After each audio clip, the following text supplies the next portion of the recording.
Silly Billies and Silly Jillies.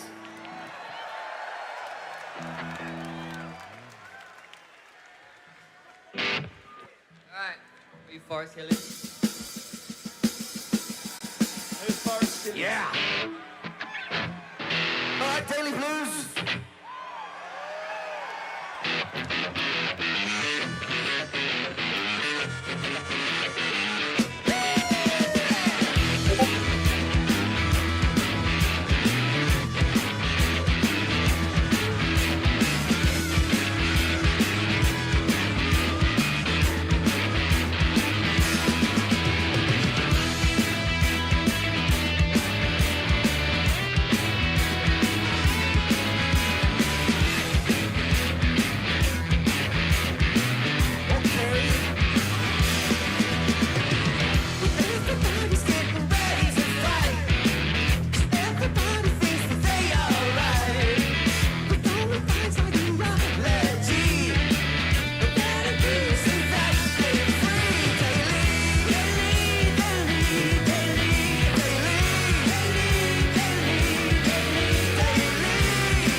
I didn't realize I was on mute. Oh my god. Alright, there we go. Didn't realize I was on mute. Alright. Yeah, I was saying we have high occupancy cat infrastructure here now on the stream. Everything got rotated in my apartment, so that's why slightly different setup from the last time. Let me move that down. Alright, we'll turn the gizzard down a little bit more. Okay. What new videos are we expecting soon? Well, there's a lot. There's a lot. I was gonna definitely talk about that in this stream. Yes, this is Glenda. Hi.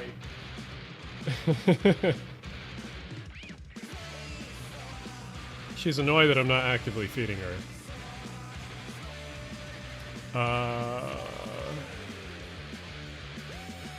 Let's see.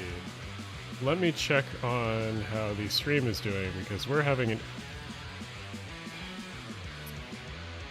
I haven't done one of these in a while, so I'm just making sure it's gotten shared in all the right places. Okay, it looks like it has so far.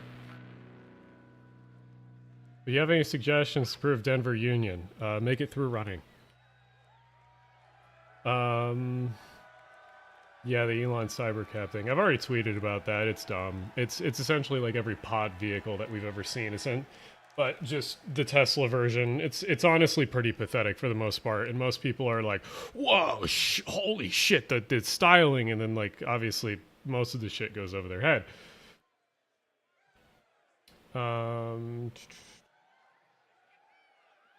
Let's see. Yeah, I actually opened the wrong King Gizzard stream because there was two that I had ready to play, and I opened the wrong one because the first one had the actual playlist that I wanted to use. Yes, everyone is tagging me and stuff.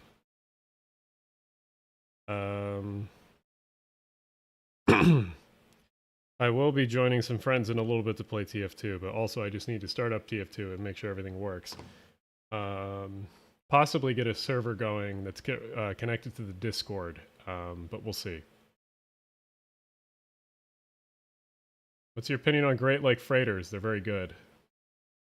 What's the chances Amtrak gets Texas Central's line extended in downtown Houston? Probably very high. Once the train starts running, people will be like, wow, train good. Even though we've known that for years. Oh, are you getting down? Alright, we'll see ya. She's leaving, apparently. Thoughts on the Amtrak Floridian route? It's kind of goofy, but I understand why they're doing it. It's mostly a rolling stock issue. That's Glenda. That's the cat's name, which you'll probably see her later. Don't go sit next to the food bowl. You're not getting anything for a few hours. Let me just make sure people are joining. Let's see. I think I shared it in all the right places. It's weird because it's a Saturday night and I usually don't stream on Saturday nights. Also, Discord very threatening aura when I open it up because it's crashed my stream sometimes, and it's the only app that ever does that. I think it has something to do with hardware acceleration. Let's see. Okay, let me open TF2 to start with, and then we will join some people in a little bit. You should collab with City Planner Plays. I think I know who that is. I'm assuming. Oh, she's not starving. She's just a glutton for food. She has an auto feeder, and she's just sitting next to it. 76 arena video still in the works. Yes, I'm technically working on that, mainly because, like, even if it gets built, I have things to say about it, mainly that I don't like people on either side. I think people on either side are wrong. And I think a lot of the Chinatown people are dubious at best with some of their beliefs on why the arena is bad. But I also don't like the arena because of historically how Chinatown has been affected.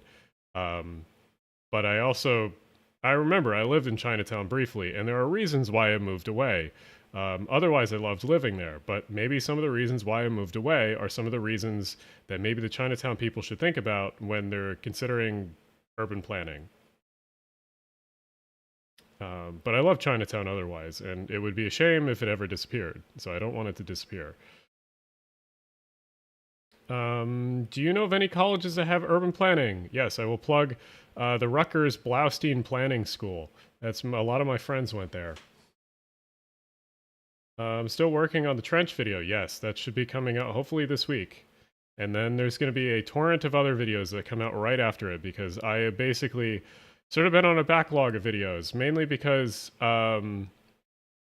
various problems with script writing and getting stuck in certain things, and then getting stuck on filming things and other projects, and also rescheduling trips multiple times that have taken up so much of my energy. And then what was it? Then I went through a small breakup, not a big one because I wasn't dating for that long, but that takes a little bit of energy out of you. So dealing with all of that on top of that cherry on top has been a lot of just energy out of me that I've just needed to deal with. And creative work is tough because I can't just go. I like actually hard labor sometimes, and I know that sounds very stupid, but it's sometimes it's not bad to go to a job where you just do a thing repeatedly and you can be empty-headed. Creative work is the absolute opposite. It's like I wish sometimes I could just do the empty-headed thing, but I can't. My job makes me think all the time, which is fine. I like what I do a lot, but at the same time, it's like sometimes it could be better.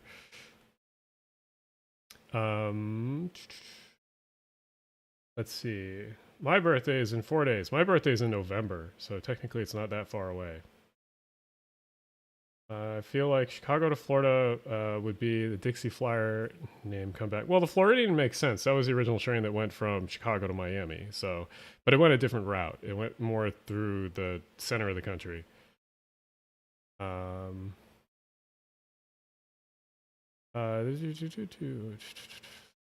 Sorry about hearing about your loss to Phillies. Yeah, Phillies sucked ass. Can they stop sucking ass? Especially when we need them to not suck ass. Oh, I know what you guys would like. I found this really cool app recently, and I have been sort of obsessed with it. Let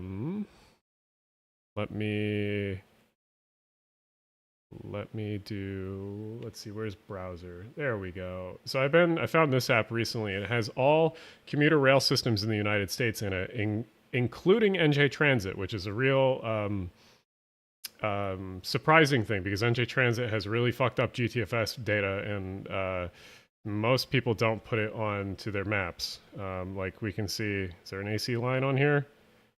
No. But there's like 2 Trenton line trains, but the data is fucked up. At least they're tracking. But you can see like, yeah, we have Amtrak, we have SEPTA. If you go south of here, should find some MARC stuff. Or there's WMATA. All WMATA is on here for some reason, even though it's not technically commuter rail. And that's when you get in the Great Society's Metro. You can argue that it's a commuter rail. There's got to be some MARC train on here, or there's some VRE something. But lots of WMATA shit. It has Amtrak, of course. And then you can see on these maps why LIRR is such a good railroad. There is so many goddamn trains. Still waiting on NJ Transit to drop a map of their bus routes. Yell at Alex Davis to do that. That was the thing he was working on.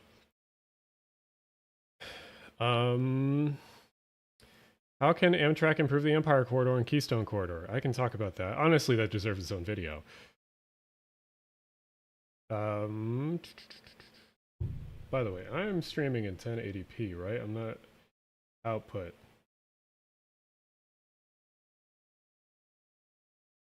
Because for some reason, yeah, this is 1080. I had it changed on my laptop, and that's what I was trying to remember.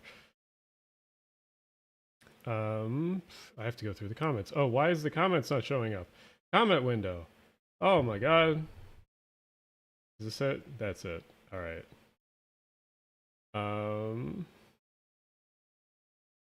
Gotta go through these again. Yeah, don't worry. I'm doing okay though, otherwise. Long Island, yeah. Well, yeah, Long Island's real. The LIRR is very impressive, but also it's there are some goofy aspects to it that probably need to be talked about. Mainly the way they crew trains. But New York in general is just very impressive with the amount of trains in transit. Love the Empire Corridor. Then MBTA is on here also. It's like it's goofy to click on these trains because rarely are they traveling any faster than like 20 or 30 miles an hour. Where like even the Long Island Railroad one, like yeah, most of those I never found something above 30. But if you click on a Long Island Railroad train, I guarantee, yeah, 55 miles an hour. That's what you get when you run EMUs. Let's see, there's got to be something on the main line. Yeah, there's one doing 65. So like, run EMUs. They are fast. They can get up to speed. There's another EMU going to Grand Central, 41. But that could be an express. That's going to Poughkeepsie, so there's a diesel. That's going to Croton Harmon, so that's a electric going 64. Same with NJT. NJT though doesn't have the data, which is annoying. But Amtrak, if you catch an Amtrak train on something, sometimes they can be going pretty fast. Hey, there's one in the fast section. There's an Acela, yeah, 125. What was it? Does it have the South Shore line? No, but it has Metra. Actually, I don't know if it has the South Shore line, but it has Metra. So it has Metra Electric, I would assume. These are, yeah. But no South Shore line. But it does have, there's a Wolverine. No South Shore line, unfortunately. Maybe they'll add it eventually. It has all the Metro lines.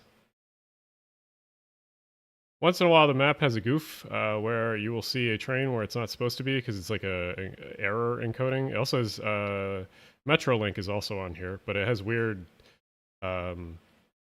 fucked up things that like NJ Transit they don't show a lot of data. Does it have front runner? I don't think so. Yeah, no front runner. Yeah, just all the big ones essentially. I think they'll probably add the smaller ones later. I don't even think Caltrain is on here. Nope, not even on here.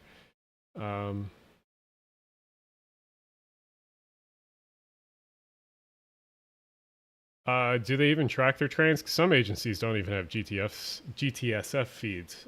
Same with like Sounders, not on here either. Hey, there's the Borealis. Only 3 minutes late. Oh no, that's only 13 minutes late. Excuse me. Via is on here technically. I don't know why the routes aren't on here.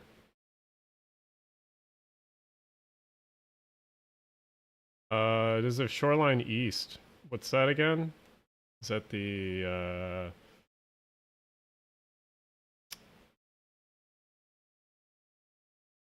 But yeah, it's like you wonder why New York has good transit, and then you see like maps like this, and you're like, oh, okay, that makes sense. Check the Via train I'm taking tomorrow. It's currently arriving 272 minutes late. That's great.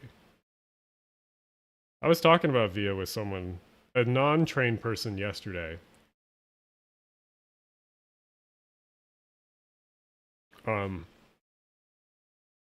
Because they were like, oh, I have a friend that moved to Ottawa or whatever. And I was like, well, technically you can like take a train all the way to Ottawa from Philly. But you don't want to.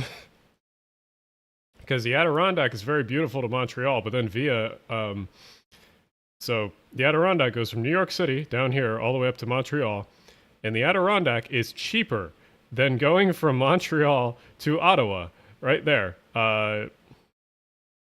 The Montrealer is, or the Adirondack is cheaper to go from New York to Montreal than it is from Montreal to Ottawa. That's how bad Via is. Yeah, I saw the Not Just Spikes video. I think it's very comical because I remember a long time ago in a voice chat that I had with him, he was like, uh, I'm not going to go to North America or the United States. That's a waste of my time. And I don't know. Seemed to not have a bad time in the U.S. So I don't know, something. Who said nuance is a thing? That's crazy. But yeah, no, he was pretty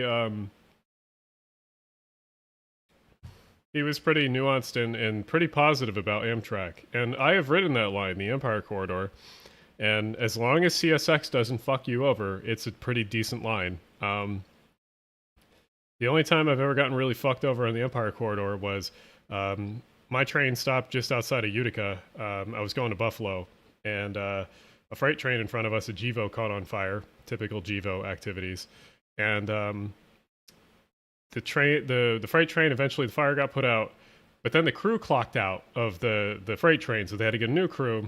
So we were sitting outside of Utica for like 2 hours. So there's the 2 hour delay. We pull into Utica, and then now we have to go behind a slow intermodal train that's down an engine. And we also have to, we are in between other freight trains that are backed up behind this other one that caught on fire. And so because of that, we only had a top speed of like 60 miles an hour because that's only as fast as the freights would go. So we ended up pulling into Rochester, I think like 4 hours late. And because of that, our crew actually had to clock out and get changed with another crew. So then they got a new crew after an hour. And so we ended up in Buffalo over like 5.5 hours late, which is crazy for a 7 hour train ride. And they completely refunded our tickets. Amtrak, I will say, Amtrak is like, thank God it's a decent government service because they completely refunded our tickets and gave us like extra free food and stuff on board. I think they even gave me like a free drink or something.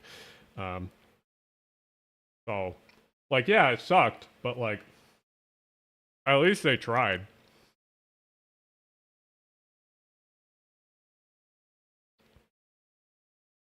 Yeah, I had a few errors, but like, I'm not gonna nick him too much. I mean, like, he said that the maximum speed was 80 miles an hour. That's false. There's multiple sections that are 110 on the Empire Corridor. But like, I can't, like, unless you notice how fast you're going, you're not going to notice the sections when you go 110. The only 110 sections are from, I think it's like just north of Poughkeepsie to Albany, and then from Albany to Schenectady. So it's only a tiny portion right here of the corridor is 110. The rest of it's 80 maximum. So he's for the most part he's correct. Die Happy and Metro North and LIR electrify and triple track all of its diesel territory. Well, that'll be difficult because I don't know. Third railing stuff for power is difficult, and the only one I think that will do it is LIRR. I don't think Metro North will do it unless they do overhead. Because Amtrak would want to do overhead. The only thing that I think will ever change is the Springfield corridor. I think is going to be the next one to electrify, meaning the New Haven to Springfield here. Amtrak owns the whole thing, or the state owns the whole thing, and I think we're going to see that will be the next one to electrify after they finish the double tracking. So yeah, that should be it. Anyway, let me go figure out the gaming of the gaming. So let me figure out, I guess the Discord, when I do the notification on, oh my God, I really do not trust Discord. Can I get rid of, I think half of the problem is this. Get rid of that. Do not trust Discord. My experience with the Empire Corridor, I liked it. Getting off of Albany Rensselaer is a bit of a hassle. It's kind of far from Albany proper, and the bus service is inconsistent on the weekends. Yeah, the bus, I think, runs on the weekends every 30 minutes, which is not good. I think during the week it runs 15 to 20, which is more reasonable, but still. There should be, is what we're talking about here. We have the Adirondack currently in there. You can see the station is over here where the Adirondack is currently parked, and the rest of the city is over here. And so, kind of frustrating. Oh wait, I don't have the browser. The train is parked over here in Rensselaer. That's where the station is. And the rest of the city is across the river over here, past this giant ass highway interchange. And so it's like, honestly, I can't. The thing that I would do if I was them, I would make a BRT system that ran through the center of Albany from the station. Because there's a lot of people that commute from this to New York City. Because, yeah, it's like they probably don't commute every single day, but like there's a lot of people with the Amtrak service because there's 12 round trips a day between Albany and New York City. It's the second busiest or the third busiest corridor in the United States after Northeast Corridor, Brightline, and then the Empire Corridor is the third. And then after the Empire is the Keystone and then the Springfield Corridor. So like it's up there. And it's a shame that there's no better connections between the city and the station. Eventually, I think building some light rail system between here and the rest of the city would be the thing to do, but they would have to explode part of the highway thing, which honestly should happen eventually. Okay. Let me double check the stream. No, it's not ridership. It's the well, Brightline does have higher ridership now, but it's I'm talking about round trips on the amount of trains that run, the amount of round trips that are run. The Northeast Corridor is first. Brightline in Florida is second with the amount of trains they run, and then the Empire Corridor is third, and then the Keystone, and then the Springfield, et cetera, et cetera. And I think, or no, I take that back. I think it's Northeast Corridor, Brightline, Empire Service, Pacific Surfliner, Keystone, and then Springfield. I always forget about the Pacific Surfliner, but they actually run a lot of service. And then I think the Hiawatha is like after Springfield.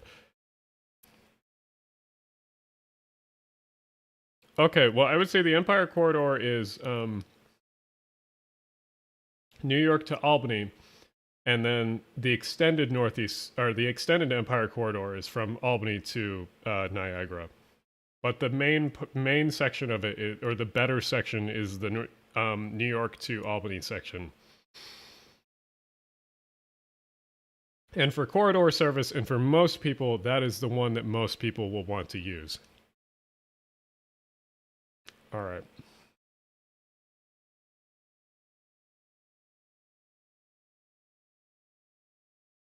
Maybe eventually they would locate the station back in Albany, but the main problem with Albany is there is a freight line that's still on the Albany side, and I think relocating or getting in the way of CSX or whoever would be the issue.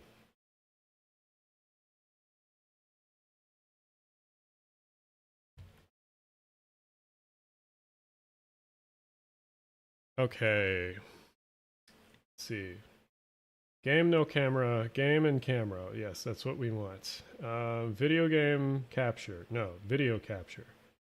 Window capture. No. Game capture. There we go.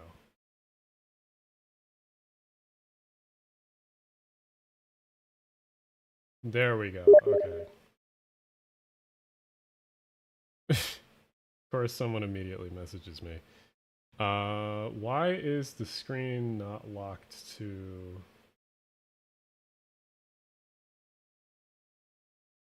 Okay. Window capture. There we go. Let me make that smaller. Put it up here-ish. Or can I put it behind? Ooh, that works. Double duty. Maybe slightly.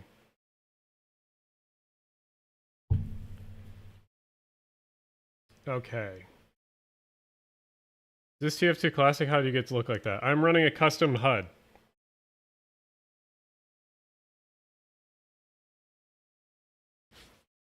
Oop, shit.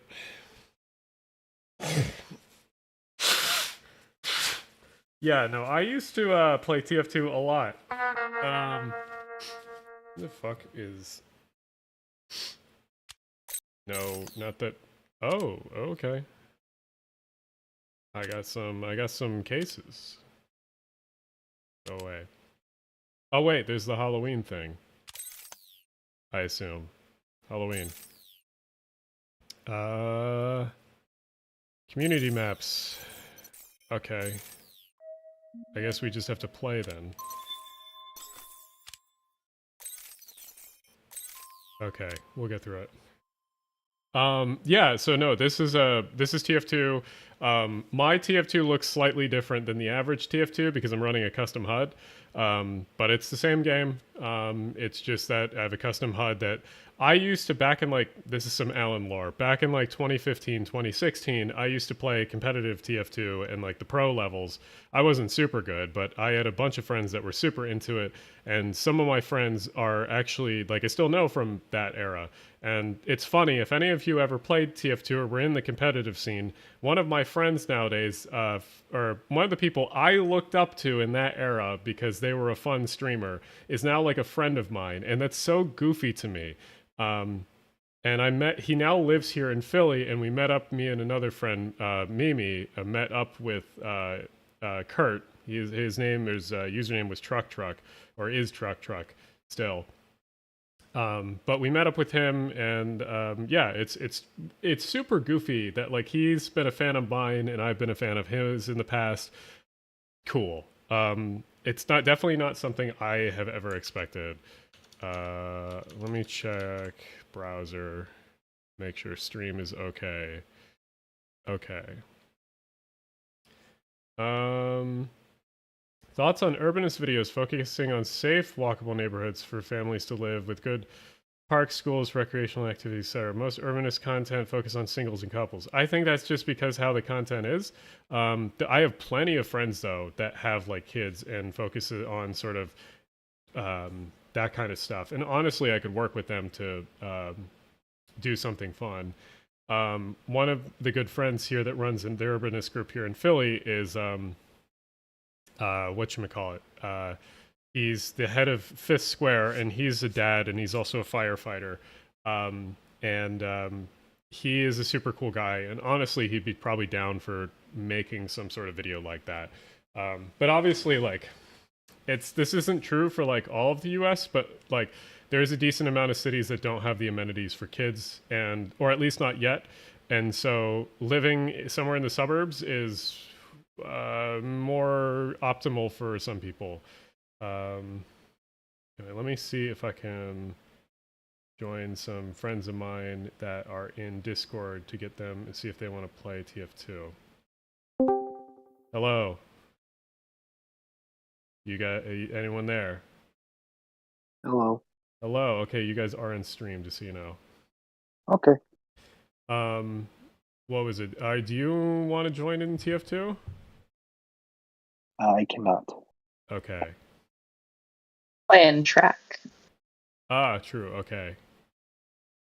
Well, I'll just let's see.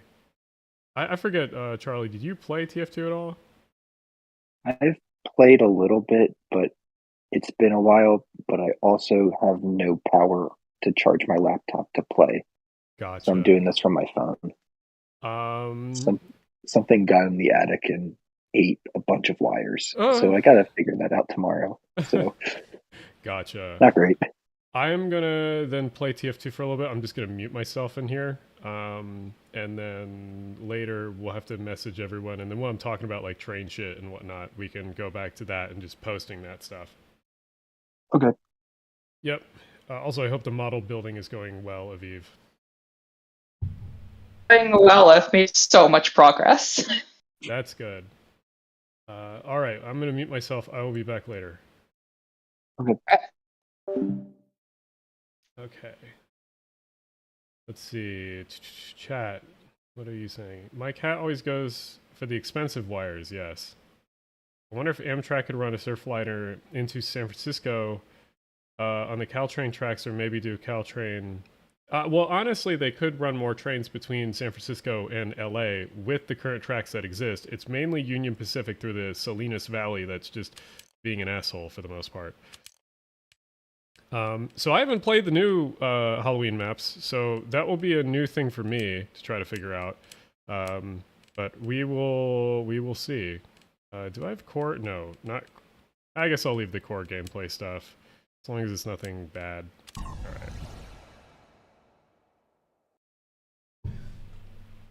I would like Amtrak one day to restore the New York to Chicago train running via Pittsburgh Railroad main line and combine it with the Capital Limited. I would just like the Pennsylvania to be extended to Chicago. That's my main thing, and I want it to be a sleeper train, so I can get the Broadway Limited back, but in like a different sense, I guess. Because I want a sleeper train between Philadelphia and Chicago that's not the Cardinal. Because the Cardinal kind of sucks, even if I do like it. Cardinal is very beautiful, but it is, it takes a long time. Yes, I am very much a TF2 enjoyer. I played pro competitive back in like 2015, 2016. Wasn't very good at it, well, compared to the other pros, but I do enjoy this game a lot. I have way too much money invested in it from back in the day.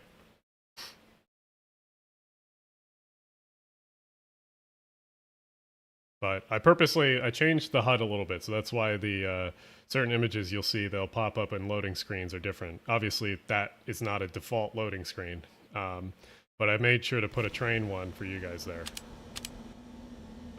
Let's see, we're on attack. What do we want to do? No, I do not want to do...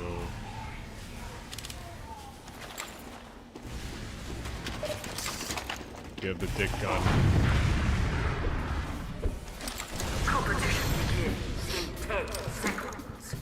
Study about sleeper trains between major parts of the existing network. I'd love to travel. Yeah, no, the stuff like the Adirondack should be a sleeper train. I don't understand why it's not. Is there no medic? Give 'em hell, boys! Let's do medic. Schnell! Whoa! Danke! Danke! That medic is a spy! Danke!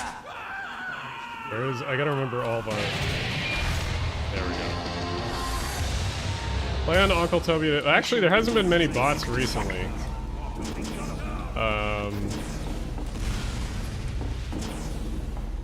This is the most free-to-play engineer. I am going to... 2013! No!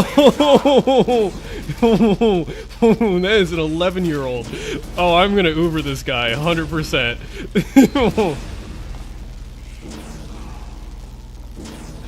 Oh no. I'm gonna Uber that motherfucker 100%. See what he does.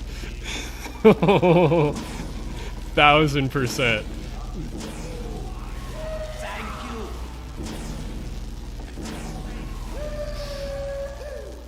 Oh my god. I'll at least give other people overheal. This is gonna be... You better not fucking taunt. Alright. Go get him, buddy.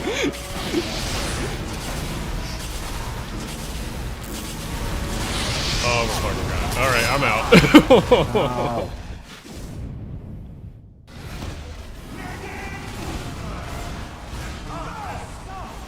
Oh my god, 2013. 2013. I can't believe an 11-year-old that was born when I was in high school is playing this game.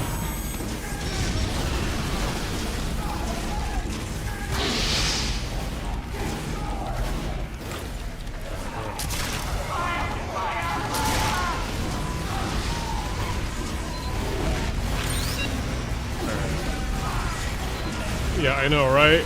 That's crazy. That's fucking crazy.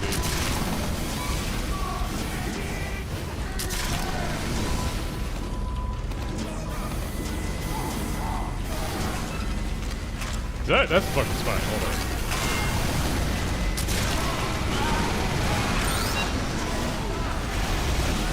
on. No, saving my... No! Alright. fuck that. Don't jump away. There's a fucking demo man right now. Get him. Thank you. I am dropping some fucking frames. I am not liking that. Alright, I'm gonna Uber this. Alright. Or the heavy.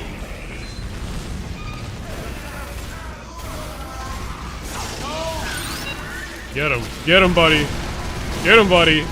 Get him, buddy. Oh no, okay, I'm backing up.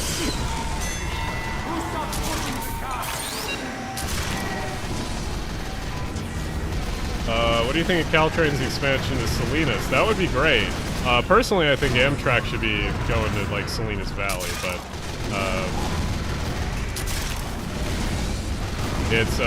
Salinas is weird because, like, I don't exactly... California is weird in general, and honestly, Amtrak California is okay. Getting the fuck out of there, alright.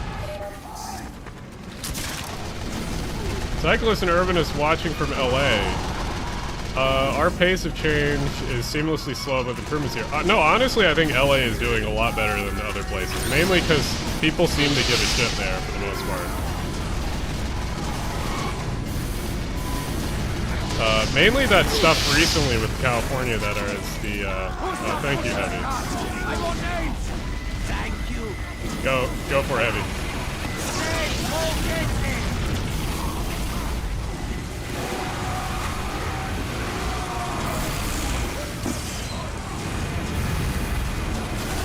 Oh, they Uber too. Back up. Yeah, getting the fuck out of there. Alright. Playing Team yeah, I don't like Overwatch as much. It's not fast enough in my opinion. Oh, I got healing the 11-year-old here.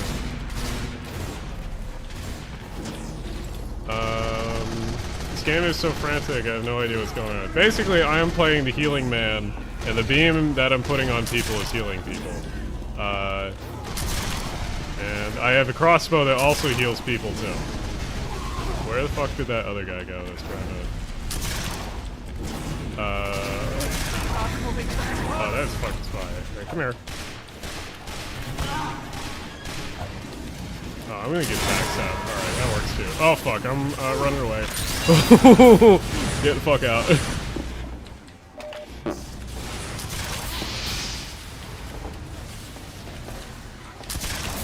Hey, attention. Yes, I'm healing you. Land value tax. Oh, hold on.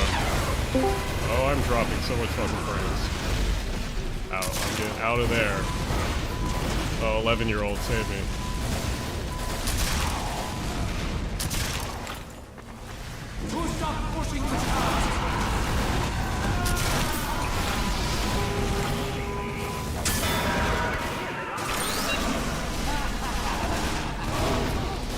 Heavy, come on.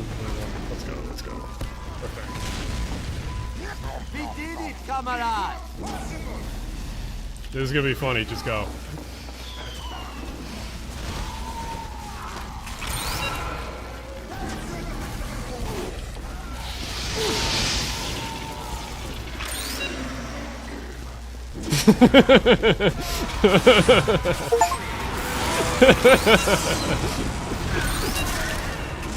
That was great.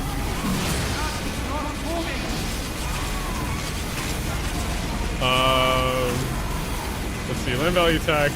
Yeah, the problem with land value tax is that, yeah, it's the most probably easily corruptible compared to normal taxes that are based on the improvement of the buildings on, like, land. Because the problem with land value is that it's all dependent on who is the surveyor, who is the one making the rules for it. So, essentially, like, whoever deems this area of land important will be the one... I didn't even see him up there. Late stage capitalism to hell. TF2 is tastefully premium. Yeah, I agree. So let me turn down the desktop audio slightly. But yeah, land value tax I think is good, and there are certain places I think for cities that are developing or at least getting infill again, I think are the ones that like can most benefit from it.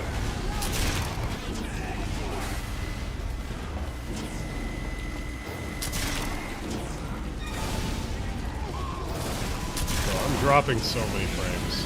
I wish that was not the case.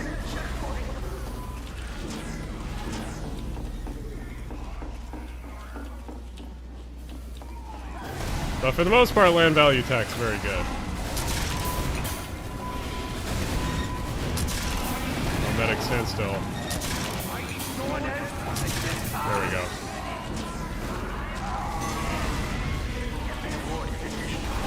Oh, fuck. Oh, fuck. Thank you. Oh. No taunts or locking out is spamming voice lines, etc. etc. No kill blind makes difference, sadly. Charm chaotic, yes. TF2 is very chaotic if you've never watched it. It is very fast for the most part too. Also very goofy. We'll have to play a slower map that isn't Payload so you can sort of understand slightly more its goofy appeal.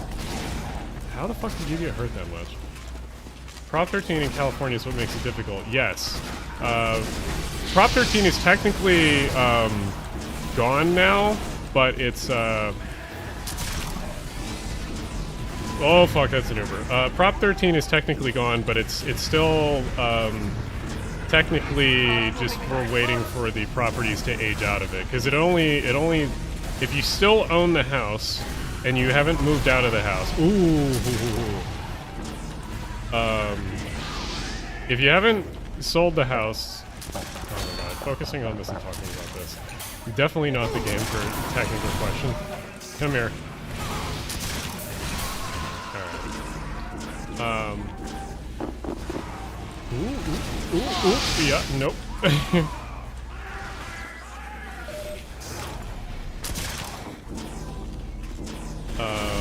But Prop 13 is technically over in California. It's just that someone has to sell their house for it to become effective again. Which is kind of goofy. Honestly, it should have just, like, went into effect everywhere immediately, but whatever, I guess.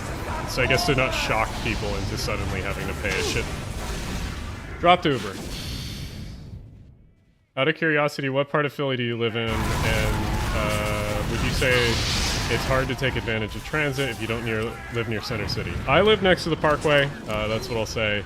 And there's technically no heavy rail transit directly next to where I live, but I rely on buses mostly and biking, and I do completely fine. But it is difficult in some areas. Alright.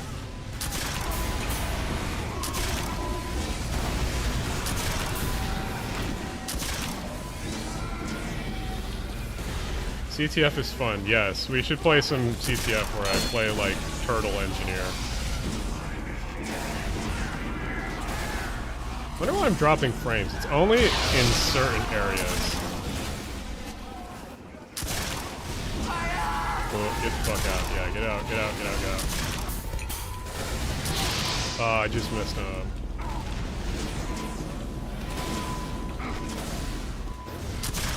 Oh my god, stand fucking still. Ow.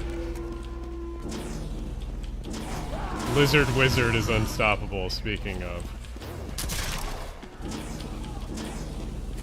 You better not be a spy. Oh! I saw that coming. Engineer camping on mid and turbine is... Yes, we will eventually do that. Let's see. I gotta look at...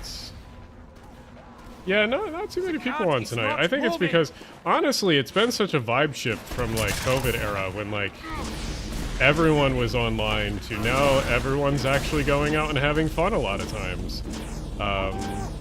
There's a lot of people that are just having fun actually existing as, like, a person and going out.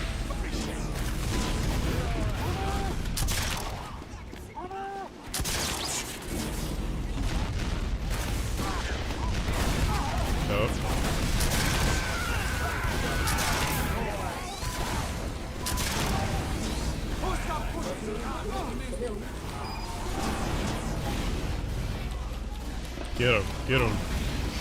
Get him, get him, get him. Fuck.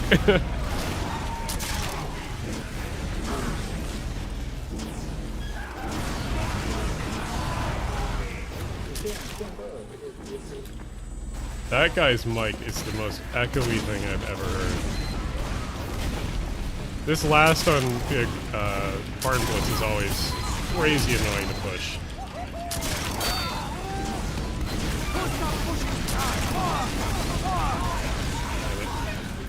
Become an outside person, unfortunately. Stepping outdoors is instant $20 in San Diego. Yeah, it can be hard. For me, it's just going for a walk or going for a bike ride. Generally just meeting up with friends in like a park or something. But yeah, I do agree. I will spend money sometimes when I go out, which is not always the best thing.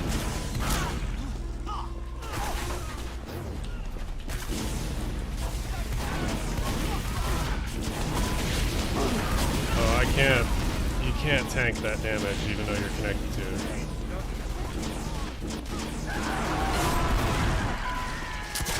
No one else pushing this cart! Alright. Oh, is that fucking...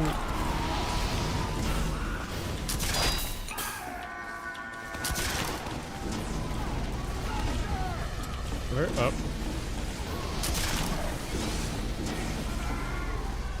Floggers. Yeah, we love the flog. We'll have to get a server running for the Discord. Because TF2 is really... I should have solved the crits, Krieg.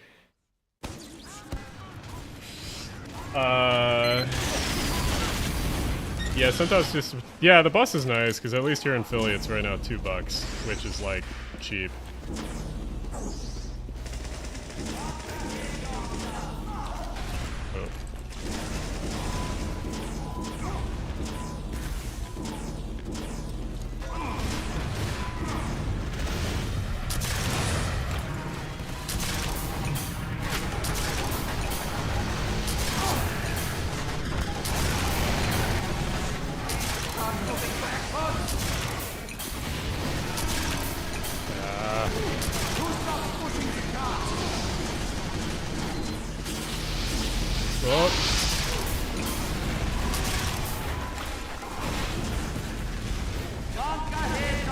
SoCal is free transit last day of the week. Yeah, I wish Philly would do that more often. It's just the state and the everything. Ooh, I'm backing the fuck out of there. Yeah, nope. Up. Oh, we got Urban Planning Parking Day, which is Jack St. Augustine Consolation Prize. SoCal is 3,000 Rise MTS. Wish more cities would do it. Yeah. San Diego is definitely one of the better bright spots in California. I need to get down there eventually. Let's do a different map. I want to do a Halloween map. Casual. Turn off these and do some Halloween mode.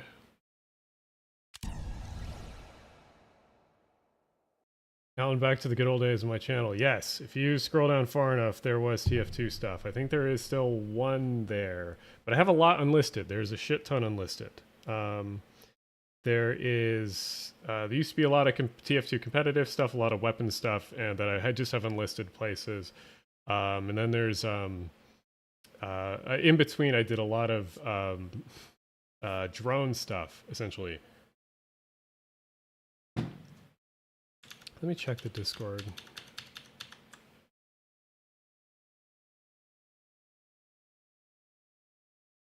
What are they posting? Oh, just train stuff. That's average. Close that. Join. Valve got busy bidding for... Well, they just... The problem is Valve has a structure or a lack of structure in their office, and so their employees can basically choose or choose not to work on things. But there's more or less some groupthink on Valve, and the problem with Valve is that once the groupthink moves to a different game, they basically stop doing some of the older stuff.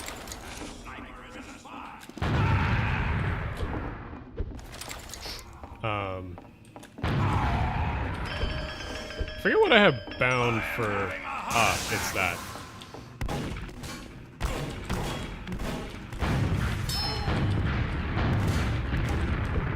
What's that?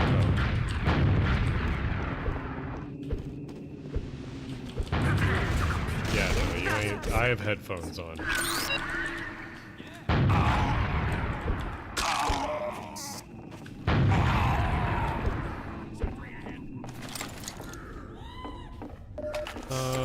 Has any hardware even made it to 2? Has any of their hardware even made it to 2? Good question. I actually never thought about that. I don't think their hardware has, for the most part.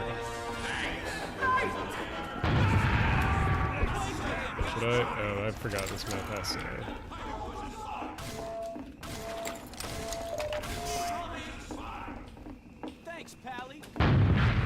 Oh my god, completely fucked up that jump.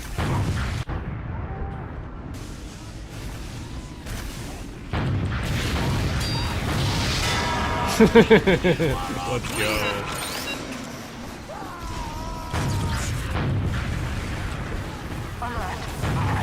Oh my fucking god. Map creepling. We love it. We love it, don't we, folks? Oh, that spell is terrifying.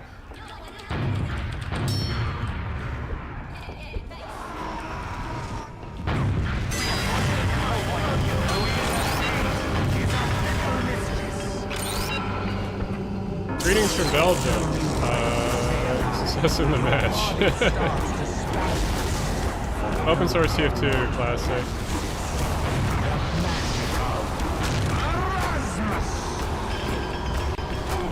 Oh my god. Should just do rocket jumper. This is goofy. Where's my loadout for that? There we go. Is any Valve hardware made it too? I don't think so.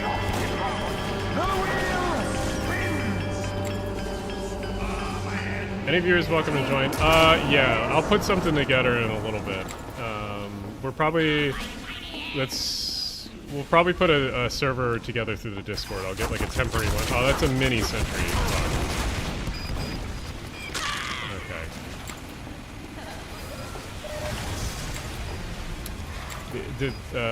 No fun allowed. Oh, that is not what I thought I had for spell. Oh my good lord! Okay.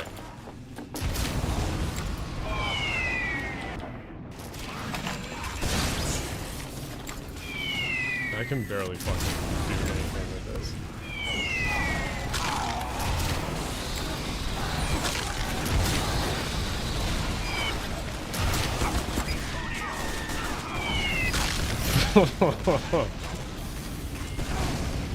My parents in Amsterdam right now, so they're taking taxis everywhere. Why? That is the most American thing ever. Yeah, I know people like that too. I had to convince my parents. Well, they've taken. The funny thing is, my parents for a long time they would take the train to New York City, but then they'd take a cab when they were in the city. Oh, I walked into that. So it took me a little bit to convince them that, like, no, the subway is way faster than the cab.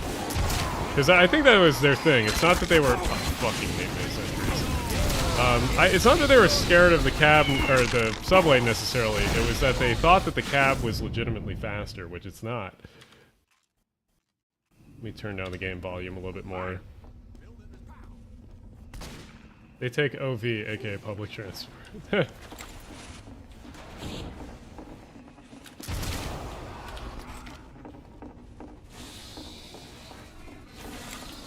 That is a spy.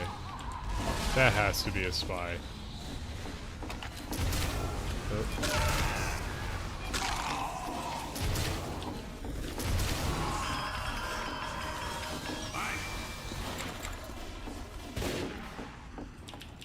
A fucking mini sentry.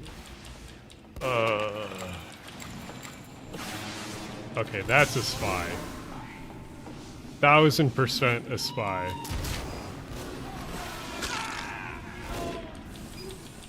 Yep, there's a spy. Oh, why did chat? Discord open TF2 update now, Okay. Yeah, the Discord will take a little bit. We have a lot of anti-spammer stuff on it, so you have to be. Oh, I missed it. That would have been cool. Got him. Okay.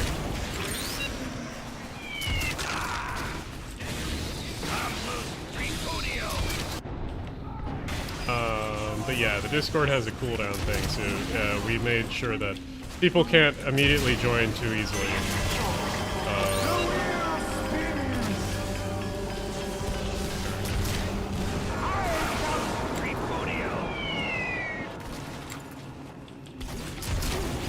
Oh my god. Oh, hello.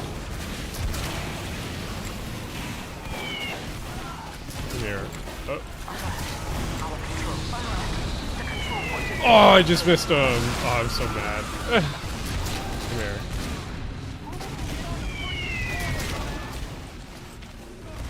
Oh, hello. Oh, no, you don't.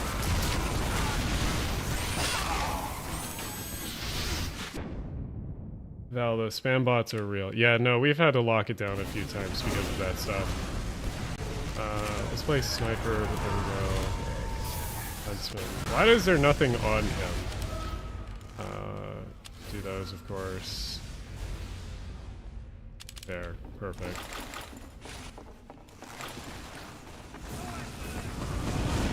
What's your next video? The next video will be the Alameda Trench, aka the anti-Wendover video.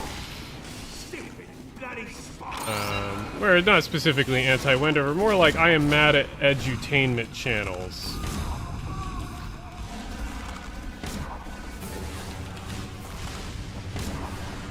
Got him. Come on. I spin the wheel of fate.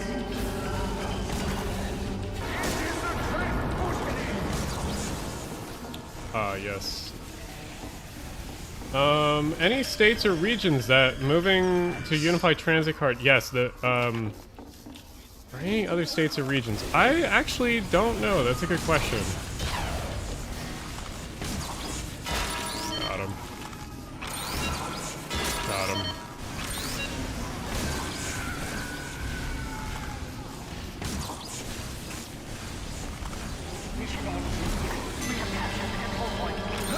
Any states or regions moving Unified Transit Card other than open payment systems? I don't know, because that's like a... I mean, I wish that, trying to think of like an area that I really wish that would do that. I'm not exactly sure. You want to charge me? Okay. It's on YouTube with nice graphics editing. That means it's not wrong. Exactly. And that's what I'm kind of calling out. I'm also calling out the fact that a lot of those edutainment channels have a lot of fucking money because they just push out slop all day. And so they can hire extra creators and writers and everything, and so they're not screwing up all the time. Especially Wendover. Wendover owns 1/6 of Nebula. Like, don't give me any excuses.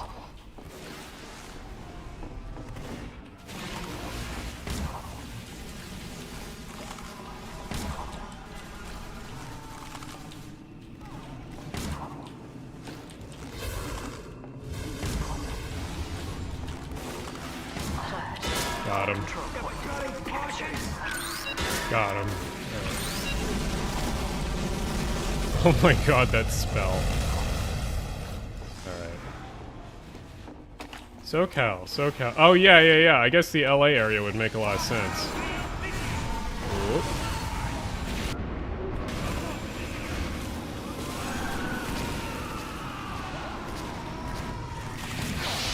That was a bad time to become not invisible.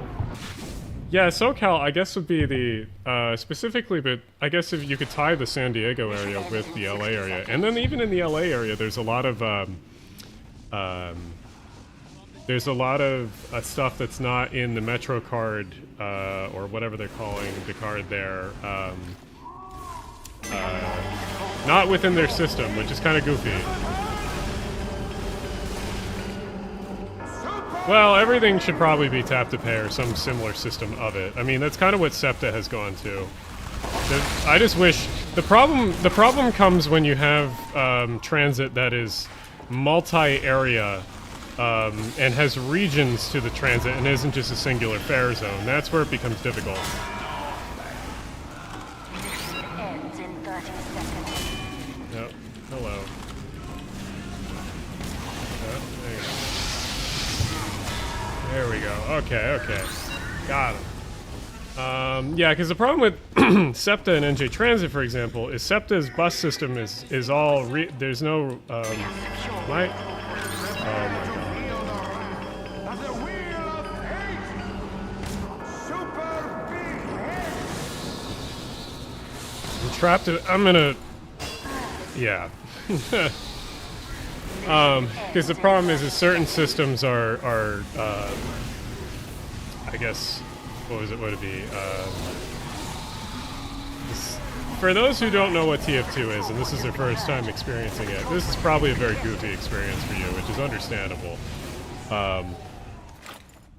Yeah, zones, that's the word I'm looking for. Some systems are zone-based and some aren't, and the problem is combining the two with each other. Specifically, NJ Transit's zone system is a fucking mystery sometimes.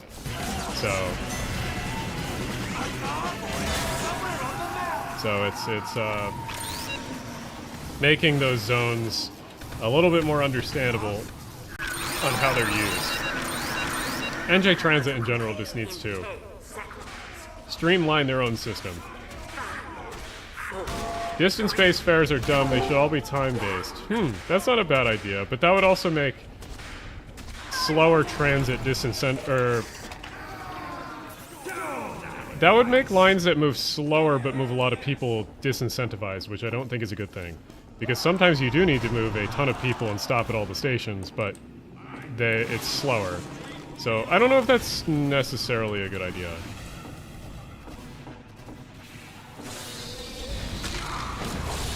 Oh, I was holding up for too long. Metrolink can be confusing with a shorter trip being more expensive depending on which direction you go. I mean, for SEPTA, it's a type of transit you're using. If you're using regional rail, it can be more expensive. Hello, Cat. Is Cat, you gonna get out of there? Alert. The control point is being captured. I should play low gravity. I should play engineer, because that would be Alert. Our control point is being captured. Got him. I should play engineer, because it's a very dumb gameplay for the most part. Nice. Oh, the fuck? Oh. Chunky funky monkey.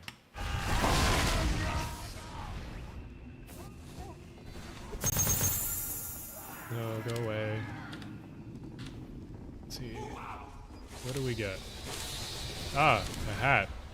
It's actually kind of unusual. Well, it's not unusual, but it's unusual to get a normal item that's just a hat.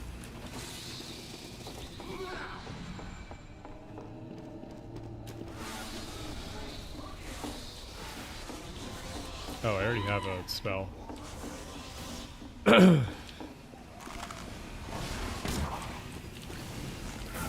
I might... what the fuck?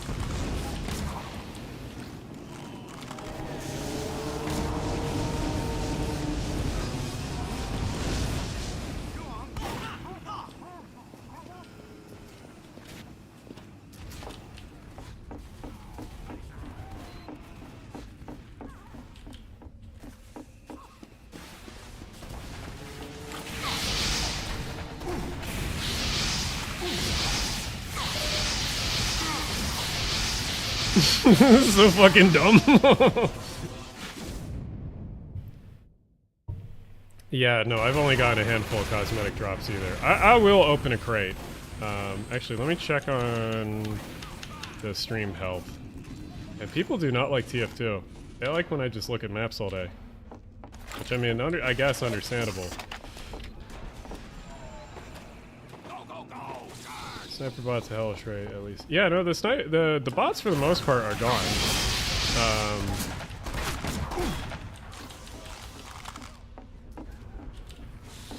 Where'd he go? Alert. The control point is being contested. Where'd the pyro go?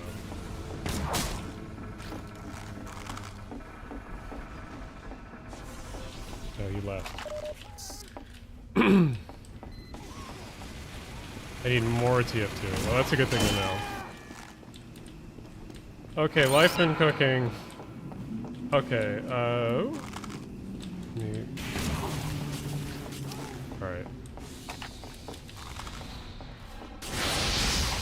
Fuck. There's always another pyro. So annoying. Thank you. Get out of here.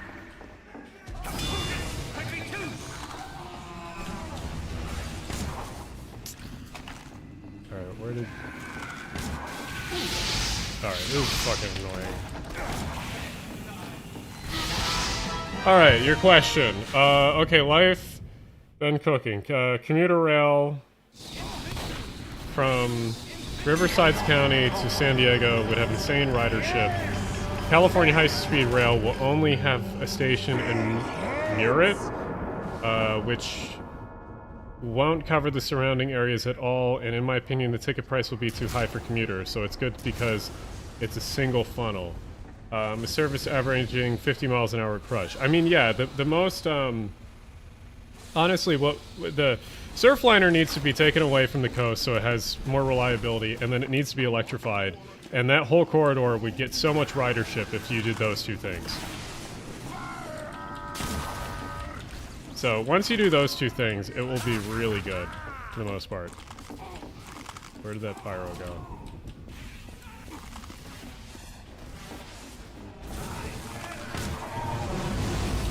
Oh, that's very loud. That's very loud.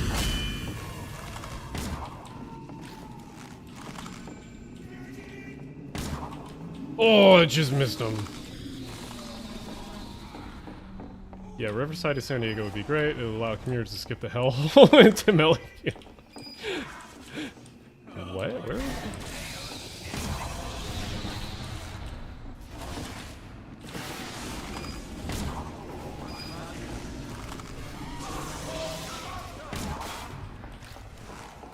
The mountains separate the IE and the OC, so it's completely disconnected. Yes, agreed. How did that go through him? Thank you. Oh, that went through him also, it felt like. Oh my god.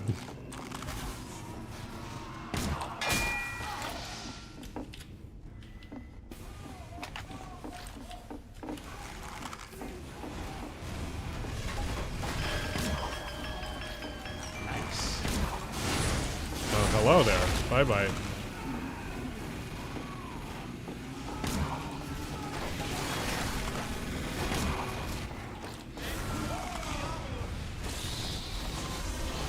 Paralleling line, the 15 would absolutely crush. I have to look at the highways and how they're laid out, but I'm sure it probably would. Oh, whoa, you! He just came out of fucking nowhere. Grew up in Temecula? Is that how you say it? Temecula? Chula? The traffic makes LA look nice. That whole section there, you're like trapped between the mountain and the mountains and the whatchamacallit. And so like, yeah, traffic is only confined to the 15 or whatever it is. Temecula. Love. Okay.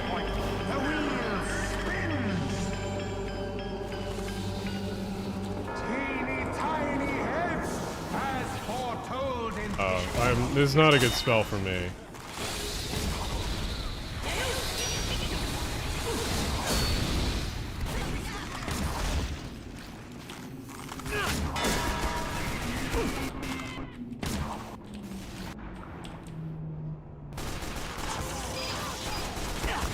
Oh, the fucking mini sentry. Okay, we're gonna play something other than sniper because that's boring. Yeah, let's give him a little taste of their own medicine.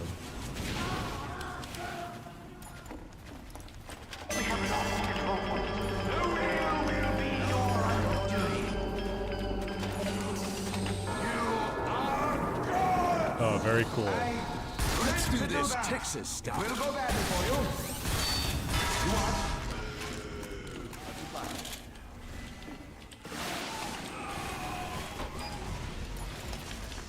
Build in the city.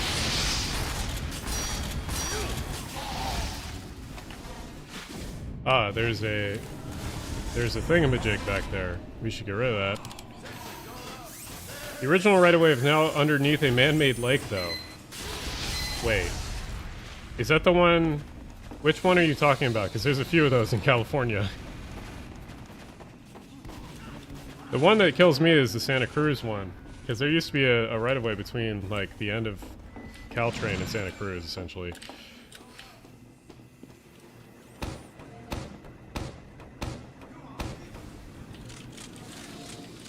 Mission ends in 60 seconds. Come on, someone go through it. Bye-bye.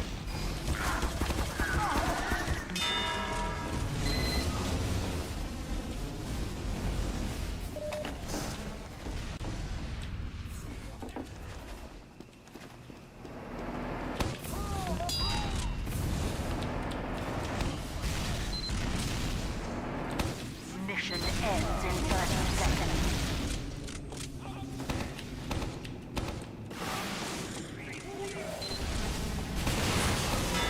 Bye-bye. Formerly known as the oh!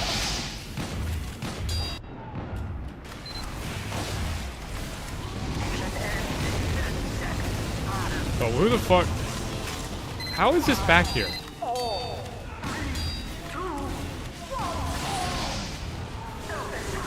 How does that keep getting back there?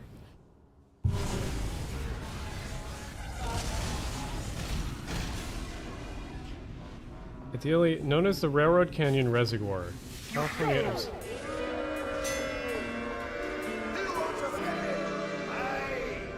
God, I love the California obsession with reservoirs. Well, they have to. They have to collect water because otherwise they don't have any. Competition begin. All right, we're done. We're done with this map. Oh, okay. Who is joining in the Discord? 1 second.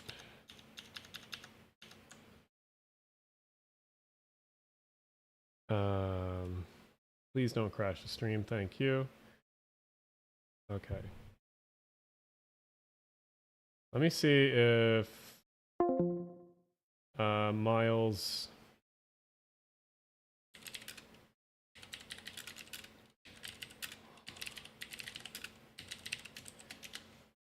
Not the Miles you all know. It's the other Miles.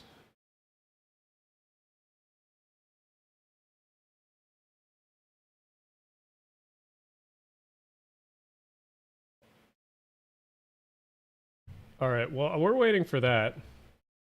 Yep. Just about to.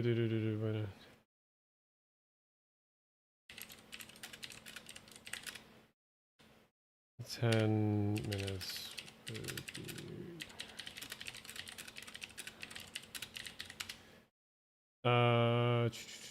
Okay.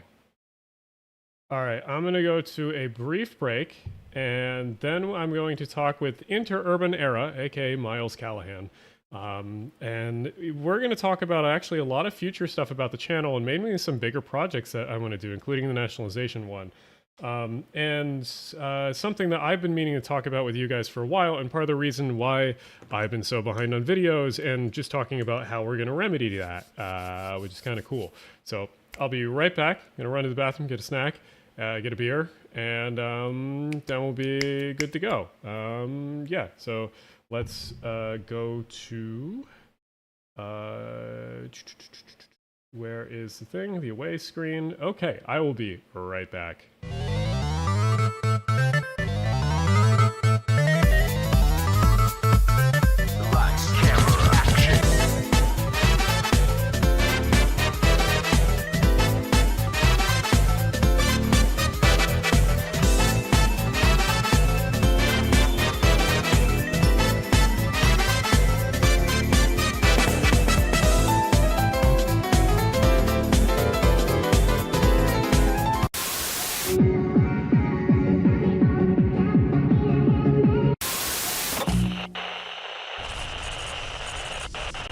Are you sure that's all we have?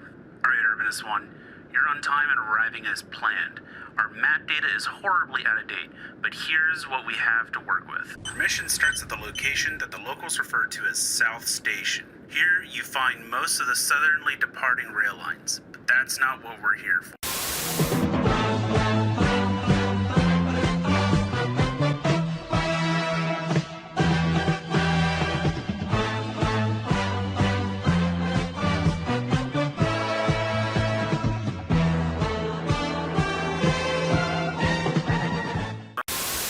Railroad men call you a GG1, but you're just plain electric to me. Hey, girl, I can lick it, I can ride it while you slipping and sliding. I can do all them little tricks and keep the...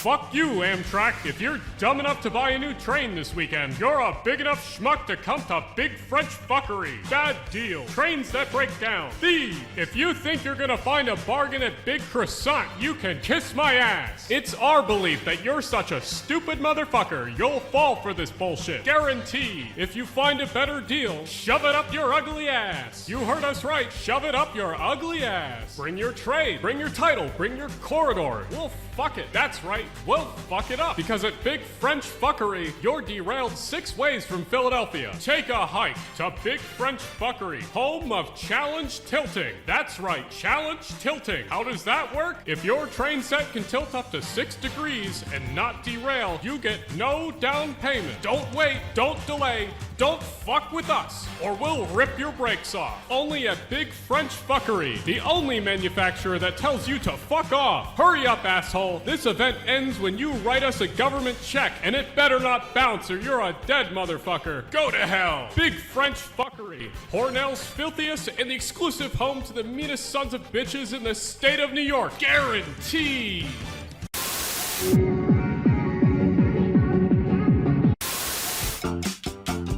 All my friends, the low rider.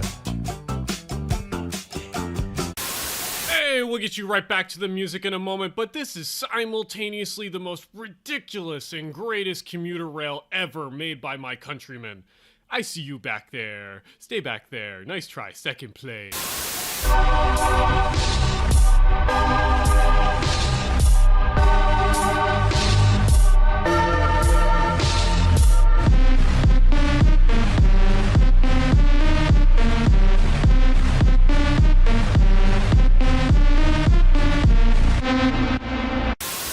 Is there a model somewhere in the world that could make Amtrak, if not a profitable company, an entity that would be self-sustaining? No. No. There's no way that Amtrak, any part of it, can both cover its operating costs and its capital costs. The Metroliner, the new high-speed train between New York and Washington, has been operating less than a week. But on 2 of its runs, last Thursday and again last night, it sucked windows out of commuter trains as it whizzed past. There were no injuries. The Penn Central Railroad said the 2 windows in the first incident and the 5 in the latest all had wooden sashes. The railroad now has ordered that only trains with aluminum sashes be operated on adjacent tracks.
As planned.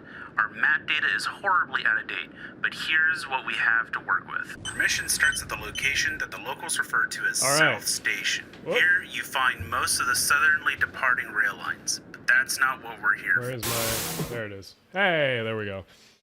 Okay. Let me get, Discord.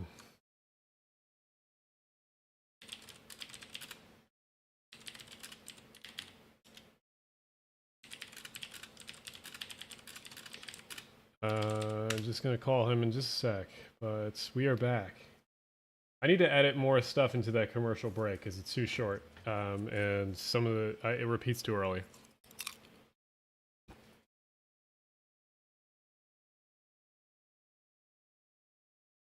We need Glenda. Glenda, stop sitting next to your food bowl. You're not getting food for like an hour. Let's get the cat. Bring the cat back. Oop, that's caught. Ah, almost lost my headphones. All right. Cat, come here.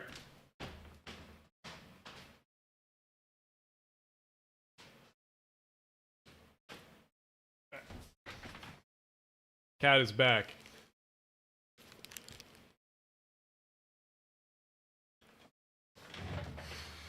Okay, okay.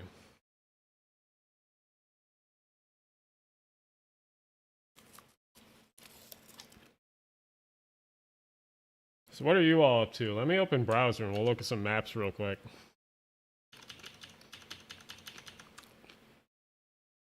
Yeah, not doing good on the viewership tonight. I guess it's just everyone's busy on Saturday nights now. Everyone's actually doing things. And also, I just haven't been, like, on in a while. I dropped that? No. I like how the popcorn is getting green screened. Or at least some of them are.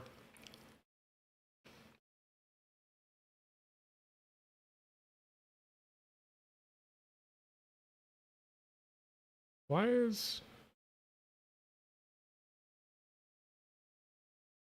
my thing not going? Alright, there it goes. Now it's back. My connection wasn't live for a little bit. It was weird. I had plans today, but they were in the morning, walking on a temporarily closed freeway. That is cool. Yeah, I was thinking about doing something today or later today, but I alright. Let me call. Let's get him. Hello. You there? Maybe? Maybe? You're either muted or something.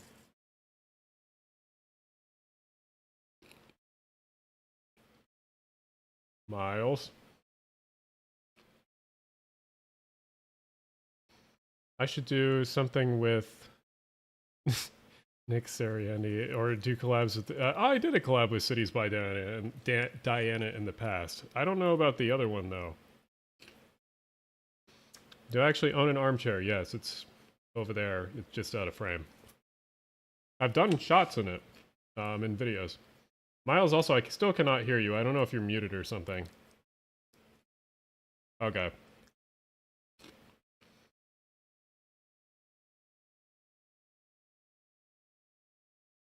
On Valley Metro, I wrote it with my boyfriend, thought it was nice. Hello? You there? Still cannot hear you. Maybe you have a mic set wrong or something. It's a very popular cat tree, apparently.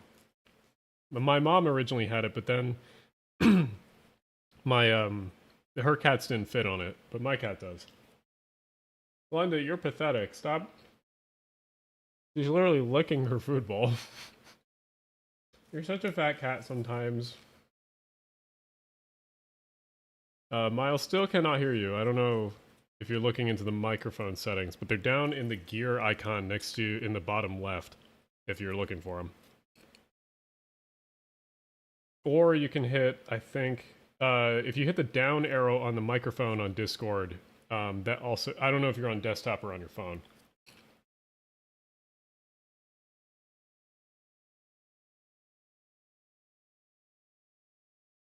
Bring back Conrail. Yes, totally. Let me open up a map so we can look at some shit. Bring up one of my favorite maps of all time. Here we go.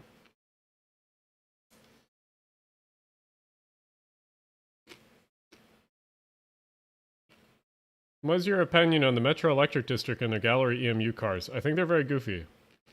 But at least they're electric. I don't know why they chose the Gallery design, but sure. Whatever.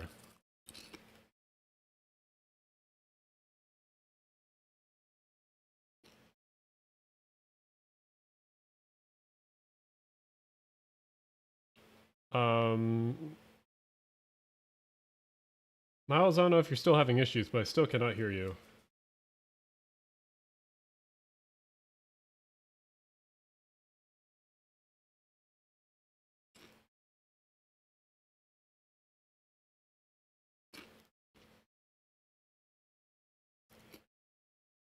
It's annoying that Metro wants to build Stadler battery electrics and diesel multiple units.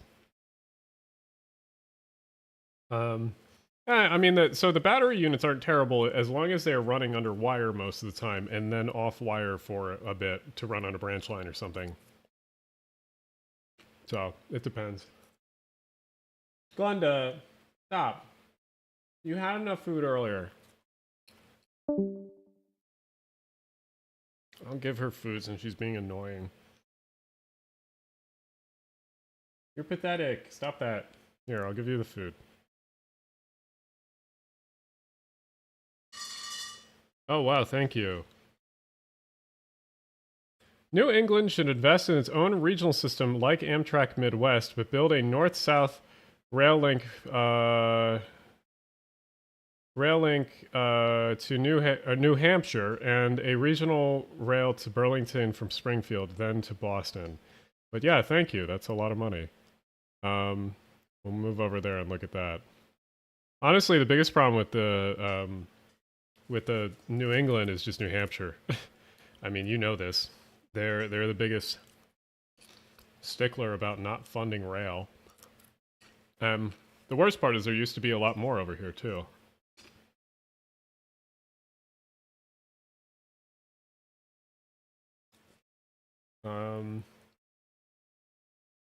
But the thing that I'm excited for, along with electrification, because MBTA is allegedly electrifying, is the apparent Boston to Montreal sleeper train that's apparently going to happen. Which, oh, are you back? Are you working? How is it? How goes it, Miles? Still not hearing you.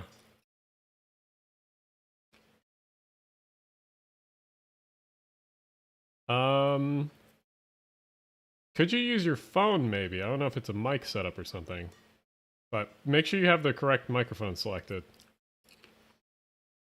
If you're on desktop, hit the down arrow next to the mic icon and you should be able to select the correct microphone.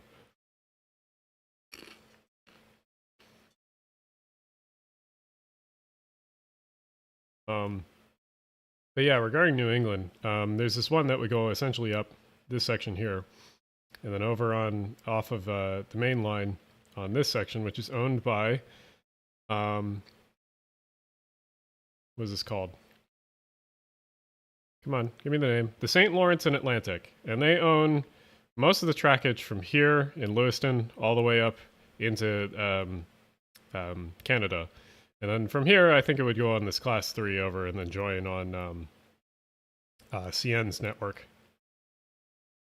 But that would be a really useful one. And also, it would be the Downeaster is also super cool and gets a lot of ridership too.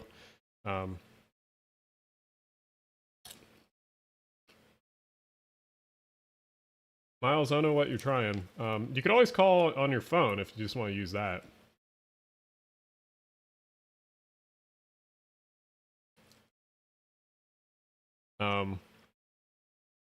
The other thing is that, like, I have a friend that's a conductor on the Downeaster, and he tells me about there's people that will come from like top of Maine and Canada areas, and they'll come to Portland, or they'll come to the beginning of the Downeaster in Brunswick or whatever, and they'll purposely get on the train there and then take the train all the way into Boston so they don't have to drive into Boston, which makes a lot of sense. But it's surprising that people will drive all the way into Brunswick or Portland and then go all the way down. But I guess that makes sense.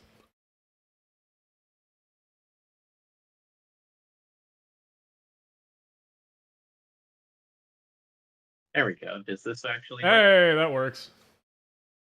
Okay, great. Was it a mic thing?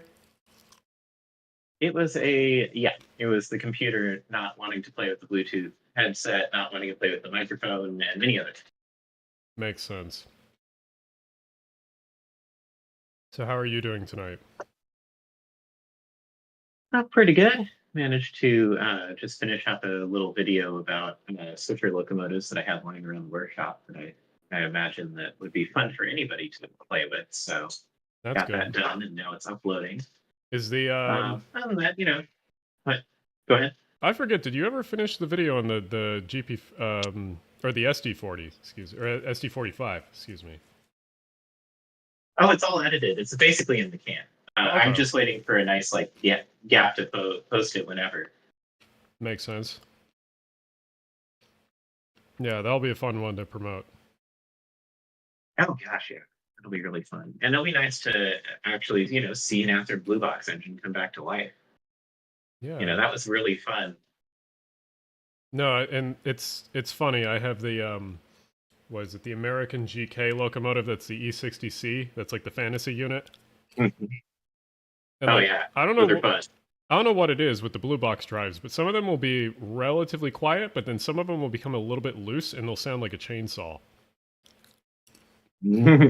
Yeah, that's a classic thing. We always joked in the earlier days before sound decoders that Athearn engines are already sound equipped. Yep, that is not quiet. Now, the nice thing about those is that the E60 is just a U30C drive, basically. So if you wanted higher performance, I'm confident we could hunt down a pair of U30 trucks and just swap them and it'd be quieter. Makes sense. That was a very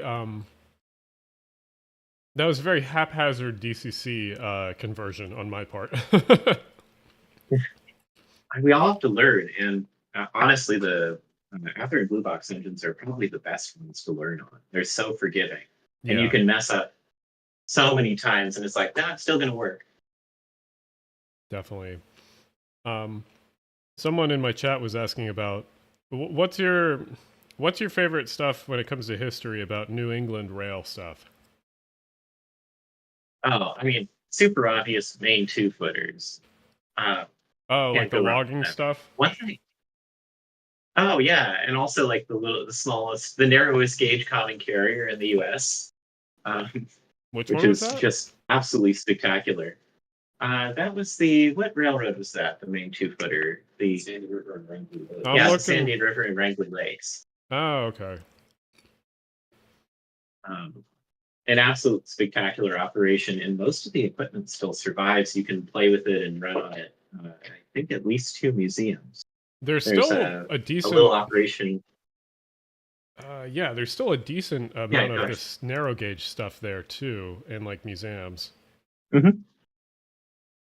As far as standard gauge stuff, I mean, it's not necessarily, but I've always liked the Claremont and Concord. Who doesn't love an interurban that, dieselized with a pair of 44 tonners with ridiculously tight trackage and mill traffic and all sorts of delightful switching opportunities. Oh, yeah. And also the fact that the Boston and Maine was the biggest purchaser of RDCs. Right? Like, isn't that an incredible factoid? Mm-hmm. It's them and the New Haven. It's like, if you look at their networks, it's like, oh, I see why they had issues. Oh gosh! The amount of redundancy, all those branches. Mm-hmm. It's definitely one of those things. Like, there's a whole genre of videos on like Japanese transit journeys where you go ride a little like third sector DMU out into the woods and back again, or to an onset or something. And I kind of wish like, you know, we had time travel versions of those. It's like, oh, we're going to take the Boston and Maine little RDC out to a hotel in the middle of the forest and then back again. See, that's my super crank thing if I ever became the president. Is that I would make like a program to be like shit fuck DMU in the Appalachian Mountains. I want all the towns to have them.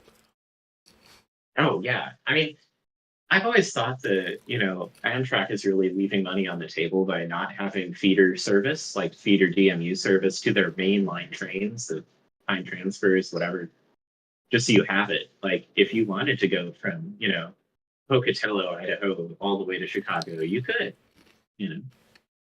See, if someone was smart, they'd make a program where if you have a heritage line that connects with like an Amtrak line or something like that, you just get like a small stipend of money from either the federal government or state governments or whatever. And then every fucking heritage railroad of all time that even connects or gets close to Amtrak or even like a normal transit agency would then run daily service because they would be like, oh, we get some money or whatever. Get a few $1 million? Sure. Oh, absolutely. The one that is most ripe for that is actually up there in New England. I would love to see like the Green Mountain run hourly service or something, so you can just enjoy. Where's that one? Is that the Conway? Exactly. Let me look. Because there's the Conway Scenic I know about. That is in Green Mountains in Vermont.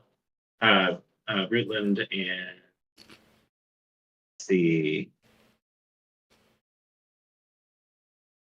just looking it up on Wikipedia real quick. Let's see what they'll grab. Someone says in my chat, looked up WMATA GM's tweet of Elon Musk tweet in Tesla rubber van. It was actually the WMATA event, and Clark revealed he's not a fan of Musk. Well, that's not surprising. Who is at this point? Like, as far as like serious people who are not like locked into his self-rise again ideology. There was like some national poll or something that said like under 40% of people actually like Elon Musk nowadays or something like that. It is amazing how far and how fast he went off the rails after he fired his public relations manager. Well, I think the two things that happened was he became the most divorced man of all time. And then... Oh, true. And then he also, I think it was conjunction with that, then kind of went insane when his daughter transitioned or whatever. Oh, gosh, yeah. So I think it was conjunction with that, and then he spent a lot of time on Twitter. And then when he was spending a lot of time on Twitter, his brain got goopified, and then he bought Twitter and got even more goopified. And so, like, that's why... Yeah, he kind of reminds me of, like... Yeah, I totally agree. He kind of reminds me of, like, those anglerfish where, like, the male just, like, subsumes into the female fish after a while, and that was him in Twitter. It's like, I get it. A good breakup can ruin your life, but... also... Come on, man. Right? Like, ooh. Let's see. Morgan is saying the next one. What was I gonna say? So I was gonna. Well, I guess we can lightly talk about two different things. So for my chat, if you want the full details about all of this stuff, I'm posting on my Patreon constantly about, or at least in depth about the nationalization video project and how it's going to be going. Because me and Miles are essentially spearheading this.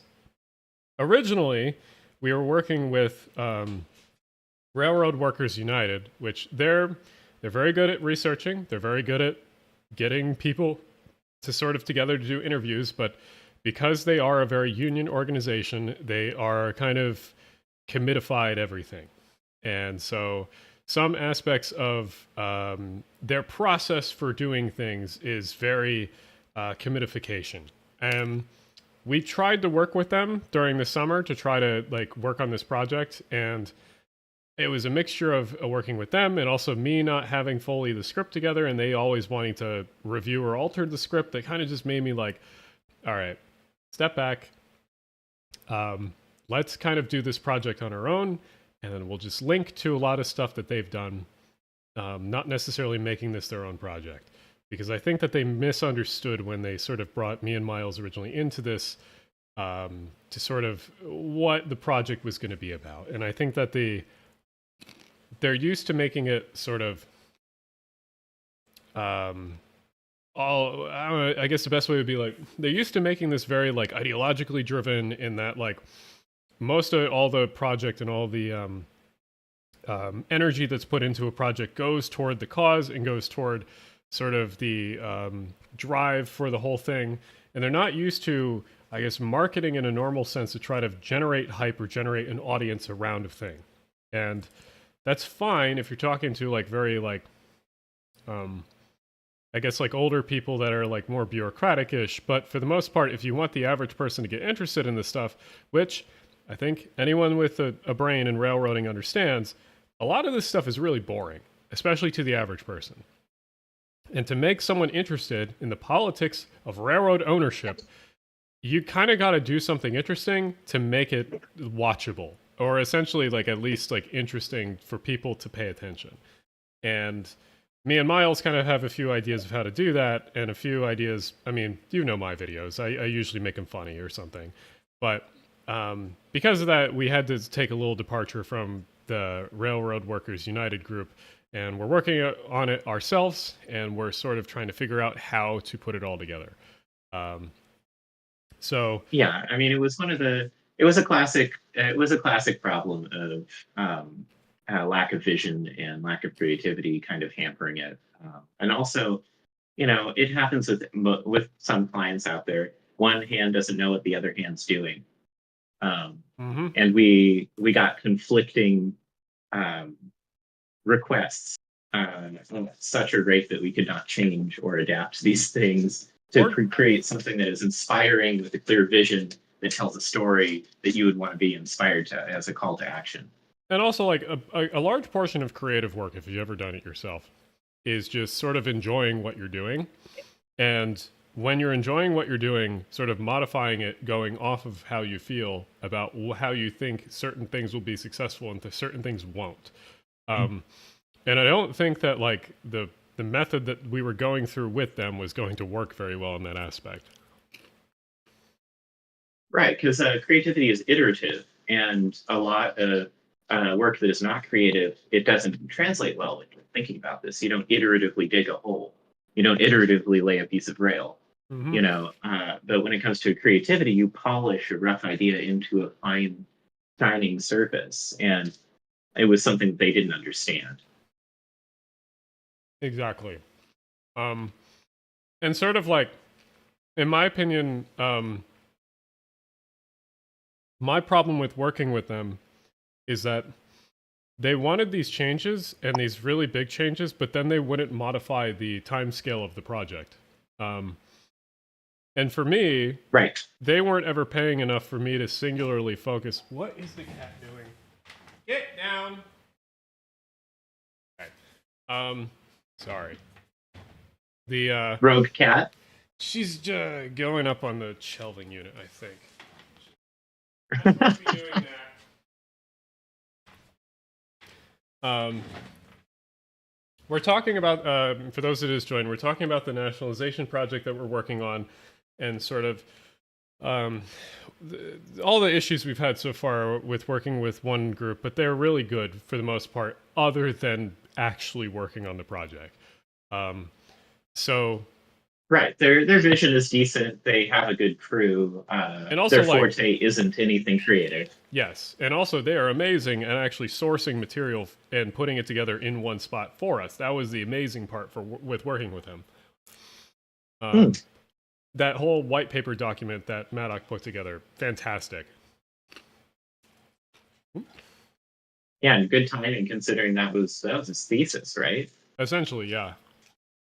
I mean, I sort of knew I wanted to do this video for a long time, but it was sort of like, hey, this is convenient.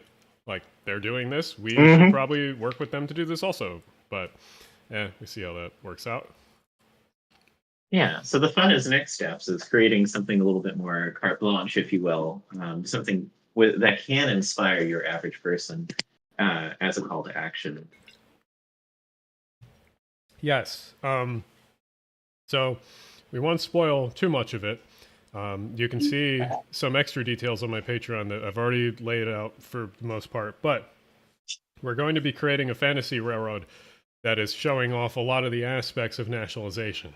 And along with creating a fantasy railroad, we're involving a bunch of people that are really cool artists that can essentially go off of the stuff me and Miles create and add to this whole universe of stuff and add to the video and sort of add to the hype, essentially, of this project. And that's the goal, is that we want, when this comes out, people to be excited about it and to have fun with a lot of the art that will be attached to it. Yeah, because we'll be doing some beautiful illustrations. I'll be actually custom painting some models to support this as well. So far, it's at least one GEVO and one interesting European locomotive that I feel would definitely make its home in the United States if people have some vision. Mm-hmm. But I won't spoil it. Yes, but more updates will be coming. So there's that. Well, what company? Well, that's the thing, is we're making a company from scratch. It's not just going to be Conrail, as Rob K is asking in the chat. So we would love to use Conrail, but in my opinion, that's a little problematic for multiple reasons. One, it's kind of a callback to the past, and we don't want to look to the past. We want to say, hey, what would the future look like? And then also, Conrail is technically owned now by CSX and NS, so it's like, there are various issues with that. Right, and also the trajectory of Conrail was to, rescue a wide variety of lines, return them to profitability, and then get them right back to the private sector. So, this is different. The second part of that was added later, but yes, basically. Yeah.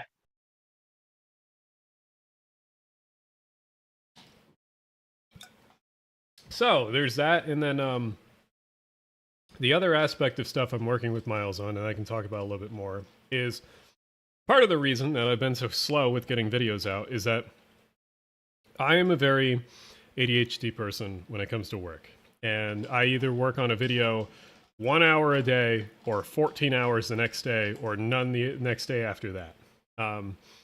I very much hyper-focus my work and then don't work on that specific thing or something else each other day. And that is really good if you're able to specifically hyper-focus a singular project that you're really passionate about. But honestly, if you're like not super die-hard passionate about something, that doesn't work all the time. Also, my cat is pushing her treat thing around, so you might hear that. So you're absolutely correct, though. I mean, you kind of have to do that boob and bust work cycle with it. Otherwise, you either get burnt out or you produce kind of tepid videos that you wouldn't want to watch yourself. Exactly. And so these last two videos that I did, or last three, I guess, have sort of been hit or miss because they've been about an individual topic, and they've sort of, two of them have been hyper-focused to be coming out as fast as possible. And that was the New York congestion pricing one and the bicycle one here in Philly. Those were sort of ones that I was able to hyper-focus around doing projects in the background and just get out.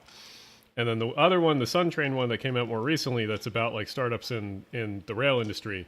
That one was sort of a one that was cooking for a while that I was able to go and film and do all that. And so that one was sort of just coming for a long time and just finally it came out. But generally it wasn't like the video that I wanted to work on necessarily, or wasn't like super passionate about, but hey, it was an interesting one in my opinion. And it was cool that I got to work with the Sun Train people. And like I said, unfortunately I can't say everything in public about what they want to do, but their long-term plans are super cool and it has to do with electrification. So that's why I'm working with them. But yeah, and I liked it. I think it was an excellent contrast to, say, the Parallel Systems and all the other graft industry startups that we're annoyed with. I think that Suntrain did a really nice idea, and it's scalable and it's reasonable. And again, like you said in the video, like it's with actual railroaders, not random middle managers who think that trains are a thing they could make money from. It's that, and it's like, there's not some lofty goal here. There's a real goal that's attainable. And I think that more startups, I wish, could be able to do that, because so many try to make investors interested by having this insane goal of all time and then never actually delivering that until decades later. So it's frustrating. But yeah, sort of what I was going to mention before all this is my work style is very ADHD, and we with how I work and with how some of the projects have grown in scope, the problem is that I spend a lot of time on secretarial work or other types of work, and generally I wish that more of that work would be focused on just doing videos. And in the past, during COVID and during when I was a smaller channel, super easy, because the scope of the videos weren't that big. There was not many people contacting me or talking to me. And it was COVID. I wasn't going out. I wasn't doing things. I wasn't talking to people. I wasn't going and doing things in person. So so much of my time was devoted to just doing the videos. And now that I figure that out, I'm like, oh, well, duh, that makes that obvious. So the Wendover video is not canceled. It's coming. It should be theoretically out this week. But anyway, part of the thing that has always dawned on me is that I am a great manager. I am not the best worker for a specific task. I'm able to hop between different types of things and working with different types of people, but I'm not able to work on one individual task for a long time very focused. And that's ADHD. That's how it works. So I'm good at some things. I'm not that good at other things when it comes to focusing on aspects. My cat.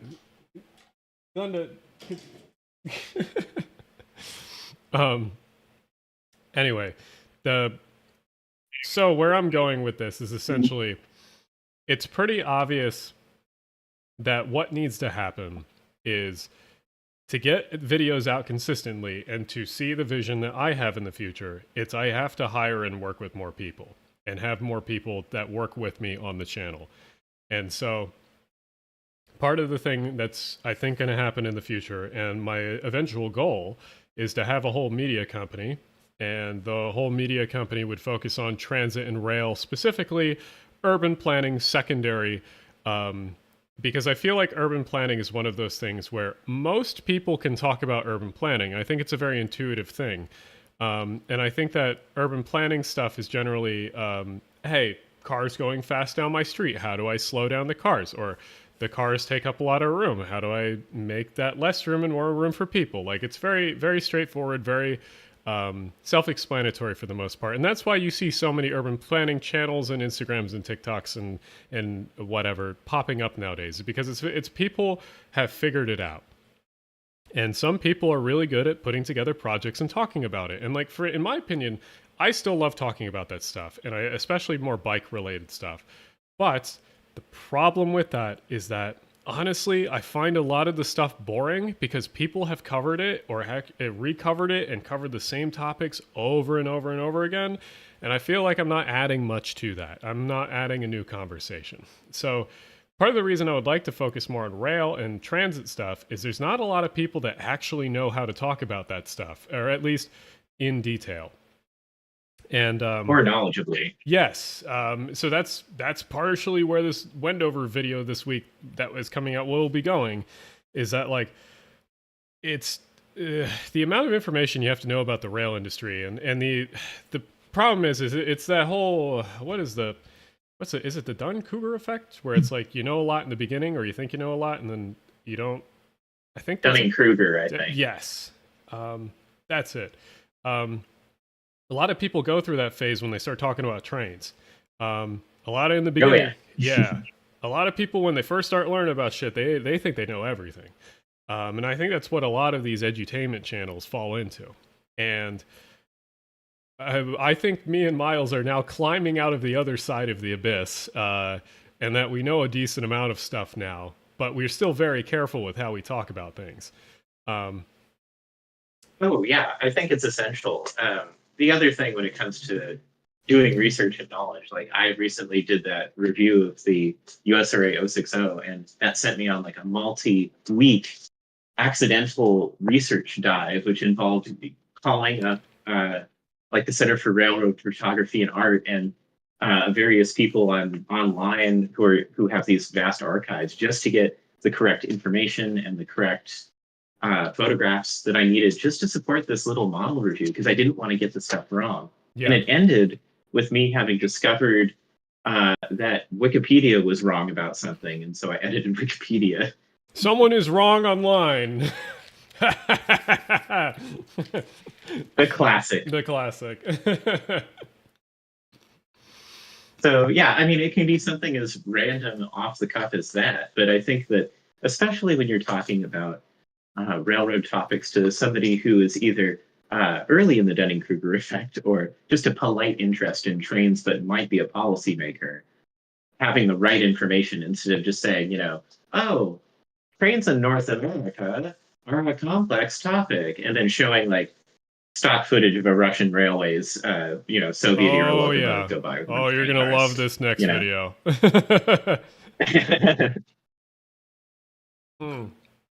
So, yeah, someone asked if I'm going to still talk about urban planning, but most of the time I'll talk about urban planning in the context of transit. And so, anyway, the main thing that I was going to is that I think in the future I'm going to focus more on transit and rail because, like me and Miles have said, it takes a little bit of knowledge to actually talk and understand about this stuff to a point. Obviously, someone with enough knowledge of their local area, they can probably make enough inferences to understand most of this stuff. Before I continue, let me just answer these two questions. What happens if Paul Winfield becomes SEPTA GM? I don't know if that will happen. And then someone says, Brendan Ziegler says, hey man, how's it going? I'm just about to go somewhere, so I won't be on very long. Thought I'd pop on for a bit. Well, welcome to the stream. Thanks for the $5. But yeah, the goal is that, like, we're still going to talk about urban planning stuff, but only if I really, really care about something, or if it's related to transit or rail or something. Because I find that a lot of urban planning stuff is very redundant, and it's very, like, focused on the fact that, like, hey, the suburbs suck, this is how we need to fix it, or hey, car infrastructure sucks, etc., etc. Like, it's very repetitive, but that's fine. But I don't... Even if I could get views on, like, stuff that's like, wow, the suburbs bad, holy shit. Like, I could make that video and get a lot of views. But, like, at the same time, that wouldn't be fulfilling for me. Like, yeah, the big number is nice to see, but at the same time, I wouldn't enjoy that. There's, like, one or two of my... Right. And you just think about, like, you know, you only have so much time in this earth. Why chase a number on a website? Why not just make something nice and worth saying, right? Yeah, like, let me go to my main channel. I'm only subscribed to Miles and myself on the second channel, so... Anyway, if I go to my main channel, I sort by most popular. So, like, there's one or two videos in this most popular that I don't necessarily like that much because, like, in my opinion, they're kind of boring. Like, the pod one, that one's kind of funny. That one I was just very angry and I made the parallel systems one. This one's okay, the climate one, and I think honestly it's becoming incredibly true for the most part. The California high-speed rail one was fun because it was a dunk video. The cars one was pretty good because I was the first one to sort of point out that fact. The Grid Cities one, it's fine. It's a dunk video, but it's for the most part that's kind of boring urban planning. And then some of these other ones are kind of fun. Like this one about the class ones that was like yelling about them. I'm glad that one did well. Or this one about Metra. I cannot believe a video talking about Metra has almost 900,000 views. That's crazy. Like, I remember when I made this video and I put it out, I was like, there ain't no fucking way anyone is going to watch a video that's about the fucking Chicago commuter rail system. I was wrong. I was completely wrong. And then this one actually landed me a job, which was your 2-day shipping needs to change, which is about local freight essentially. And then this one's the Boston Big Dig, which was a fun one to make with the intro. And then this one's your typical urban planning one, which, hey, it was kind of fun to make, but in my opinion, it wasn't like that amazing. Same with this next. I'm surprised actually this next Philly one is. But yeah, for most of the urban planning ones never really fulfilled me as much as like the transit and train ones, because those are a lot of fun. I think the only one that kind of like was revolutionary for me was the car one, this one. And so for me, it's like the train ones are always fun when they do well, because we're exposing a lot of people to content that they necessarily wouldn't think about normally, and that no one else really is talking about. And so the train stuff is the fun stuff to make. It is the one that, like, I think exposing people that otherwise would not be interested into very detailed topics about trains, I think are very cool, because there's no real media out there about that. At least, I don't know if you, Miles, you think the same. Yeah, I agree. I think that it's either too shallow or it's just for the rivet counting nerds like us. Like, you either get like Pentrax for all smiley grade, like railfan DVDs that you have to send a self-addressed with a guy with the most to go by. Golden voice of all time narrating those videos. Oh yeah. Oh my gosh. Or it's like, okay, the Union Pacific is a train line that has a big steam engine. It's called the Big Kid. No, Big Boy. It's like, oh my God, no. You know? And it's like narrated by someone with the least enthusiastic voice of all time. Where my favorite type of video is finding a Mike Bednar video about the Erie Lackawanna or something, and he sounds like he's smoked 30 packs a day for the last like 60 years, and he's like, oh, I like the Alcos. They aren't like the F units. Those are slippery. Like, that's the kind of shit I fucking love. Regular train reviews. Yeah. Oh no, you've probably heard the Mike Bednar stuff. I think he's been on Pentex also. Oh yeah. But let me read the comments. Yeah. Oh, imagine Alan narrating a Pentrex video. We should do that sometime. Just get some railfan footage, shoot it in the same style, and see if you could. We'll write a fact-filled script like they do, and just try it for like 2 minutes and see how it goes. That would be a fun second channel or your channel video, honestly. Yeah, definitely. I'd totally do that. And like, I have a camcorder too, so I could even shoot it on that.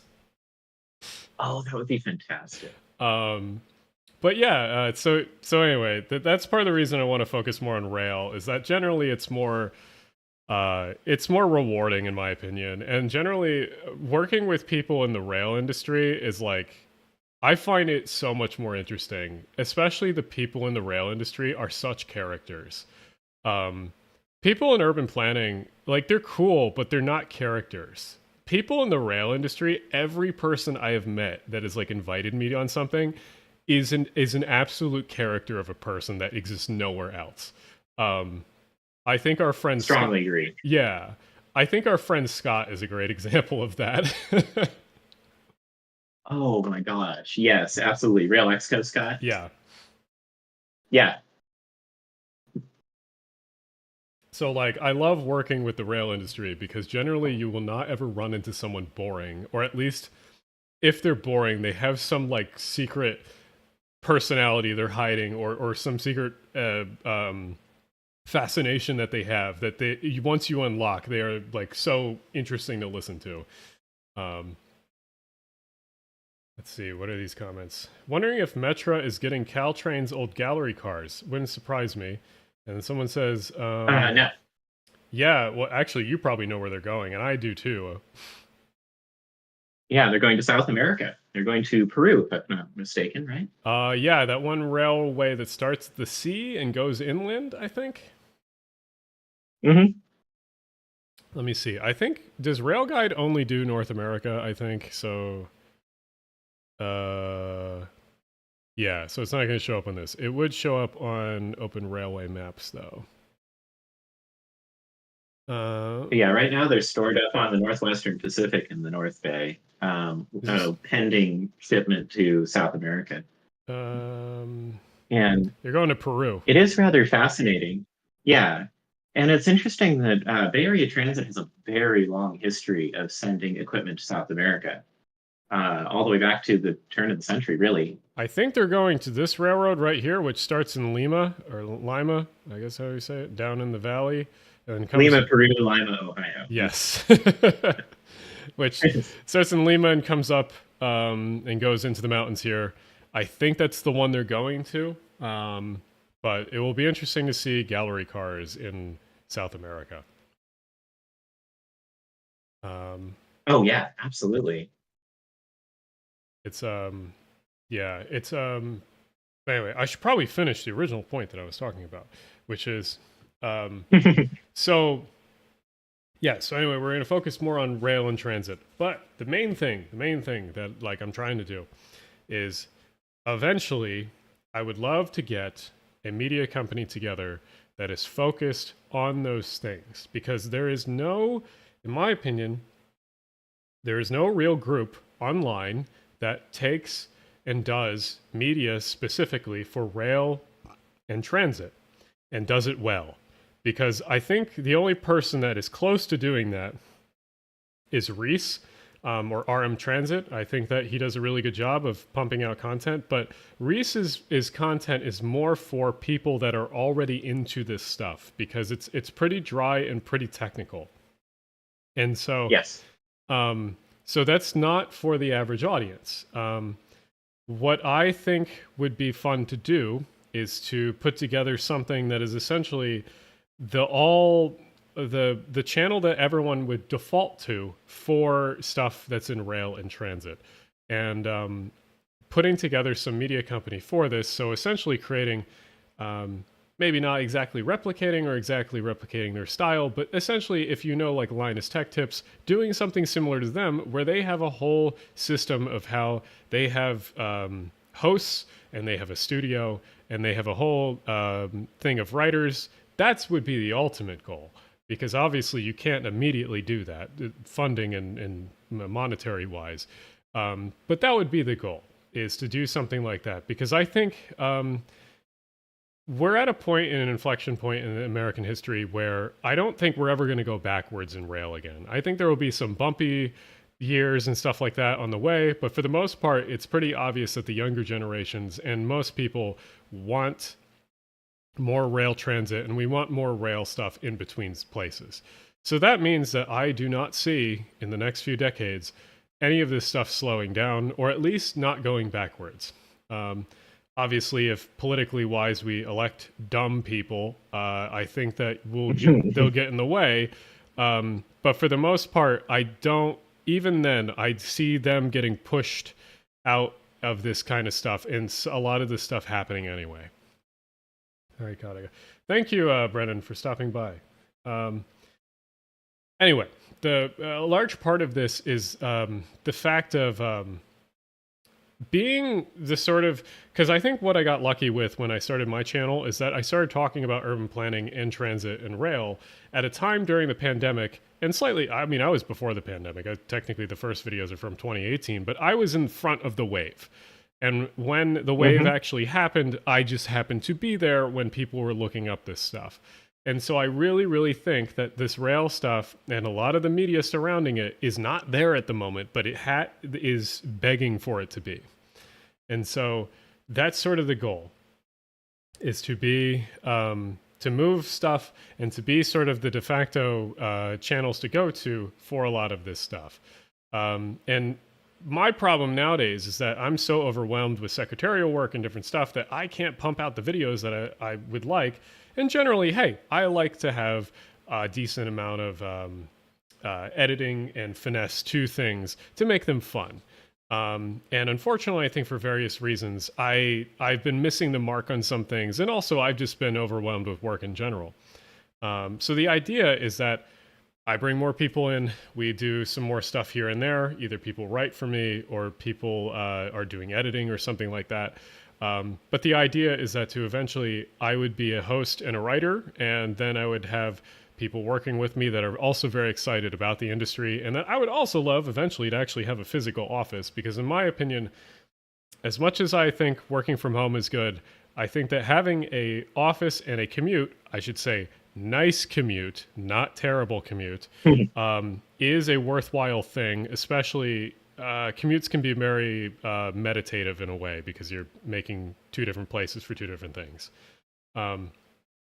So the idea is that, like, hopefully I'm able to scale this in the future. And the reason why I'm talking about this now is me and Miles are working on sort of the background and all the sort of graphics and everything to go with this company, media company, because technically, legally, the LLC and everything is already set up. I've had it set up for a while, mainly for tax reasons, because I've been doing this sort of on my own for a while. And if you don't have an LLC, especially living in Pennsylvania, you're getting fucked by taxes.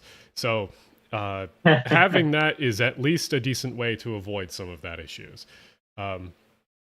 So we're setting up the company side of things, and the main thing that we're at right now is we're trying to set up a media company that is something that is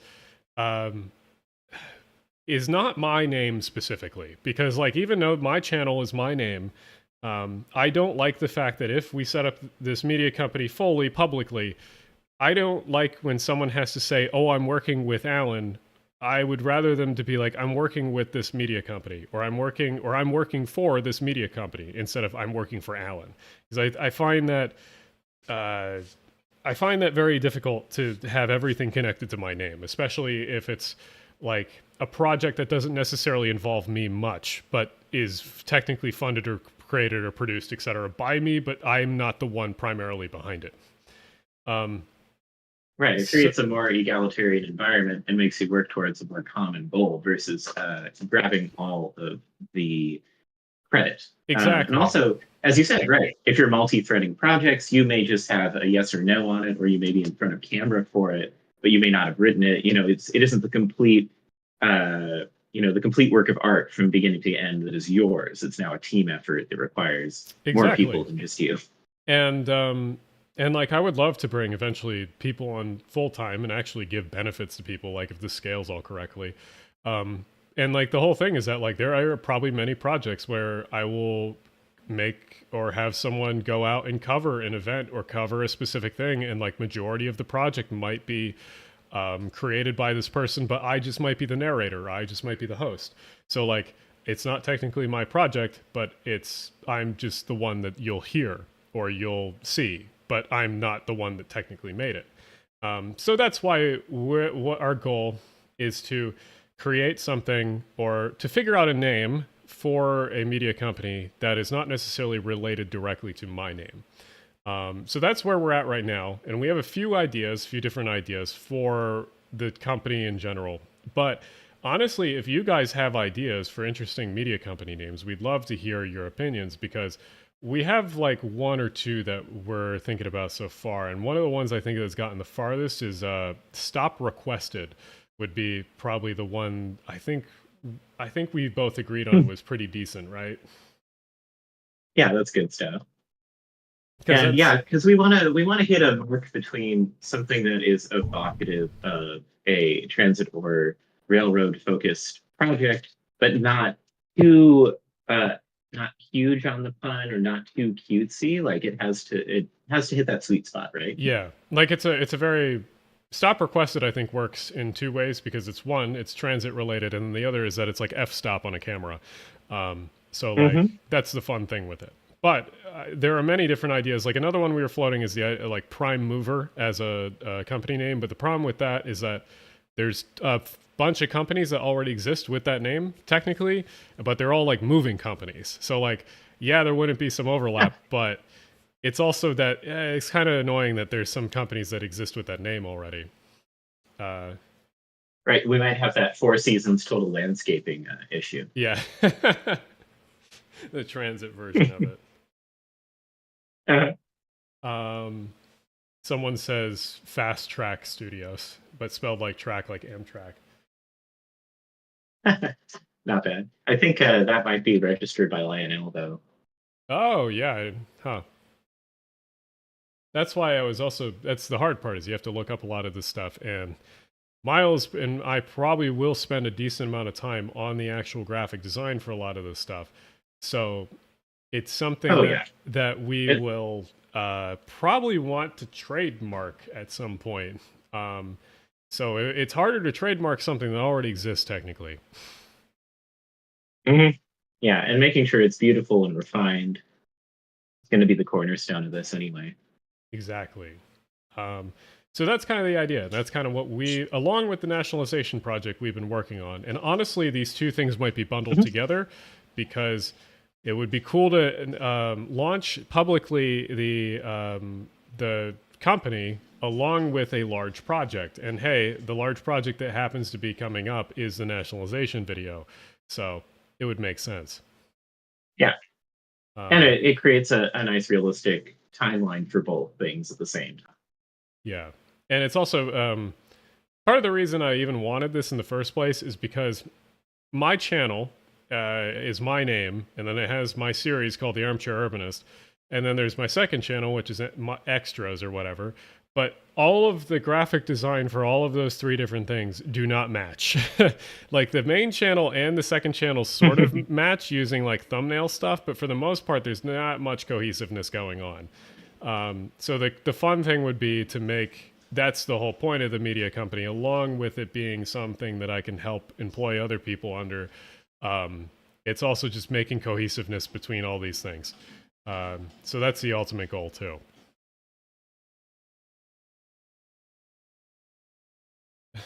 Someone says Third Rail Studios. That's pretty good.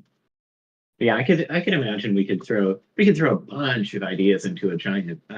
If we get enough responses from various people, friends, followers, etc., we could always Final Four them, bracket it out to get down to at least a literal Final Four to then choose from. Yeah. If we want to just fly by the seat of our pants, something that is exceptionally good that comes by, it's like, oh, that's the one.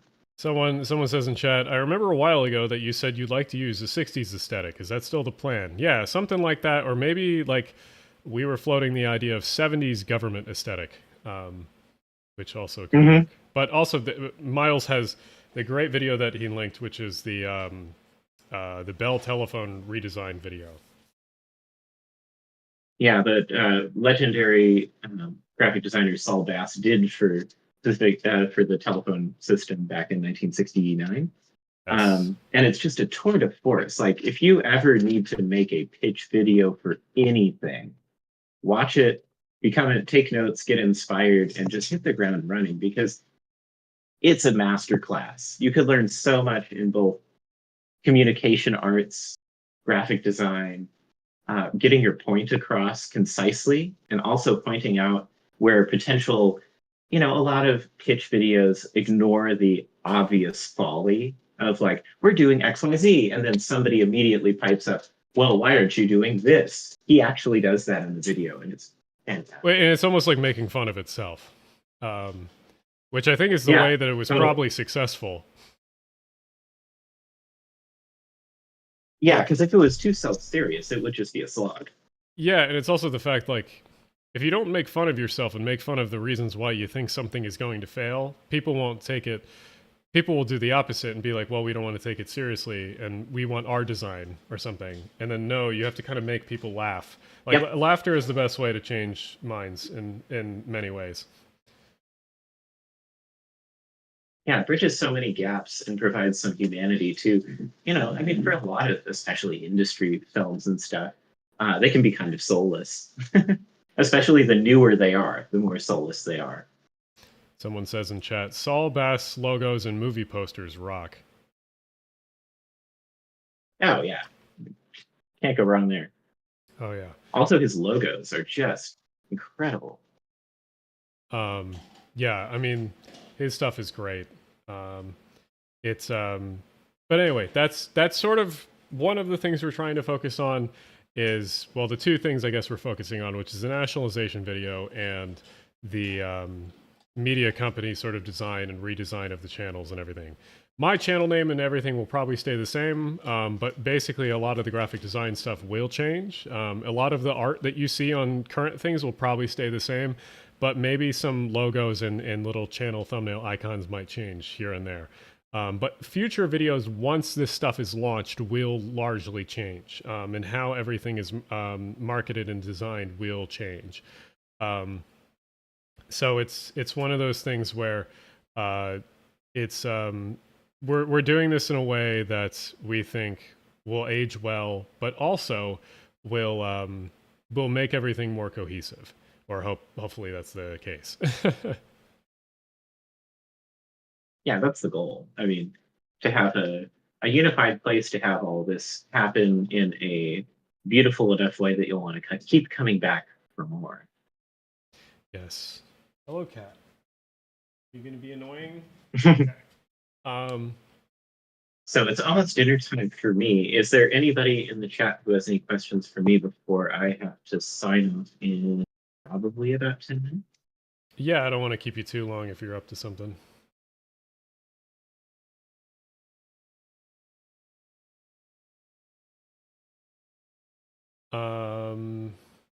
Let me answer the one. Yeah, it is goofy that state of Virginia is doing very well, especially compared to New York.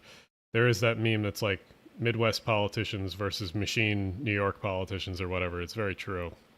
And Virginia, a little bit like that also.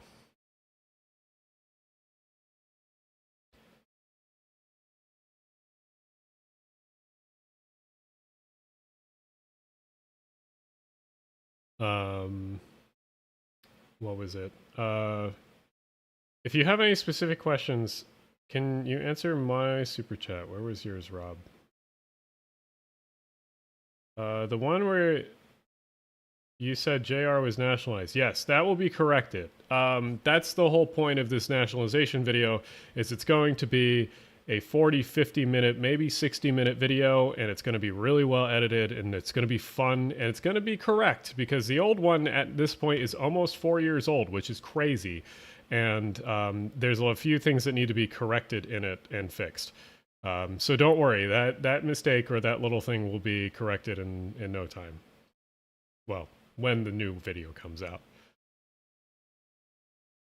Right, because JNR did the whole NDM style neoliberal privatization split off into semi-governmental whatnots, right? Yes, but technically, and this is the technical part, even though they're private, the government still largely controls them. Yep. And that's the main difference with... Which is good in some cases. Yes. But that's one of the things that a lot of people get wrong with a lot of the JR stuff, is they'll say, wow, look at that privatized company. It must be doing, like, we should do something similar. It's like, well, no, they're privatized technically, but the government still largely controls aspects of them. But I think it's... Yeah, it seems to smooth out a lot of the hiccups that would happen if they went fully private. Yeah. And especially, thank goodness it's not the VR style open access, which I'm amazed they're thinking about reversing. So VR will begin to operate trains as well as just maintain the track. Which would be cool if the British actually did that. But the problem is they're probably going to half-ass it, and something's going to mess up somehow. Oh, of course. It's Murphy's Law. Yeah. The NDM de-electrification was so sad. Yes, that's... Honestly, that deserves its own video at some point. Is there any actual, like, really good deep dive on what happened to HS2? Because Jago Hazard did some great coverage of it already. Yeah. But I haven't heard of anything from, like, the dream to the lack of execution to the questionable follow through. And it's just the fact that they were digging up hills to then bury the line again. Like, it's very, very goofy. Like, I've never seen an HSR project, even in California, even California High-Speed Rail will not do dumb shit like that. Like, somehow this project was worse than California High-Speed Rail, and a large part of the reason why California High-Speed Rail is so damn expensive is because a lot of the things they're doing is fixing roads, which is, yes, the train project is fixing roads, and that's largely why it's so expensive. Also, they didn't bully Class 1s and just moving their lines. Yeah, it's kind of nuts. Honestly, the California High-Speed Rail stuff deserves another video on my channel at some point. Oh yeah, I think maybe an annual update, honestly, on what's happened and what hasn't happened until the day they smash the champagne bottle on the nose of the let's hope to God Siemens equipment. I think it's going to be a Siemens something, but we'll see. Oh yeah, especially after that silly Alstom lawsuit. Oh my God, that was so stupid. Well, it's like they think that if they're so petty, and it's like, yeah, people and companies do this all the time, but it's like you can sense the pettiness in the Alstom people. Like, it's not subtle. Oh yeah. Yeah. So goofy. And what was it? It's just, you can tell they're sort of on the back, like, they know they fucked up a lot of stuff, so they're like trying to fight a lot of this stuff because they know they've screwed it all up. So, well, my favorite part about it is that the pitch for California High-Speed Rail's sets from Alstom was basically, well, we can just take all the Amtrak specific stuff off the Avalia equipment, and we can glue on the stuff that you guys need, and it should be fine. And it's just like, no. Yeah. I appreciate off-the-shelf solutions, but this is not off-the-shelf if you're then again tailoring. It's also like it's silly. It's also like, not only is the Amtrak equipment having issues, apparently the TGV-M, the actual France version, is having issues. Apparently at higher speeds, higher than 250 kilometers an hour. Apparently at speeds higher than 250, the power cars have weird oscillations that the TGV-M has been dealing with. So, like, on the corridor, you basically barely go faster than 250 kilometers an hour. Very briefly, so that the Avelias will never have issues on the corridor with that. But, like, the California High-Speed Rail would absolutely have problems with that, since they were shooting for 220 miles an hour for most of the corridor. So it's like, yeah, why in hell would you buy that train? Yeah, and it's weird for them to have gone from the original TGVs, which were, world record producing, world beater HSR equipment that is gorgeous and is aged extremely well as far as the aesthetics, maybe not the electronics, to be this, like, I don't want to call them pathetic, but it feels pathetic. Like, I feel there's also some sort of weird curse of, like, any company that buys Bombardier ends up shitting the bed somehow. Well, I think you even go further back from Bombardier. Like, what was the company they bought that cursed them? Right? Exactly. Yeah. Good. Hey, Glenda, stop. My cat is like, she's waiting for, she gets fed in 13 minutes by the auto feeder. So she's being annoying. She's pulling up her sleeve and there's a little tiny watch on her paw. Oh no, she's very real for that. No, but honestly, one video that I've been meaning to do is the Bud video. And the problem with Bud is that there is terrible documentation about their history. There's no books or anything you can find specifically that documents why Bud failed and what happened to it. There's like some articles and stuff like that you can find, but for the most part, it's like you basically have to piece everything together. And honestly, that's another video that I'd love to work on and do a lot of specific work on and for, but it's just, you can't find some of this information. And if I were to focus on it, I spend a ton of time. Glenda, stop. And so I have actually bought some actual pieces of old Bud memorabilia and some stuff from the late 80s. Actually, let me get the book. The book is right here. See if I can reach it.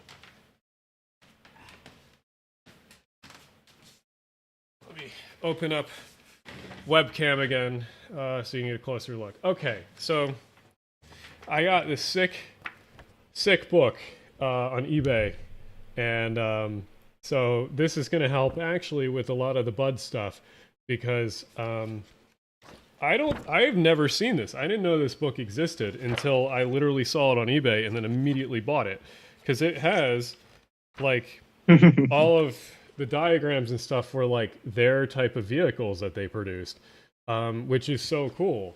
And there's even like diagrams in here showing the tilting M fleets they were working on. Wow. Yeah, like I when I saw this book, I was immediate purchase. Like I didn't even try to haggle down the guy. I've definitely done that a couple times. Where is the section? They had like a future. Oh, they did. I didn't realize Bud did intermodal cars. Did you know that? They really? Did, yeah, what they did like? the Low Pack 2000, low profile intermodal car. Wow. They were the blue colored ones. Yeah, here's the tilting M fleet and a lot of future designs that they had. The M fleet is over here, the tilting M fleet.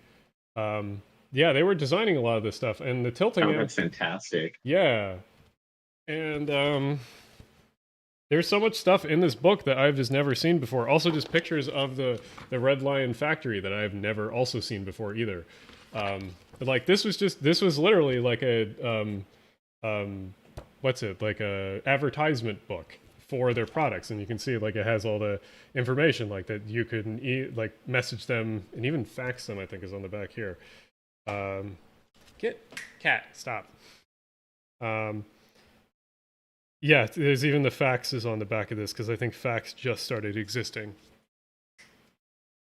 But Bud designed the Trans Rapid. They helped, I think, with the shell design, but that's not the Trans Rapid in that. That was the whatchamacallit, the DARPA whatever Pioneer, or the, where is it? That's the Department of Transportation, like hover vehicle. That what you're looking at? That's the one with jet engines and shit. Oh, yes, that thing's wild. Apparently they've gotten the Bud Pioneer truck up to 250 miles an hour, which I didn't know about. How? My question is how. I would love to see the Pueblo footage of that. Holy moly. But yeah, this whole book has like all their designs and everything, like and this was like late 80s. Like here's one of their last orders, which was the CTA cars. And like Bud had like essentially their last ditch efforts to sort of sell more stuff was to rename themselves into Transit America. And so some of their super late documents in the last like year or two of their existence are named Transit America. And I actually ordered one on eBay that literally has, it's like a brochure for an LRV they were designing. And the brochure literally has a sticker over the Bud logo that says Transit America, which is very funny.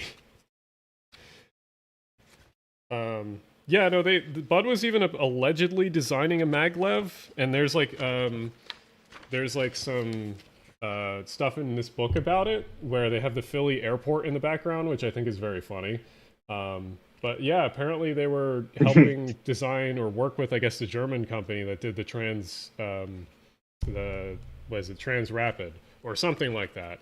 But it's just goofy because it's like, I would love to actually speak to someone why Bud failed, because I've gotten like 100 answers of why Bud stopped existing, between like, hey, the union work was too expensive, their designs were too expensive, they got outcompeted by people that underbid them with cheaper designs, they made the designs too robust or too heavy, various different things. They weren't able to computerize stuff like other people could. I've gotten so many different answers, and I've never gotten one concrete answer to why they stopped existing. So it's like, that's one of the future videos I'd love to put together. And honestly, it would be a very like invaluable video for most, because it's like most of us have no idea the real answer. And it would be cool to actually track down some people that maybe worked there in the end times.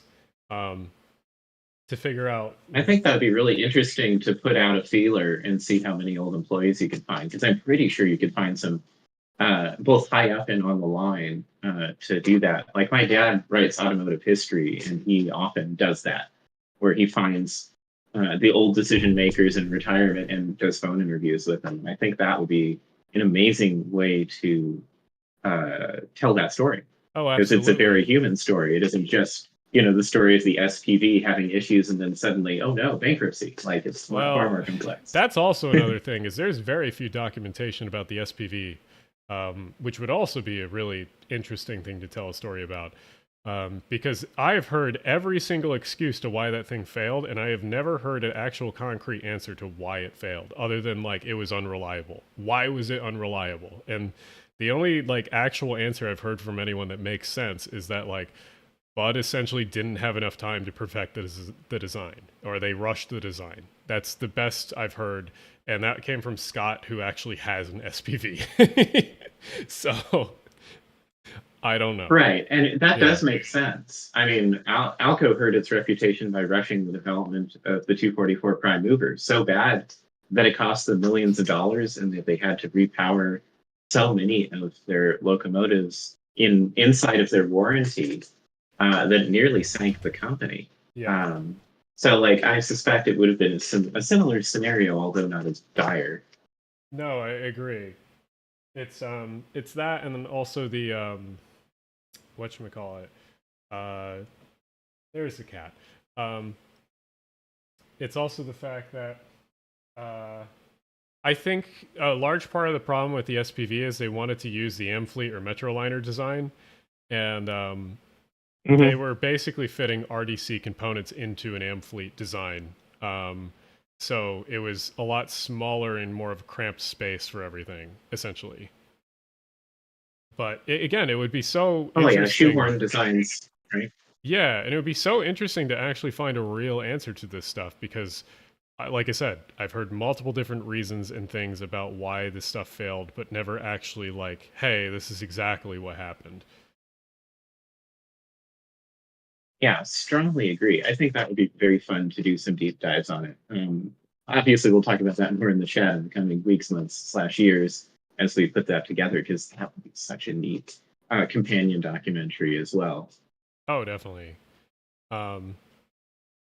It's that, and also I think on that bombshell, I gotta take off. Okay. Well, thanks for stopping by. And it was wonderful. Thanks for having me. Any plugs you want to say before you go for everyone? Oh, I mean, if you know me well, I have my YouTube, which is youtube.com/interurban era, where you can watch great model videos and reviews of locomotives and mini project layouts that I'm building for different clients around the country. And of course, you can check out the Patreon, where I regularly write articles that no one else sees except for the patrons themselves at patreon.com/interurban era. Yeah, and if you go to my main channel, you will find Miles's channel down in the very bottom with Friends of Channel section. So very easy to find. Oh, let me add you to mine for that. That's a good idea. Okay. I'll talk to you soon. All right, we'll see you. Bye. Okay. Let me see what other friends are up to and if they want to do TF2 or something.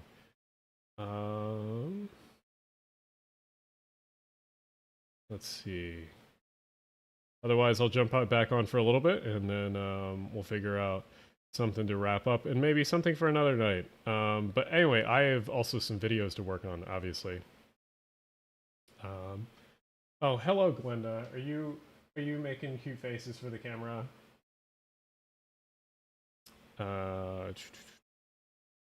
Making some goofy faces. You know that.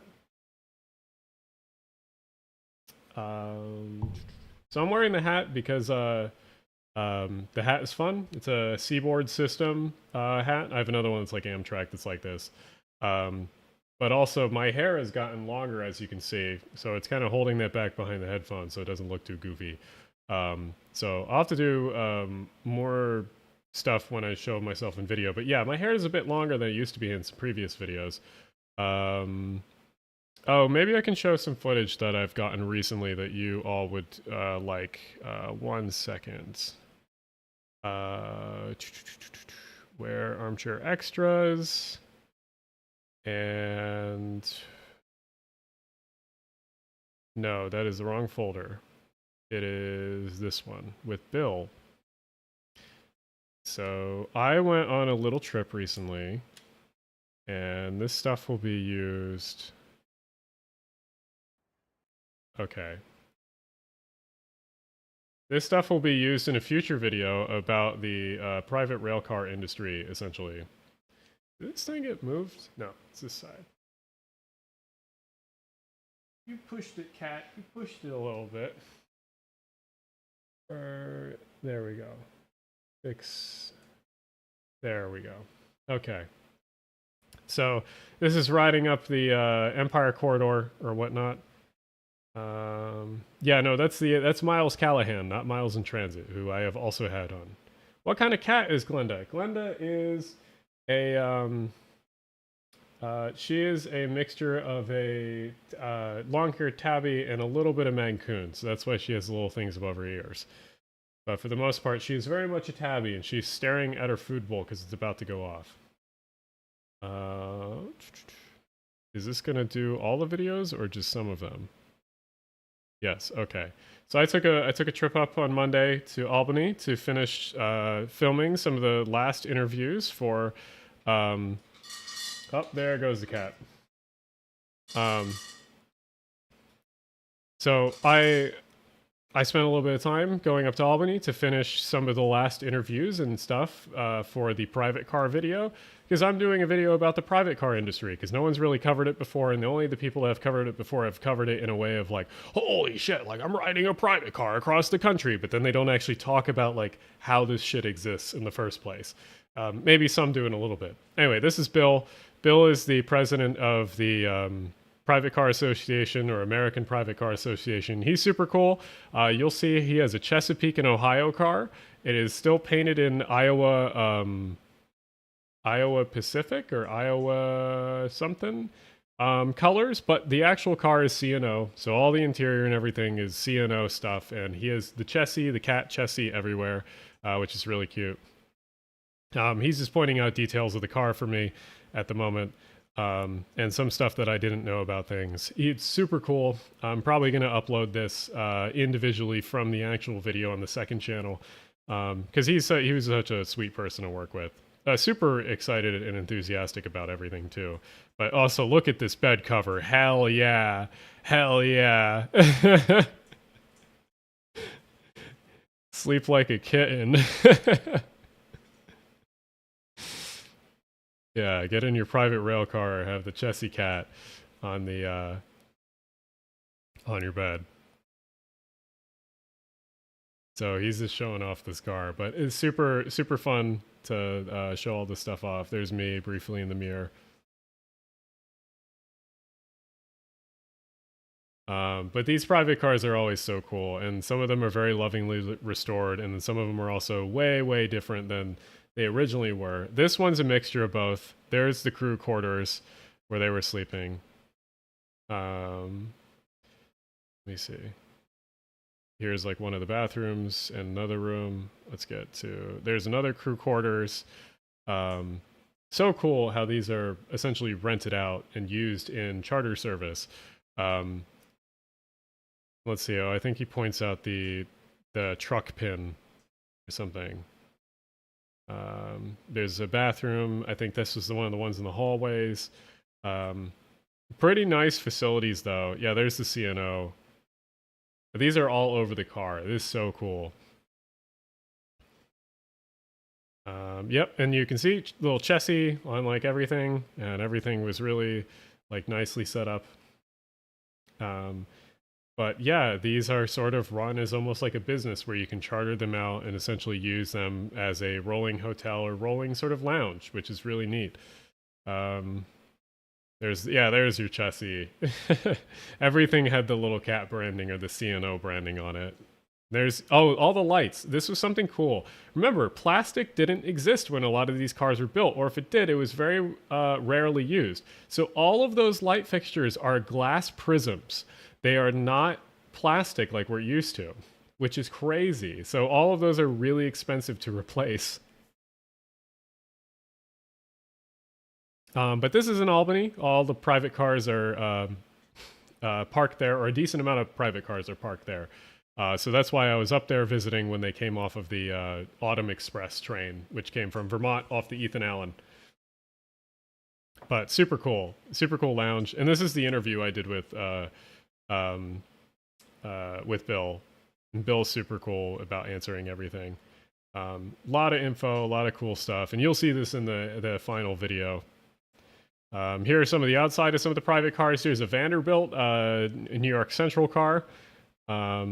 This is Albany Station. We're walking around the yard here. I'm wearing high vis, of course.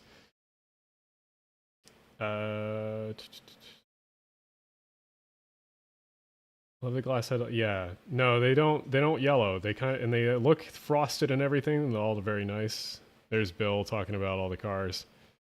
Oh yeah, plenty of cars have survived into the modern era. Now he's talking about the truck design and sort of how the anti-sway works, or sway bars work. Super cool. And like I said, I'll have to compile this into a video or something. Bill knows a lot, and it was really cool talking to him. And I think he was actually really appreciative about the fact, like, I was interested in stuff like this, where the average person doesn't give a shit about truck design or how the higher speed trucks work and the different truck designs are. But I really appreciated this. There's his car. Like I said, it's painted in the Iowa Pacific scheme, but it's a CNO car. It's supposed to be painted like the one down there on the end. But yeah, super cool. And his car is called the Blue Ridge Club. It's an original Pullman or whatever. It used to have also stainless steel fluting on the side, but that was removed. Did you know Metra has a private car? Yes. So does Metro North. Metro North has 3 private cars that they use for employee trains. And I think I'm trying to think of the other railroad that does too. I think MBTA also does, and NJT does, but they're only on work trains. So they're not really private nice cars. They're kind of just work cars. He's talking about this. This is this cylinder right here is the parking brake. One side of the brake cylinder is the normal air brake, and then this side, these little bars here are what pulls the brake out, and it's what activates the handbrake, essentially. There's his car in the other end, and he was like, "Oh, let me go turn on the lights." So yeah, these were the his marker lights that he has on the end, and of course one of them is an oscillating light, or a Mars light.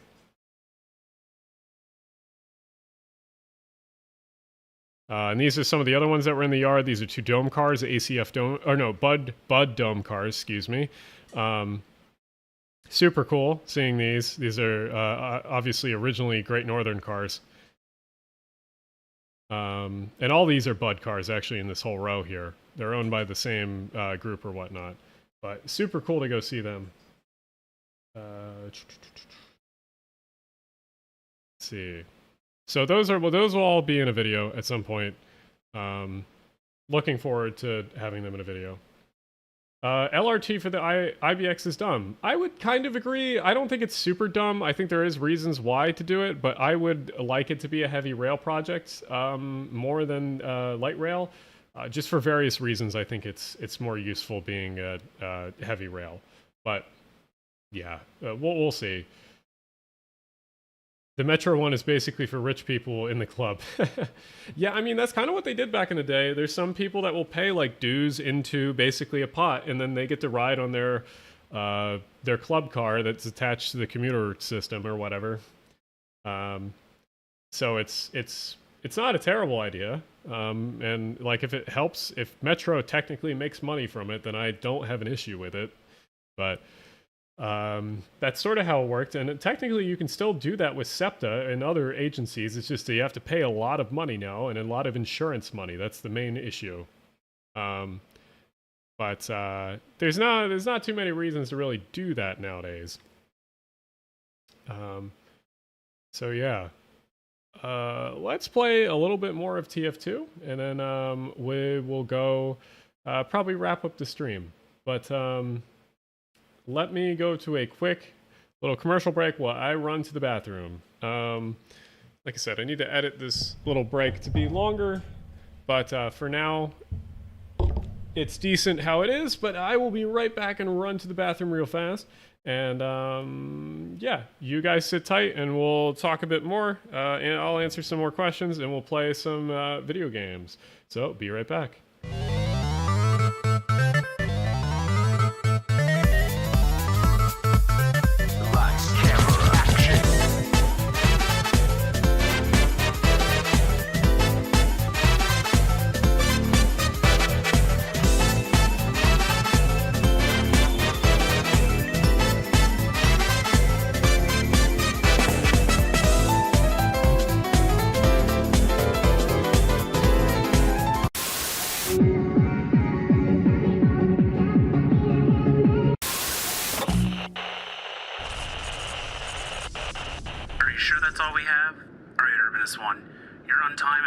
As planned.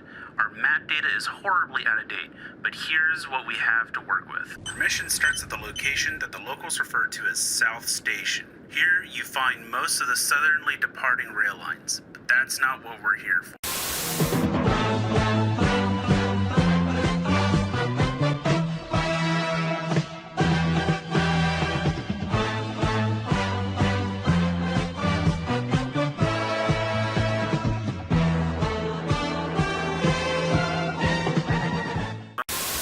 Railroad men call you a GG1, but you're just plain electric to me. Hey, girl, I can lick it, I can ride it while you slipping and sliding. I can do all them little tricks and keep the...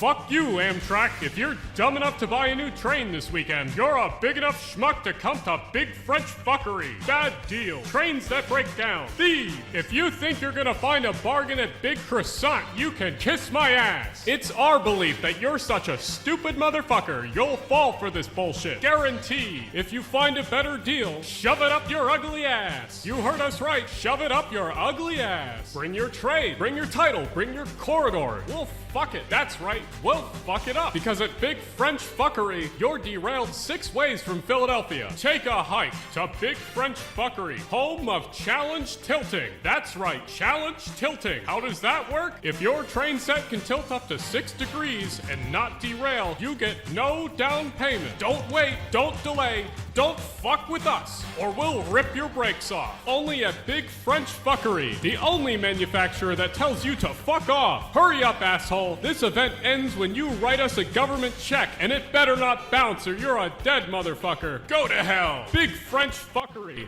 Hornell's filthiest and the exclusive home to the meanest sons of bitches in the state of New York. Guaranteed.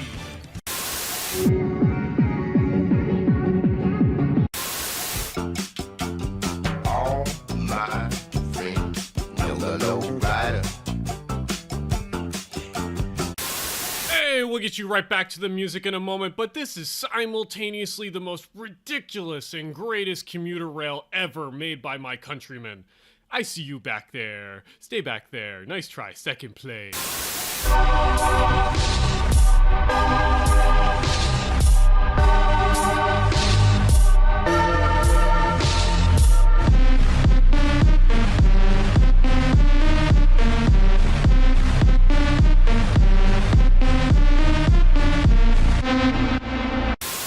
Is there a model somewhere in the world that could make Amtrak, if not a profitable company, an entity that would be self-sustaining? No. No. There's no way that Amtrak, any part of it, can both cover its operating costs and its capital costs. Okay. The Metroliner, the new high-speed train between New York. Oh, not that. Where is the game and camera? Oh, no. Game. Hey, there we go. Okay.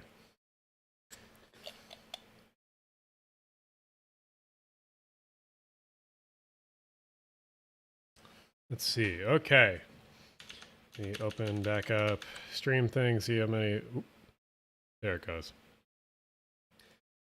Wish we had private cars on the West Coast, Amtrak trains. Issue is cab cars and not willing to reverse train in San Diego and LA. Any ideas you think of private cars outside? No, they do. Private cars go to LA all the time. The problem is going from LA to San Diego. That's the main issue. Is I think there is a Y in San Diego that they could use, but for the most part, you would need to build it into the train somehow. And so most people don't take private cars from LA to San Diego because there's no real reason to for the most part. But there's many that go from LA elsewhere.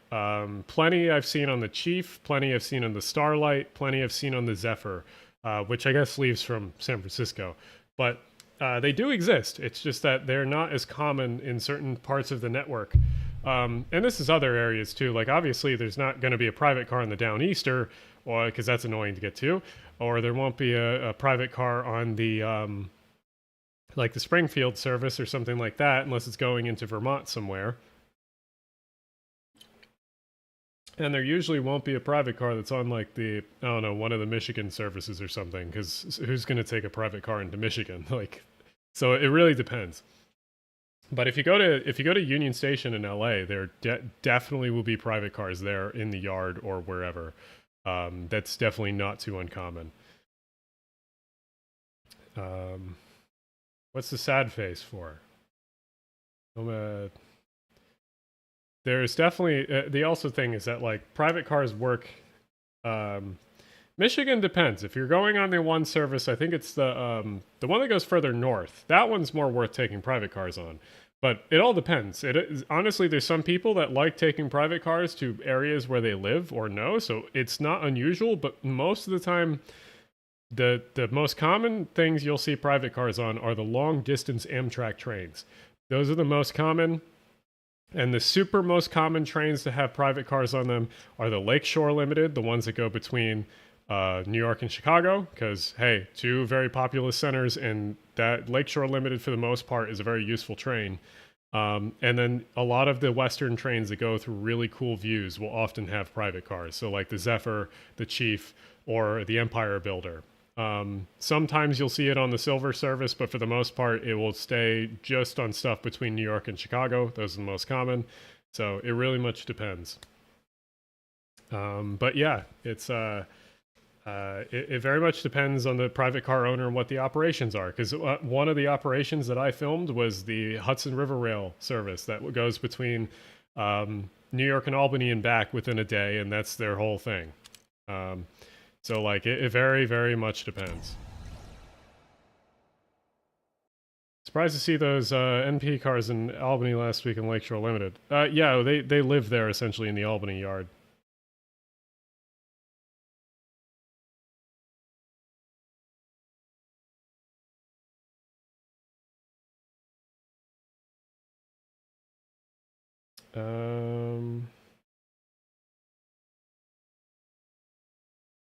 Where was I? What was I gonna look up? But yeah, for future streams and future stuff, like I said, sort of passed a lot of stuff, and I'm sort of was going through a lot in September and early October, so I'm hoping to be past a lot of that stuff now, but obviously still dealing with it.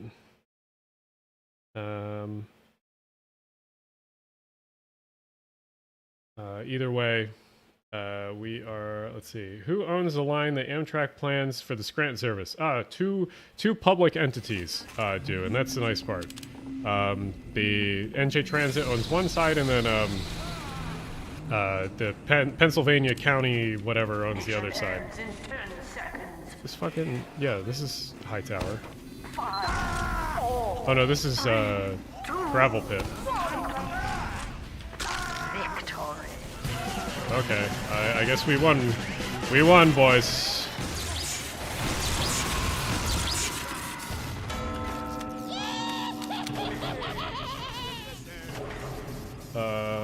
Who owns? Yeah, no, so the Scranton service is probably going to happen if everything goes correctly. Mission begins in 60 seconds. Yeah, PRRAN, or PNRRA is the other owner, which they run the Delaware Lackawanna service or whatnot.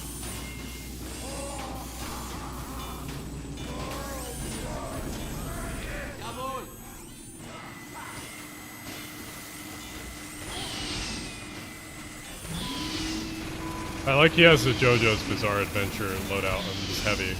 Mission begins in 30 seconds. Pyro, are you gonna...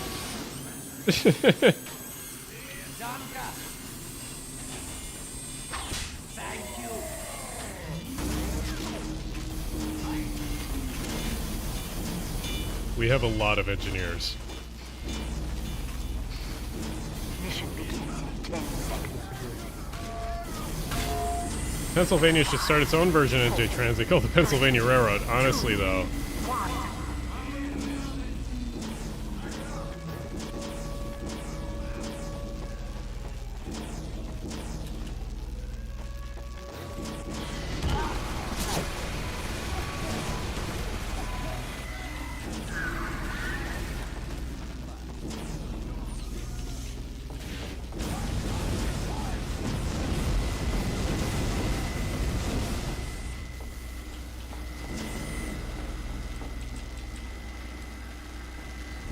See, how can Via Rail fix the corridor service and frequency? That's a good question. Honestly, I want to do a video on Via, but it's like frustrating because obviously I don't live in Canada, so.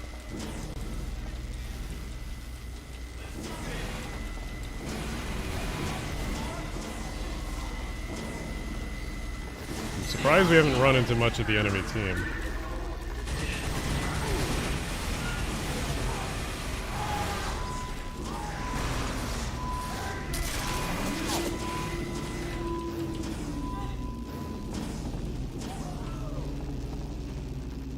Because you think Amtrak is bad. Yeah, honestly, Amtrak should just take over parts of Via, in my opinion. But that's a whole another topic.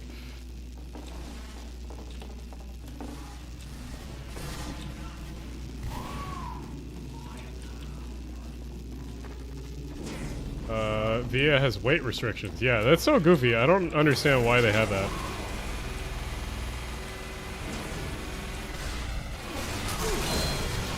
Oh, you gotta be. What is my ping? Why did that...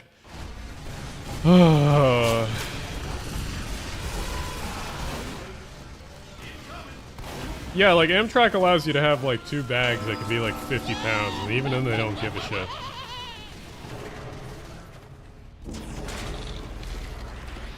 Watch left side C. Oh. Both the edges, watch out for the left side. They got a lot of vehicles.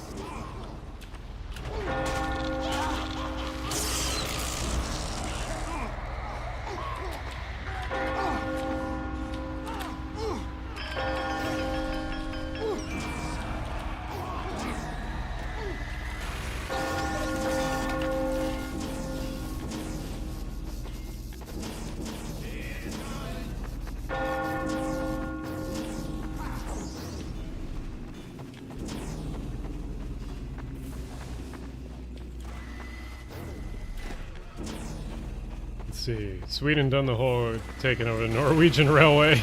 I didn't. Is that true? I didn't know that.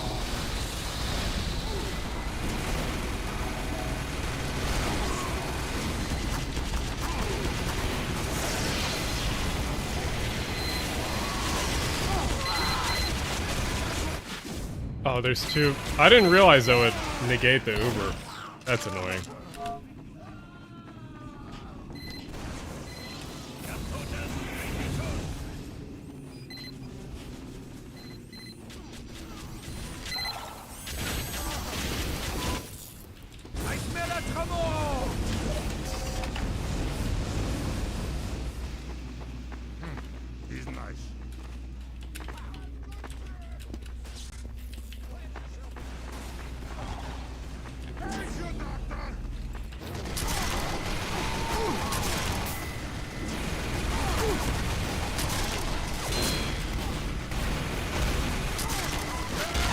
Oh, of course he had fucking Chris. Oh my god.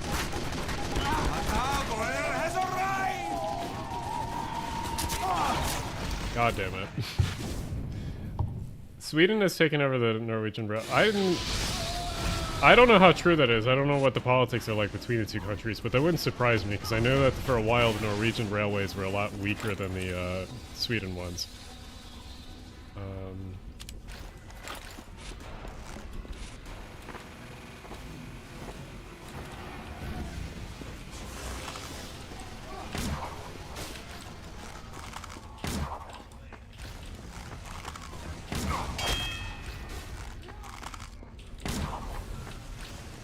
Thanks, mate.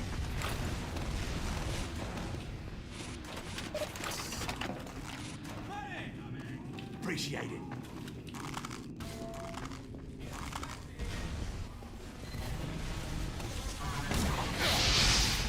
It's fucking annoying. Oh, that's annoying as shit.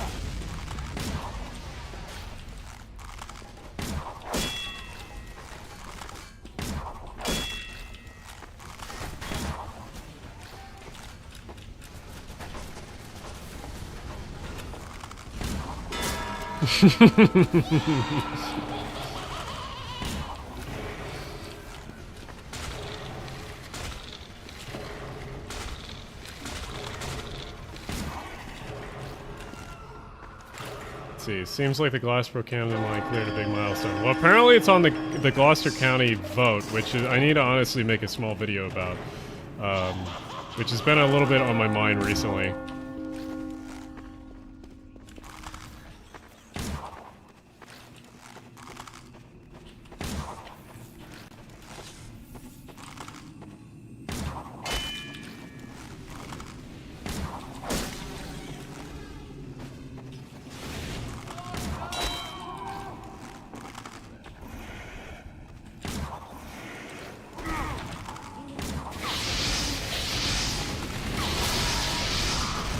I got him, but he got me. Sweden, if the DC to Richmond or electrified Amtrak should order electric locomotives exclusively for the auto train. No, they would still need diesels for the auto train. That would be the one exception where... Oh, the exception is the auto train. Exclusive... No, because the auto train is the one that runs like really far without needing electric stuff.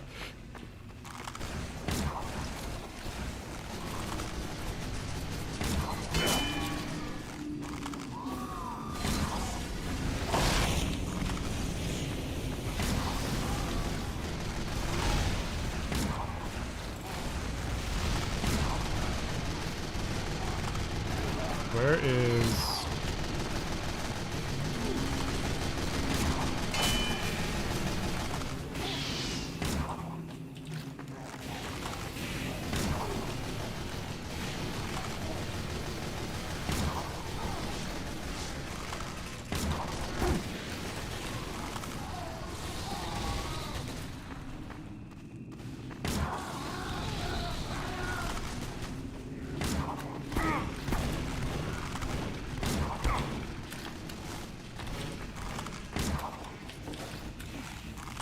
Oh, fucking spy.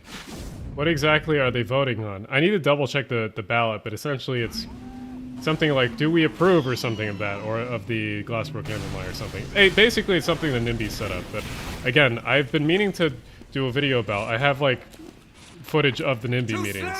Mission ends in 60 seconds. Yeah, I know, I'm rusty with the arrow stuff. Alright. Oh. Oh my fucking god. I need to double check, but yeah, essentially it's the NIMBYs in the group are very adamant. I think politicians are more or less fed up with them. Not necessarily that like they're going to push stuff consistently, but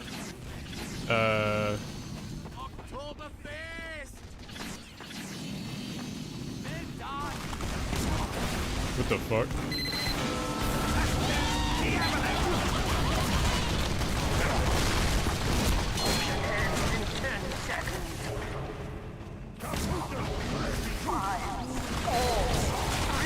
Oh fuck. Oh, I'm stuck.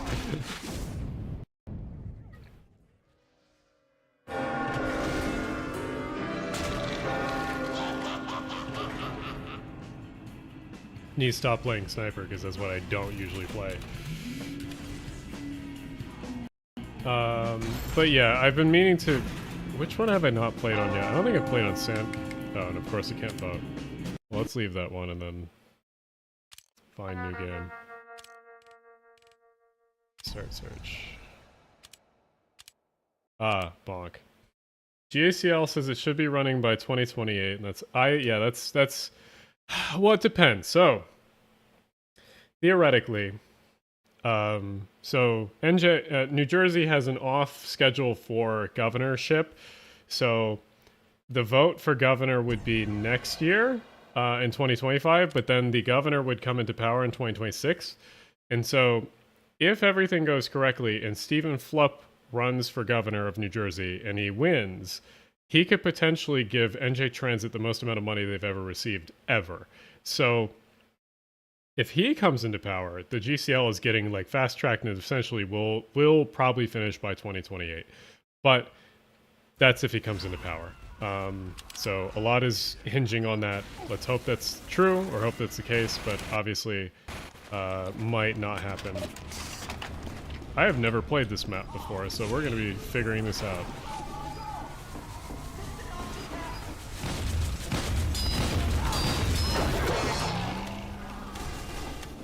Why did I get the kill noise? I always forget my kill noise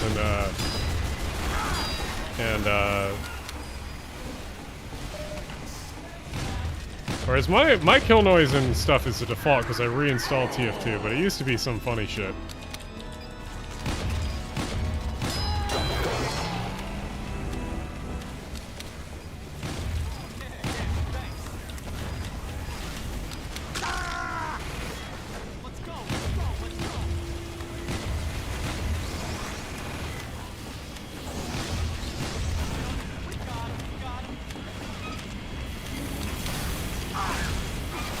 Fuck.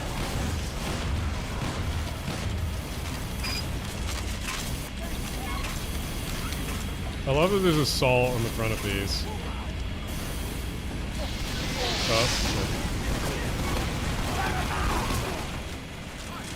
Hey, hey.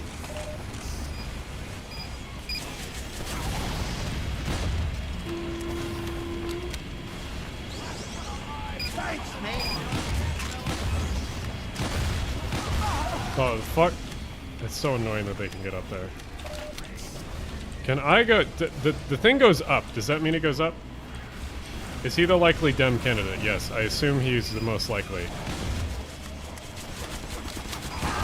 Alright, at least I got the sentry gun. Consistent, reliable funding for WMATA would be huge. WMATA is such a weird black box of funding. I can never know exactly how they operate.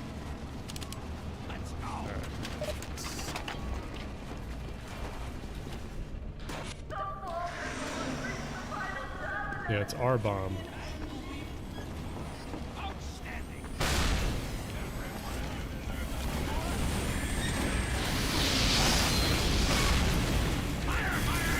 Hold on.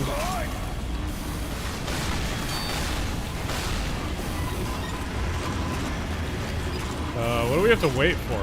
Oh, it's cutting through the gravestone. Okay.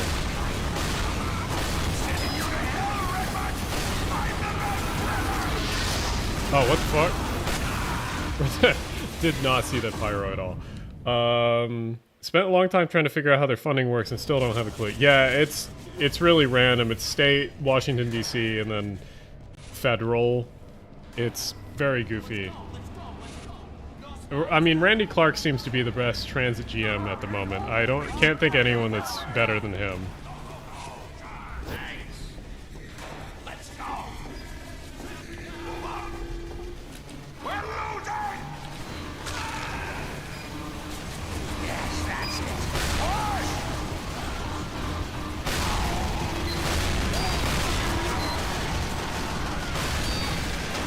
What the fuck?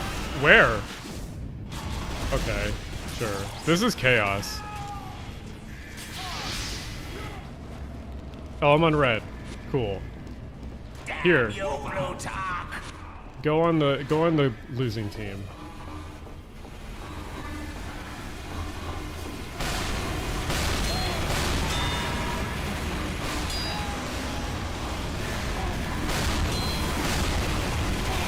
Oh. Got solved by the thing. This is such a chaotic fucking map.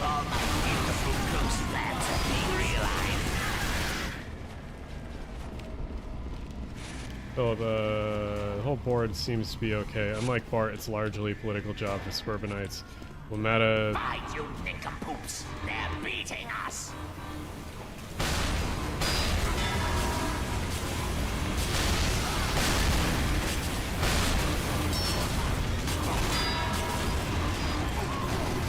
They're losing!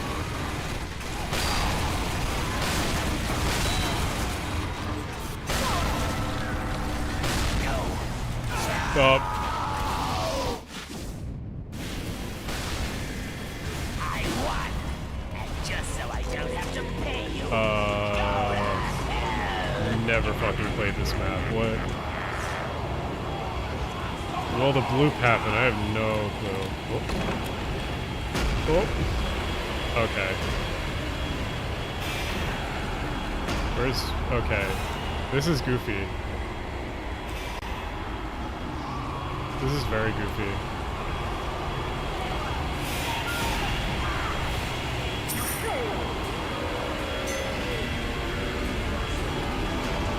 Welcome to TF2 Halloween events. They're kind of goofy.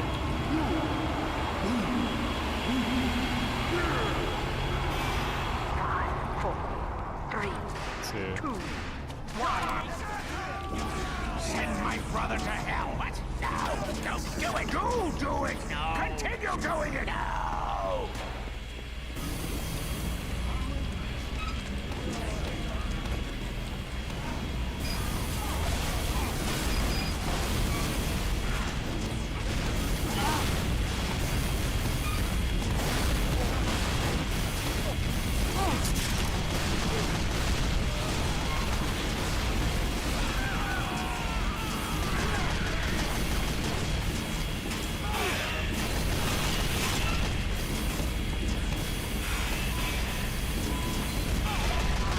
I like it makes the saw noises. Oh gosh. Oh no, yeah, I'm dead.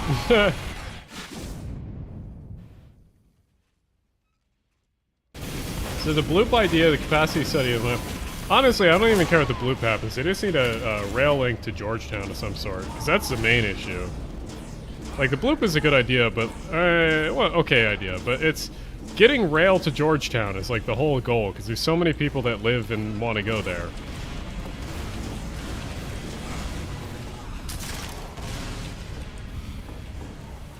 Well, I can't really do anything over there. Ow.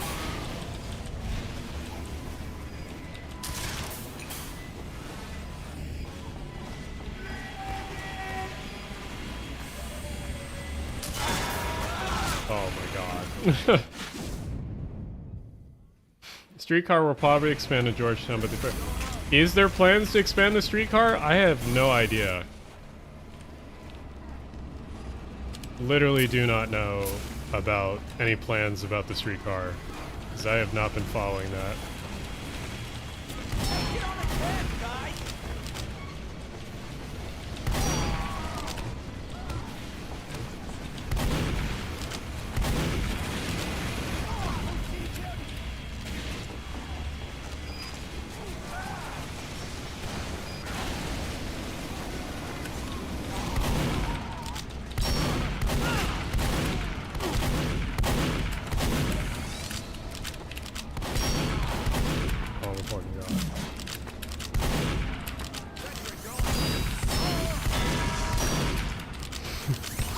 Oh my fucking god.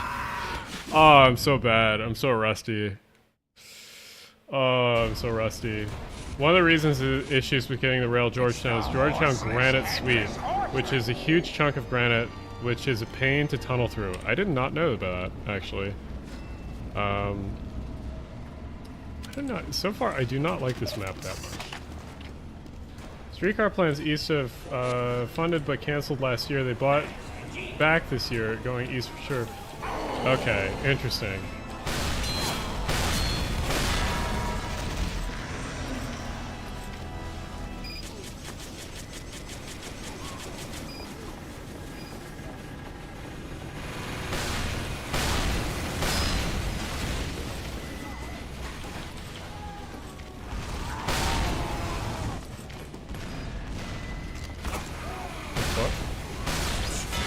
Thank you.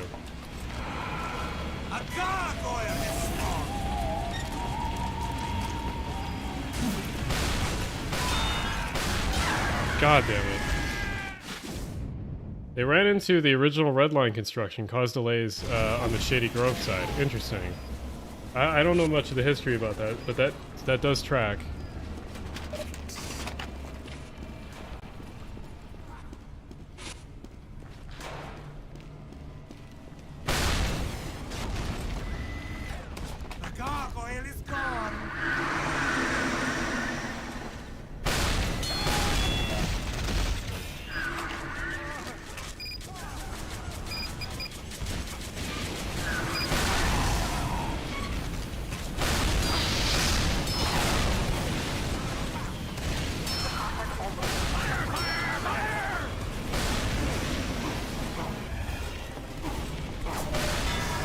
Why would you chase me?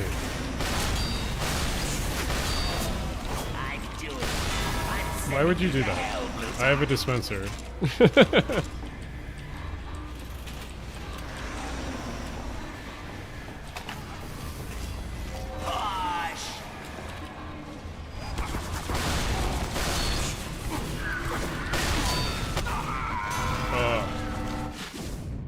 Granite is indeed a major problem with the PTA. It takes time to work with. Cool rock though. No, definitely. Don't take it for granted. Oh. Okay. What? Go forward.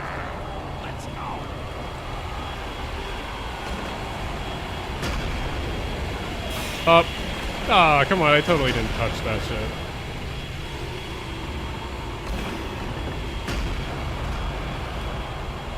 So goofy.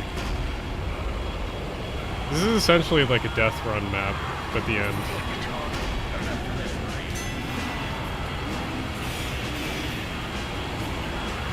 There's a great Washington article about it. It has a nice map where the granite is. That's cool.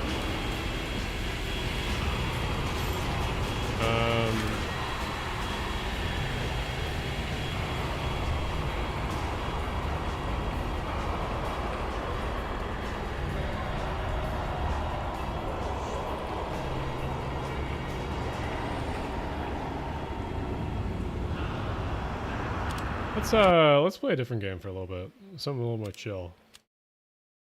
No, not that. Nope, not that. Not that. There we go. Back to this. The cat. Cat is sleeping. Hello.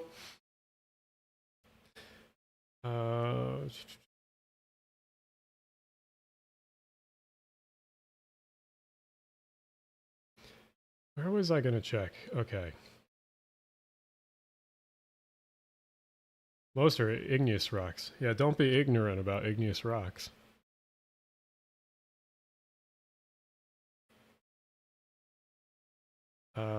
Who do I have notifications from?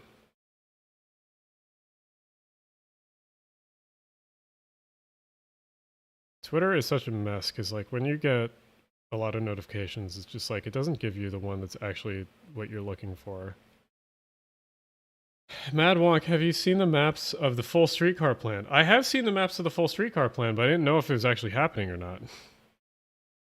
Let me delete that.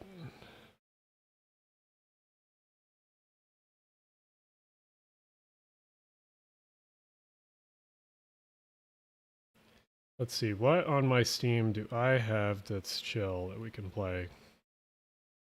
So I've been meaning to, I used it in one of the last videos, but I personally did not create a lot of those things. That was a lot of my friend Tyler's. playing Rolling Line, which is basically a train game, but I need to get actually used to playing. So we're going to try to play Rolling Line for a bit and see how it goes. So let me load it up. Scrabble, the Garnet, and Madison expansion ticket. I just feel bad for the streetcar because it all... Why did it load in VR mode? I did not... Hold on. Oh my god, that's so loud.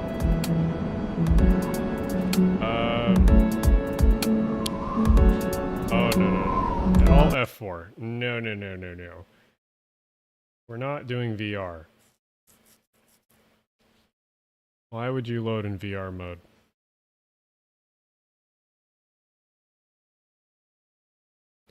Properties. Controller.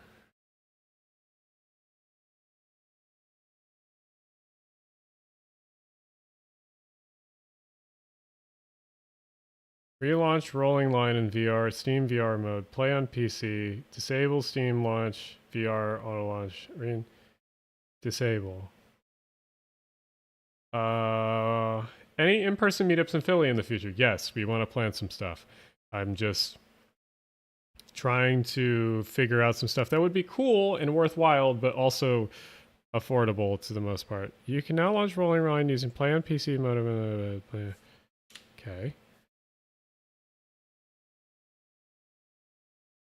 See if this loads correctly. DC actually abandoned streetcar tracks to the project construction. Yes, the ones across the river. I'm forgetting the name of. You want to enable Steam VR line. This is annoying.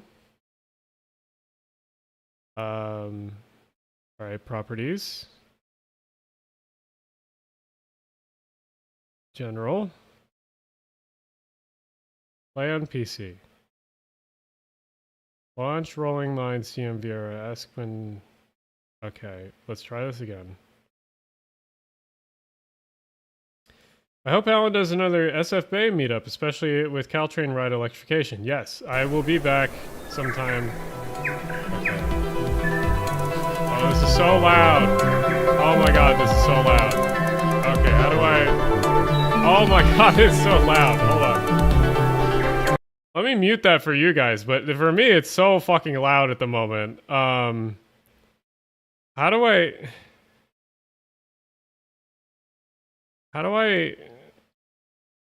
No, I want to change the... Hold on.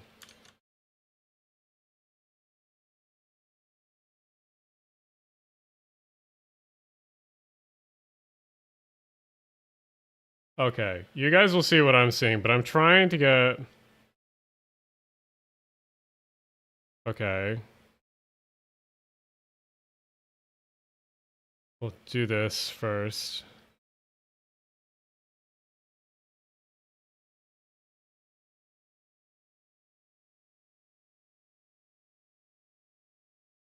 Where was the DC? No, well, yeah, Santa Fe.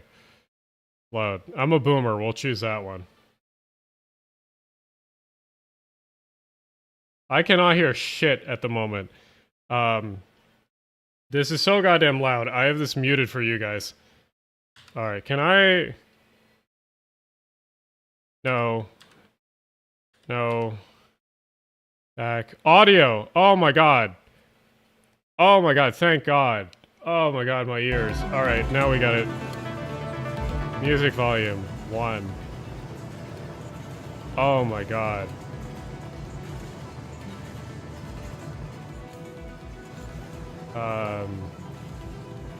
Oh my god, I can now hear. What the fuck? How do I go up and down? Shift? No. How do I... Okay. This is essentially like a model railroading thing. How do I... a free look? Is there... Oop.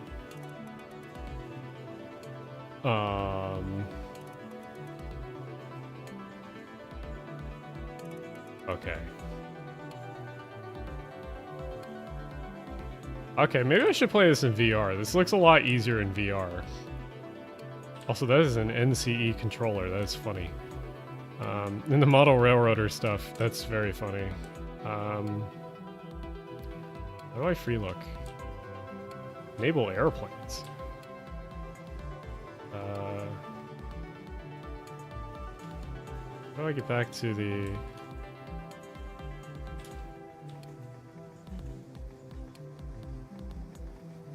California, that's right, brother. Can I control this guy? Clone, push right, push left, reverse. O for options.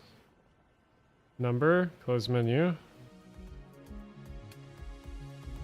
How do I accelerate? Oop. Not what I wanted. Oh, there's a lot more shit over here. It's your whole train yard. Open the DCC controller. Ah, okay.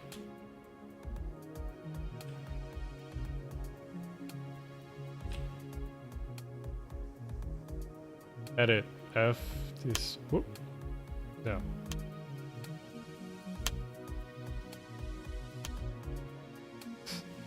Open. There we go. Okay. The other one, yes. Okay.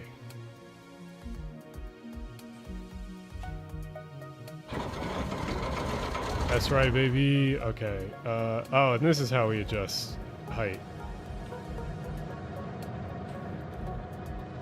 Alright, then I'm assuming the arrow keys? No. Oh, for options. Literally the first time I'm using this.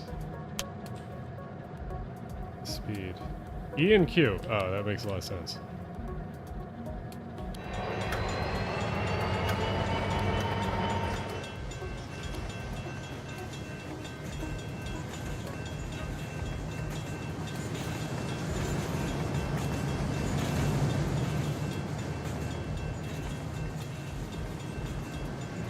Oh, there we go. Okay.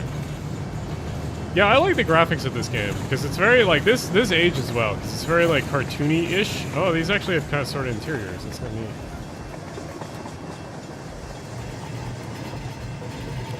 No, accelerate.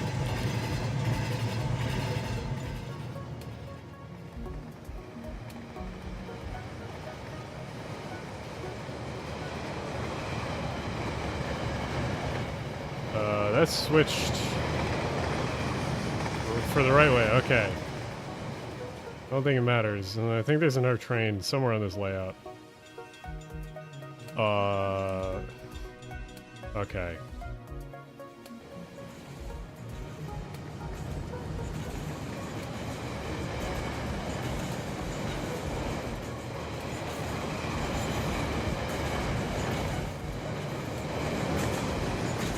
Will the signal change?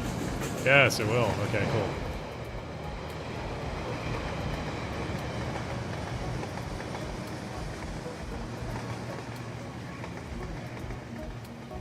Oh, there's an airplane.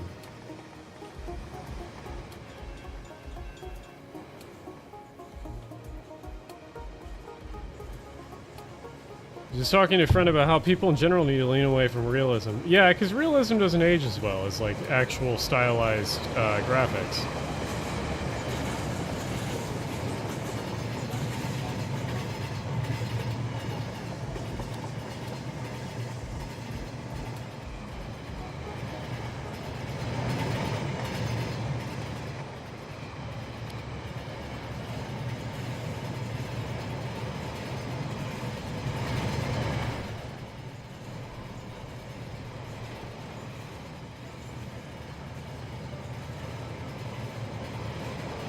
What other maps are in this game? Well, you can create maps. Like, there are fully custom maps in this game that you can create. That's the whole point, is that you can essentially create a model railroad in this game.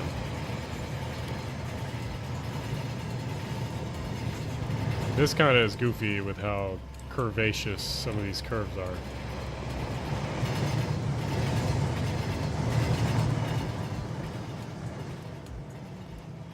You can also press tab while looking at a locomotive to ride the cab. Oh. Okay, there we go. Ah, this is cool.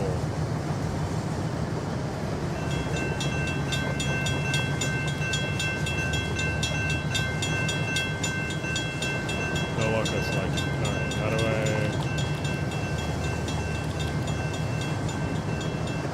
Why can't a good simulator exist? Well, it's because, like, limitations on engines and stuff like that is difficult, but... Let's see. Right. H show.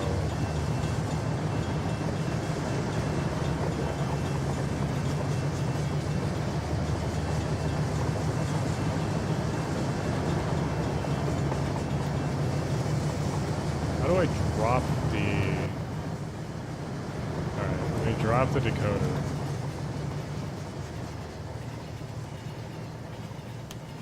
There we go. Ah. Okay.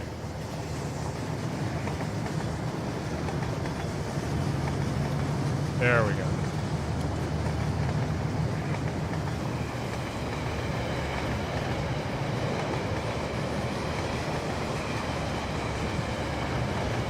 Mentis, why does DLC have to be so expensive? The real price? Yeah, this is essentially, this game is essentially sort of the, well, Unreal Engine is what's used in Train Sim World, which arguably has some issues. But that's like the most realistic-ish one that you can get. Tab light. Okay, headlight.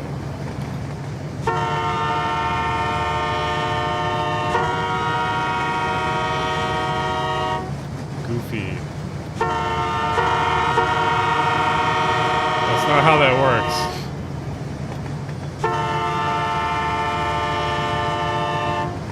Yeah, Trains is probably one of the more better ones because you can design stuff for it.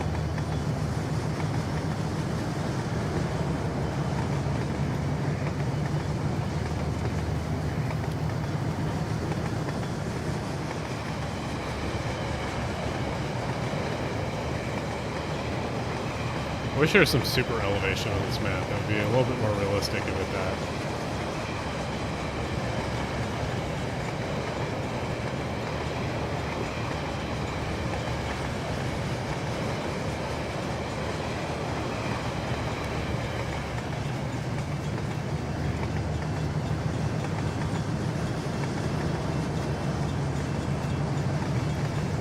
But yeah, this game is pretty cool. It's the fact that you can actually create maps and stuff. That's the neat part.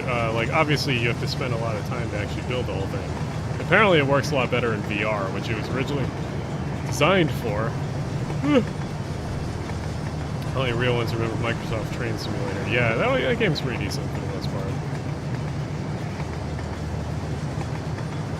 Let's see, press tab.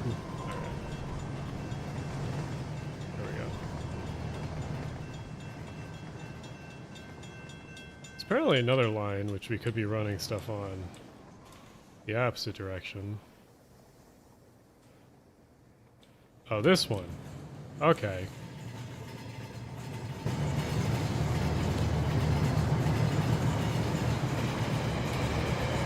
Can I not go in between those? Okay.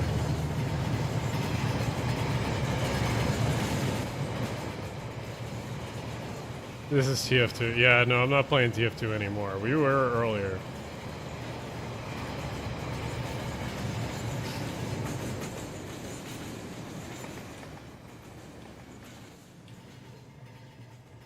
Oh, no caboose? What heresy is this?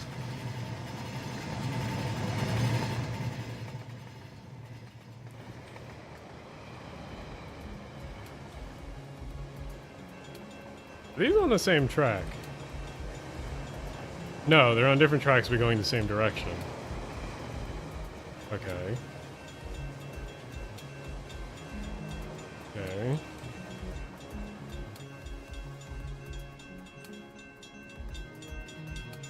That goes on this track. But why does that do that?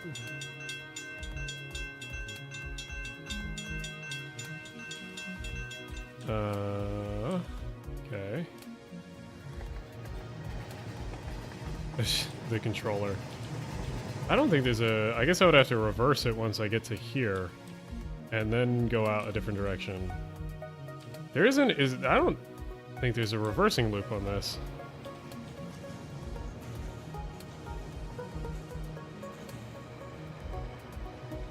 Well, I was playing TF2 earlier. So.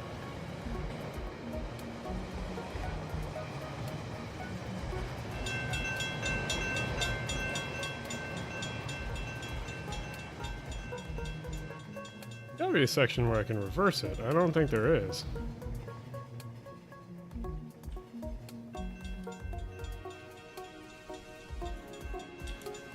I don't... Yeah, there's no section where I can reverse a train on this. That's annoying. Yeah, why not? Well, even better than a layout is a club.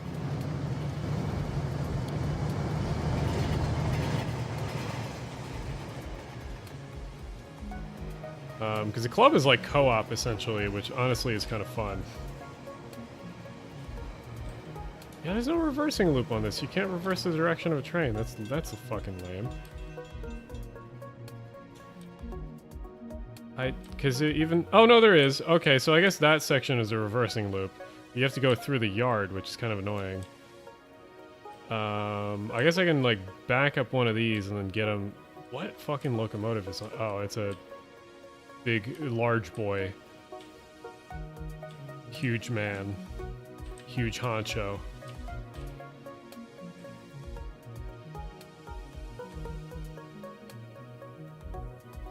What's down here? Some beat up, weird Russian units. Huh.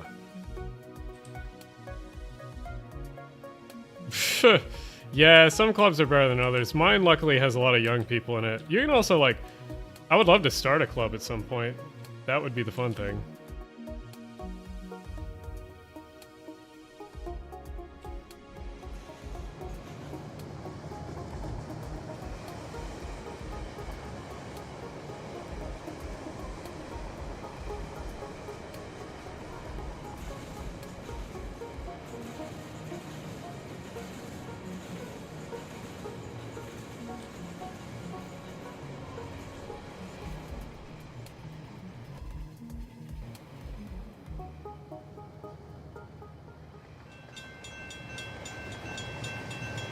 Converting an abandoned BOB into a train club. I mean, that's kind of... You get an abandoned place or a very, like, unused place, for the most part.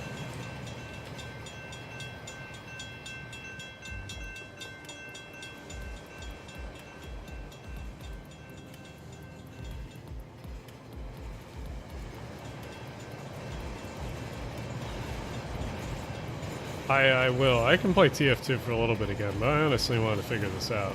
Let's see.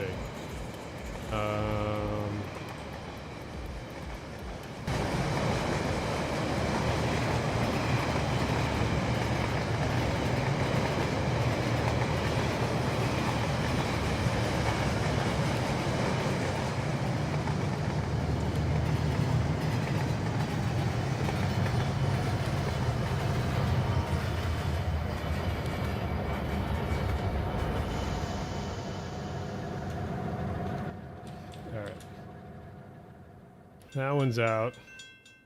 Now we need to get this one out. That's all right.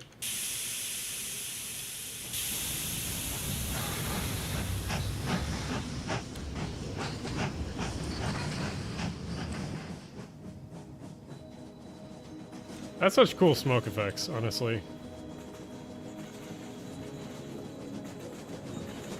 And we'll back that one into that side of there.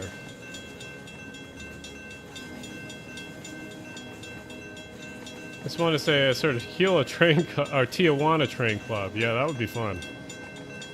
Costs are so hard to get started. Yeah, it's either you have to find a place that's either really cheap or you have to find some deal with like a local thing that makes it essentially you're renting for free.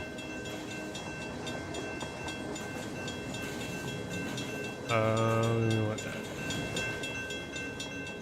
Ooh.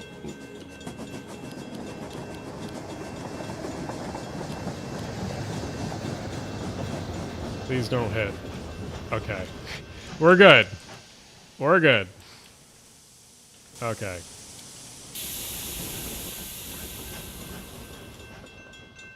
Not gonna cause any catastrophes today. Alright.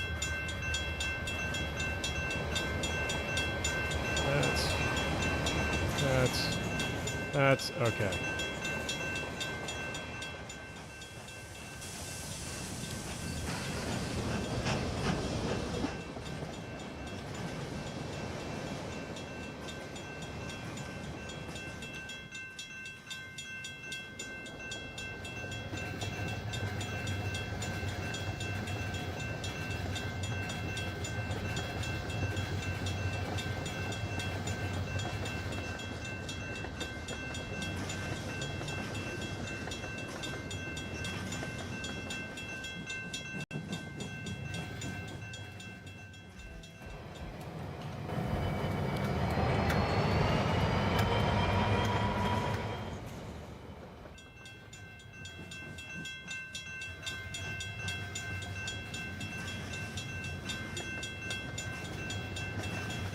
Well, I hope this will fit on the siding. I think it will.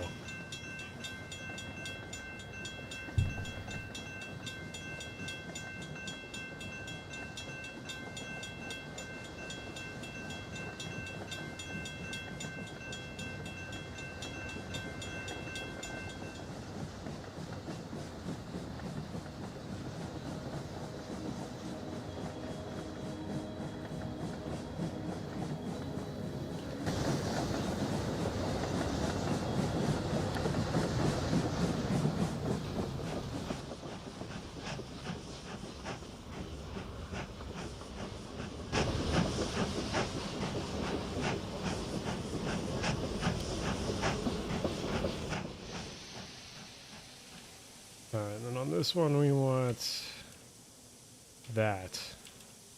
Oh, and I need to move this motherfucker also. This is annoying.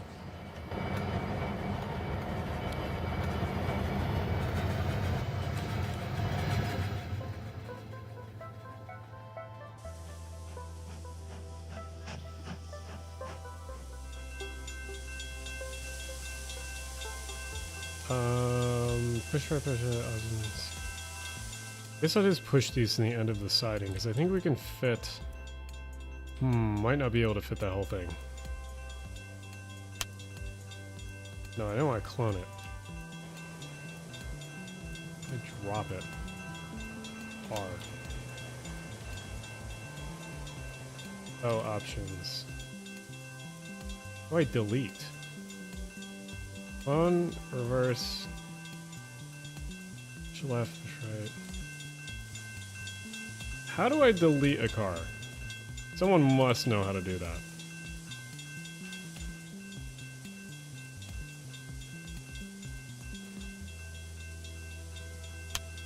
Oh, okay. R.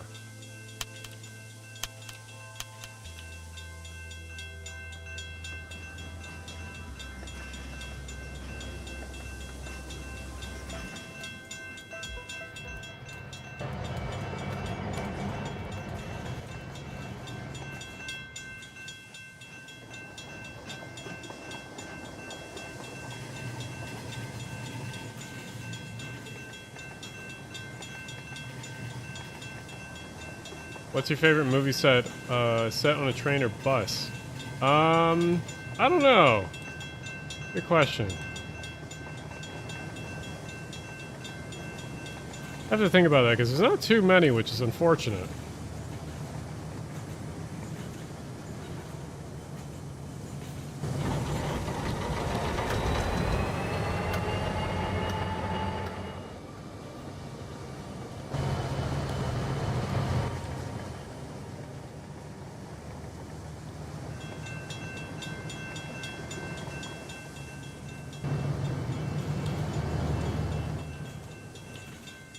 Unstoppable is pretty good, yeah. It's a little goofy, but it's pretty good.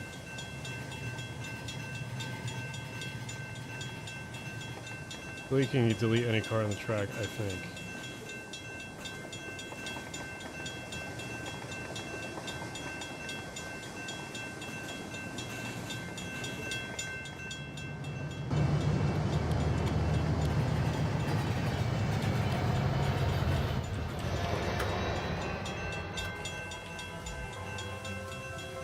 This way. This way.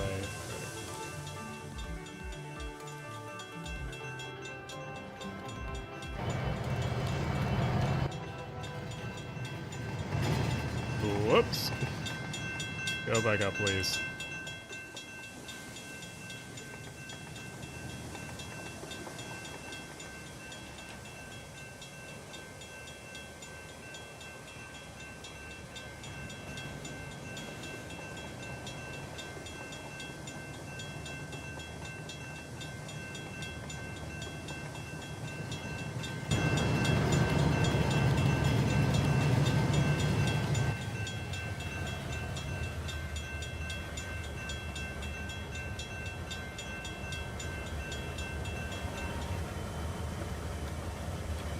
You can cycle through cars on the table below, finding a caboose. Oh, I'll have to try that.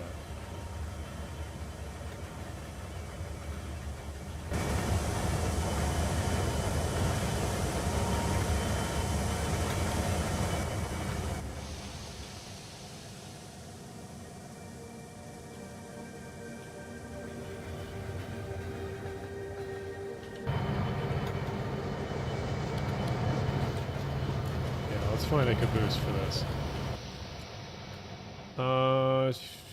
Table below finding a caboose. Alright. Oh, funny, the military ones. Intermodal. Rock Island, baby! Alright. It's gotta be a caboose. Did I miss it? Oh, no, those are hopper cars.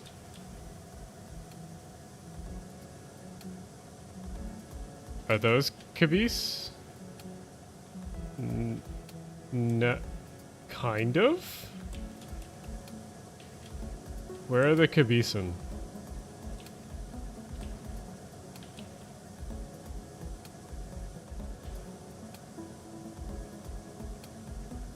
I like the little Joseph. Joseph is in here. Multiple Josephs. Did I miss the caboose?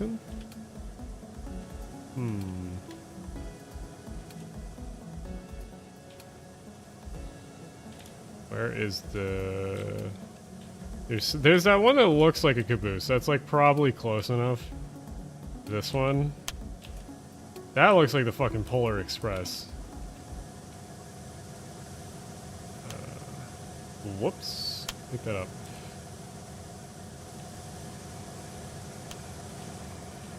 Alright. That is back.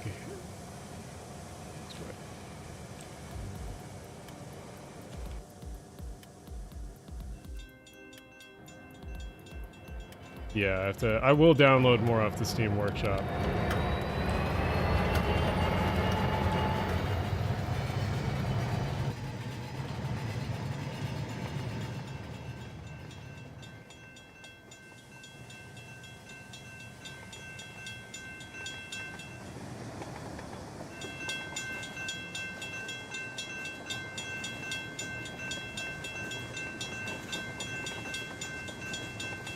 They should have awarded more contracts to Colorado Railcar before they went under.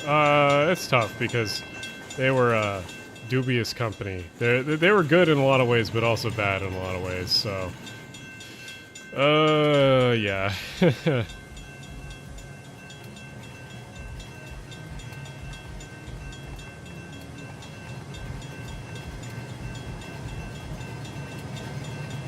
That is a weird dome car. That is not correct.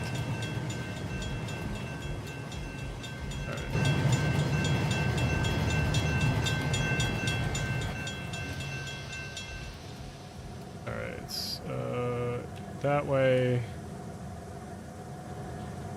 That way is still good. Okay.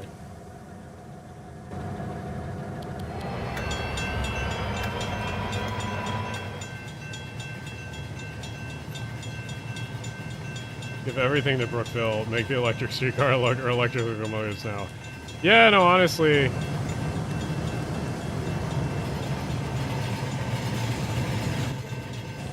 Oh, come on. There we go.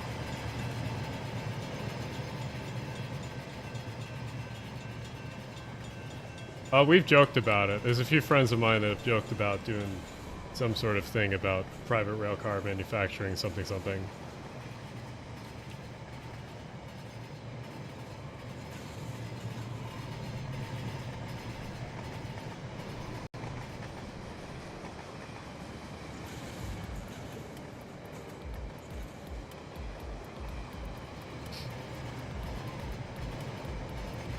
It's so goofy, the rendering, because they'll just drop out some cars like that.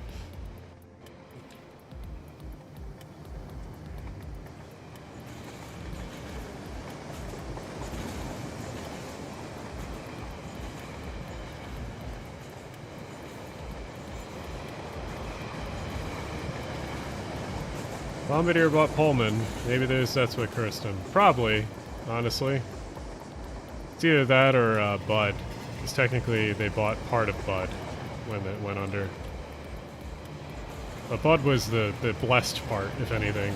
If anything, it was the ACF. Or no, ACF kind of still existed for a bit after, but they bought a lot of the ACF stuff, which is honestly more cursed, in my opinion, than Pullman.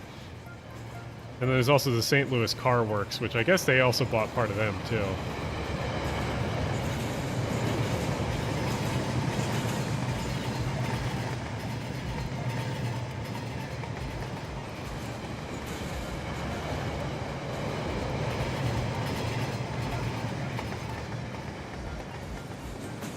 Pullman has probably been cursed since they had the strikes, but I don't know. They're not the cursed one, in my opinion. Cursed one would be ACF, because ACF always made the shitfuck consist stuff. This is funny.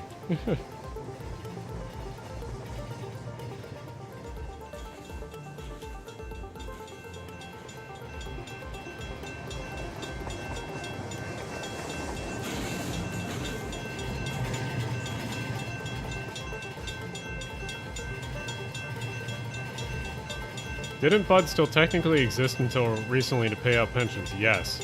But they're technically owned by Tyson Krupp, or whatever the name of the company is. You can also train surf in first person. I saw...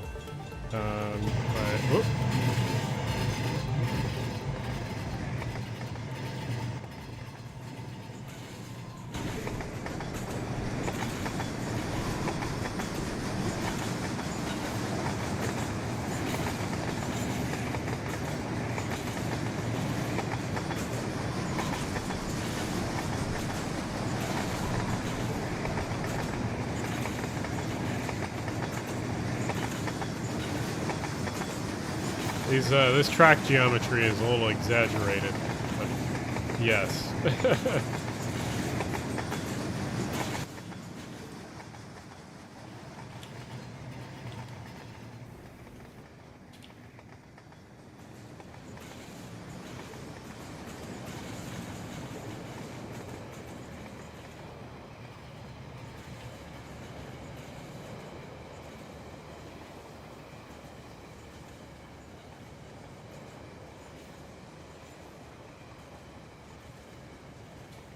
Time is it? Okay. I can't stay on too much longer because I do have to wake up at a reasonable time tomorrow.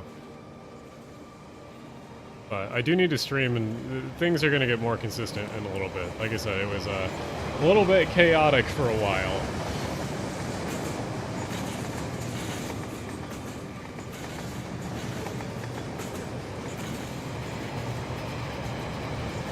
Oh, here you go. Bomber shit. Meet up.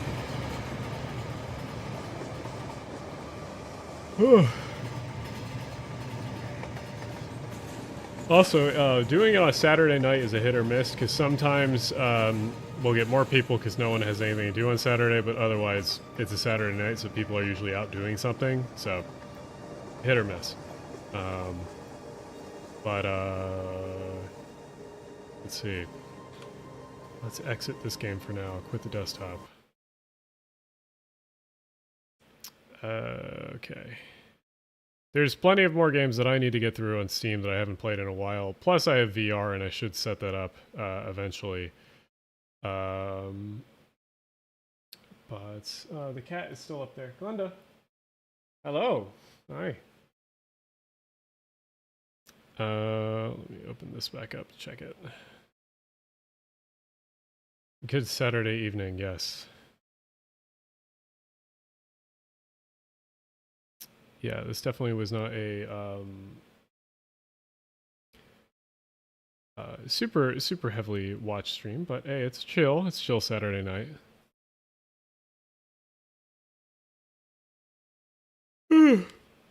Oh, here, let's do something fun. Let's go on Model Train. Let's go on a Model Train website and just browse through shit. Just gotta sign in. Come on. All right. Ah, the turbine sold. That would have been cool to get. Oh, and the EP3 sold. Darn it. Those were the cool ones. Okay. Here we go. Browser. This is Trains, but the other Trains, the Model Trains version. Get rid of that. All right, so fun thing you can do on Model Train sites is go down to where it says Steam Locomotive. Click Steam Locomotive, and then you sort by lowest price. And then you can get the most shit-fuck steam engine of all time. And there sure are some in here. There's some that don't even run, like those two. Why is that in here? That's not a steam engine. Oh yeah, here's your Tyco. Your Tyco shit fuck. So oh no, this does have a drive unit. Okay. So this isn't a Tyco one, but it still has the pickups are in the leading the following tender. The Tyco versions actually have the drive unit is in the tender. It's a tender driven one. Also the Revell model, that's funny. Where is it? Yeah, these are your Bachmann AHM stuff. That's what you expect. Here's some of your Markland cheap stuff. You don't really get good steam engines until you're about $150 or more, and these are about $50, so a third of the price. Lifelike and Tyco.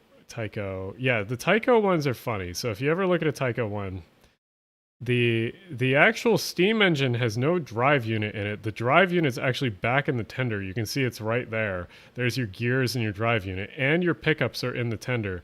So these are the ultimate shitfuck locomotive.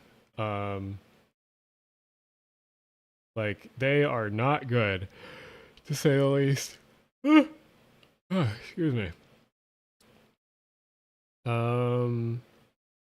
Tenders. So the interesting thing for me is we go back to page 1 and we type into the search box DCC. And that means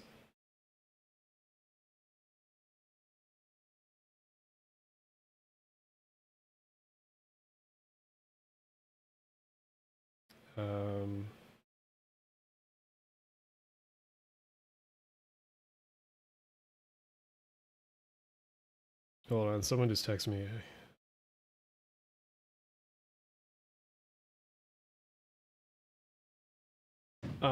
Yeah, so your cheapest DCC's one will be like these Bachmann 060s or whatever, which they're okay.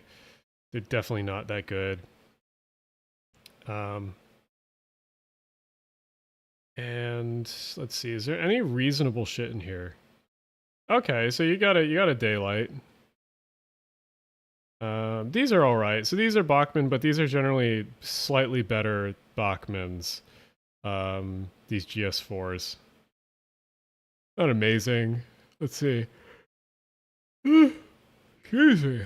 So it doesn't have any of that, but why does it mark DCC? So it has DCC, but it has none of the DCC. Interesting.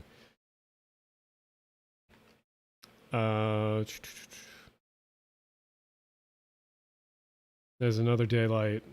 Oh, there's a Proto. So the Protos usually have some shit. Oh, there's a diecast one too. So the die-cast ones are the brass ones they're hit or miss, but these 06 or these Proto 2000 ones are usually pretty decent. But it looks like I see some broken driving rods, I think, on this one. Maybe? I don't... Okay, maybe I don't see broken driving rods. Oh no, I think I do. Those right there shouldn't be like that. So yeah, that's the problem. Which probably is fixable, but still for $200, I wouldn't be screwing around with that. I have one of those GS4s and all the gears are snapped in half. Damn. Yeah, I know that some of them have nylon gears, and the nylon gears can then, like, crack over time. This is a weird one. Some of the Proto 2000s also do that. You have to be careful with both diesels and steam. Yeah, these are Bachmann, just USRAs. Oh, here's one. Here's our first Broadway Limited. This is a PRR, what is it? A M1B or M1?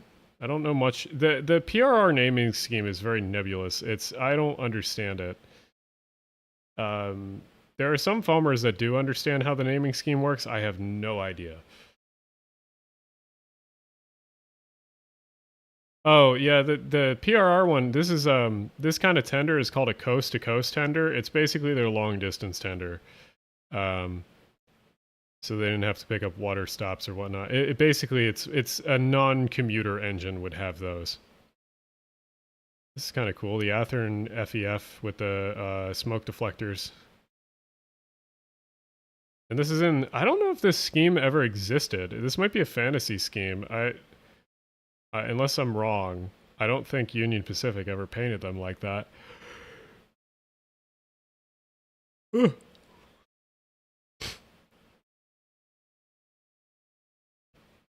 So PRR M1, another FEF. Let's see. Another FEF, GS4, 611. There's a big boy. I know that's a Challenger. The Lionel HO stuff is weird. It has weird decoders in them. Oh, here's one. Here's one I would get. This is a L1 or I1. I forget. But these are essentially your commuter locomotives. Or commuter and freight. They were like they could do both. This one has everything too. 360 is a little high, especially if it's an older and used model, but decent for that one specifically. And then Athearn, you got your Challenger, 2 Challengers. The Athearn ones are usually half decent. I swear some of these used to be cheaper. I swear you could get more in the 200 and 300 range, not the 400. Oh, this is cool. The Hudson. These are not common.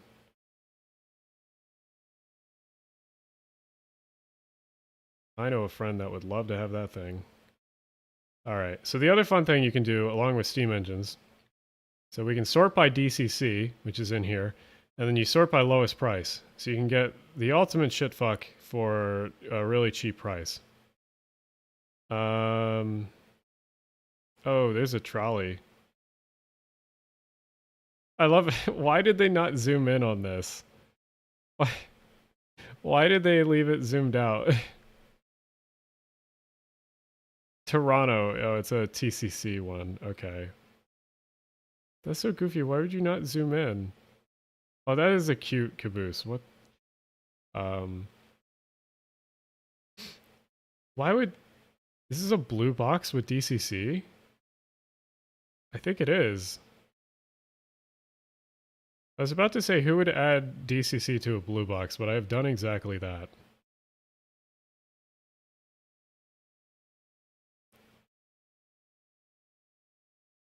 Oh, hell yeah, I get the Penn Central B unit. The Penn Central shitfuck B unit. Let's go. Oh, it even looks terrible, too.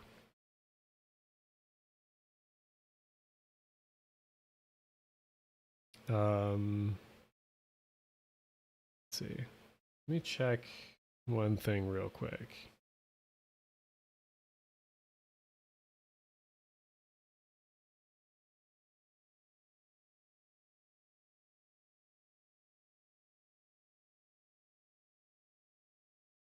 Let's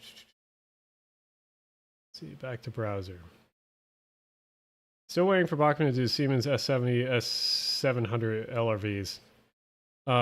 Yeah, I like a lot of the trolleys that come in like the articulated ones, because they're less common to find on layouts than old trolleys like PCCs. And it's kind of annoying to me that like it isn't more common. Oh, a Milwaukee B unit. I could buy one of those.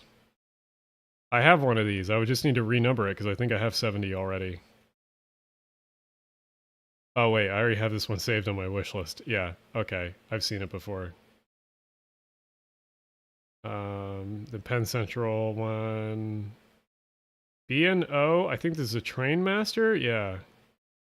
Oh, these are shitty pictures. Why are these so pixelated? Why do they do this? I never understand trains. They're so inconsistent with pictures. Sometimes they'll be really good, and then sometimes they'll be like that.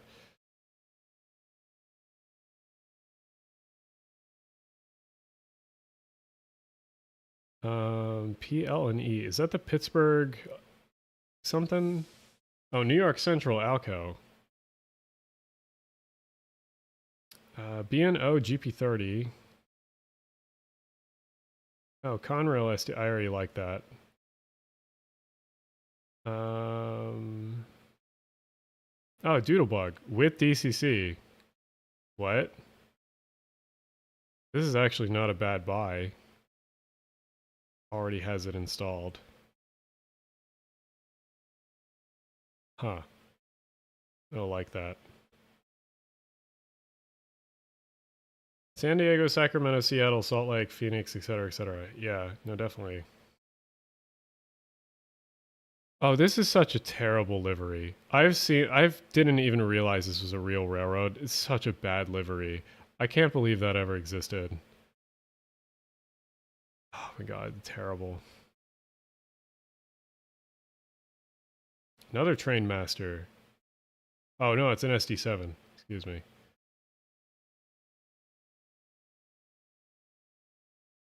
Oh, U30C. These always look good. These always look really good when you can weather them because sort of the shape of them looks really good when they're weathered. Pennsylvania F7.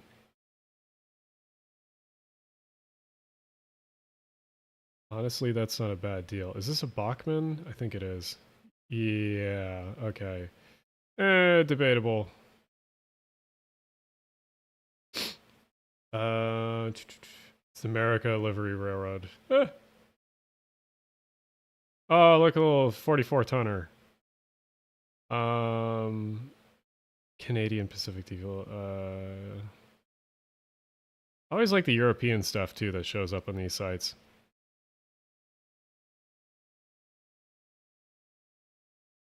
Chassis system unit. Rock Island RDC. See, if I was going to get an RDC, I want to get one of the Rapido ones, but they're so goddamn expensive. Oh, did someone weather this? Or is it just... Oh, it's just dirty. I guess that counts as weathering. I don't know. Oh, custom. I guess it is weathered then.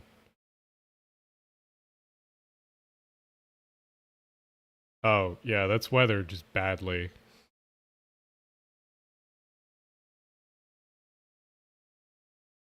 This looks... Why are the pictures like that? Why... I don't understand trains sometimes. They... Strangest pictures. Oh, there's a GG1. Cheap GG1 also. And it's the Penn Central shit post. Tempting. Tempting, tempting. With DCC and sound. I know it's the Bachmann one, but that's very tempting. Add to wish list.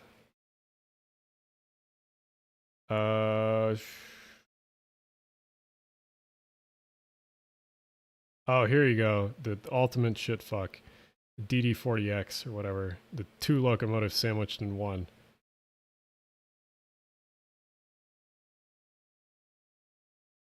CB&Q.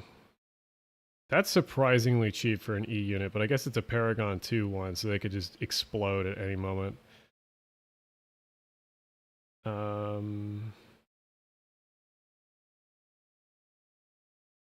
B&O E7. That's also a decent deal, and also the Virginian, but that's also Bachmann. Bachmann GP38. HHP8, that's also a surprisingly good deal, because you don't see those often. Actually, I'm going to mark that. Milwaukee, that's a Bachmann. Oh, I also didn't see this. It's a Bachmann. Let me see, what's... These look pretty good, the old protos. They just don't... The sound units are usually really anemic. If it has a sound unit. It does.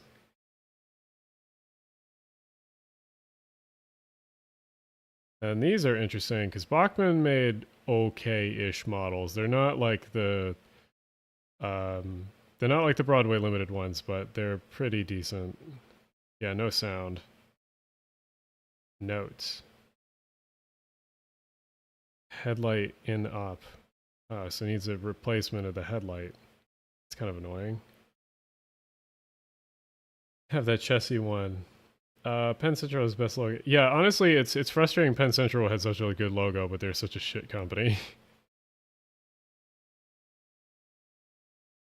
Oh, there's the DD40X.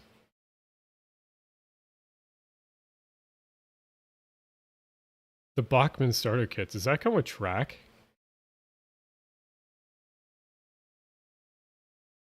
Does this also come with track?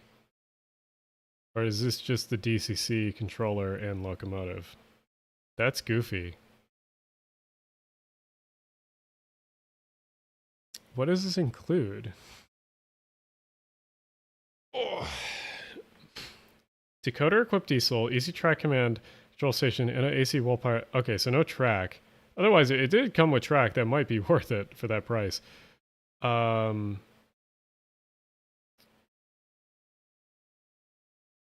Athern, HO, Elgin, Juliet, and Eastern. That's weird.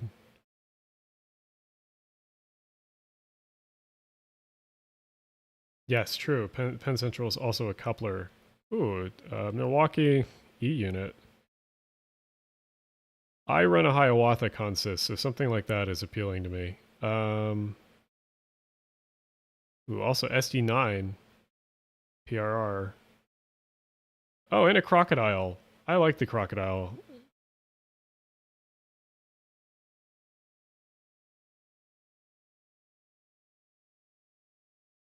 Huh. Yeah, let me add that to wish list. SD9s. These look half decent. Honestly, might... At least diesels aren't overpriced. Steam is way overpriced. Oh, this isn't a true Crocodile because it doesn't have the side driving rods. This is one of those later models.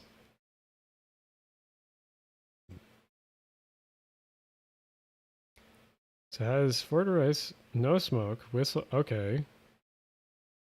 Belk is not American, but it does have DCC and sound. This is the, yeah, it was the DB, so this is not the Swiss one. The Swiss one was the Crocodile. That's a weird coupler. It's like the Euro coupler, but it's not, it's like a knuckle. That's weird.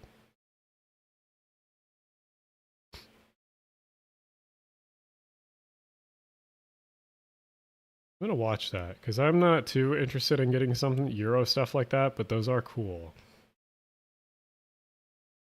What, an F and B unit for this price? Or is one a dummy, I assume?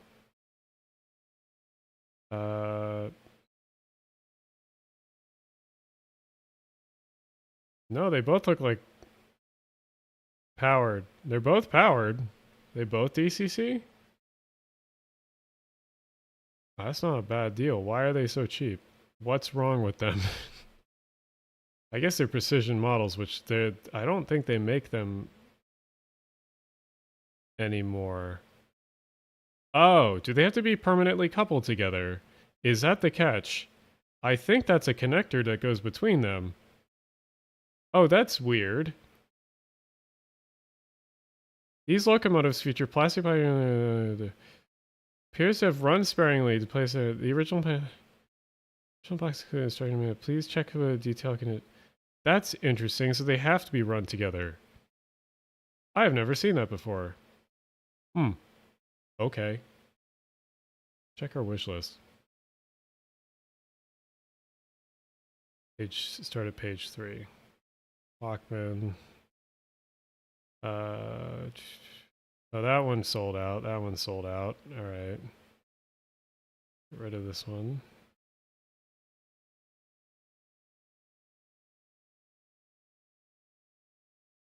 Huh. Okay. Let's see. I think we'll wrap up. I don't really think there's too much I can do extra tonight, because we'll have to do another future stream where I have more people around, and we can have more fun with more other YouTubers, creators on board with everything. Oops. Let me go back to... I have to reopen YouTube, because I technically cannot end the stream without clicking the button. No, don't open channel. Go live. Into that.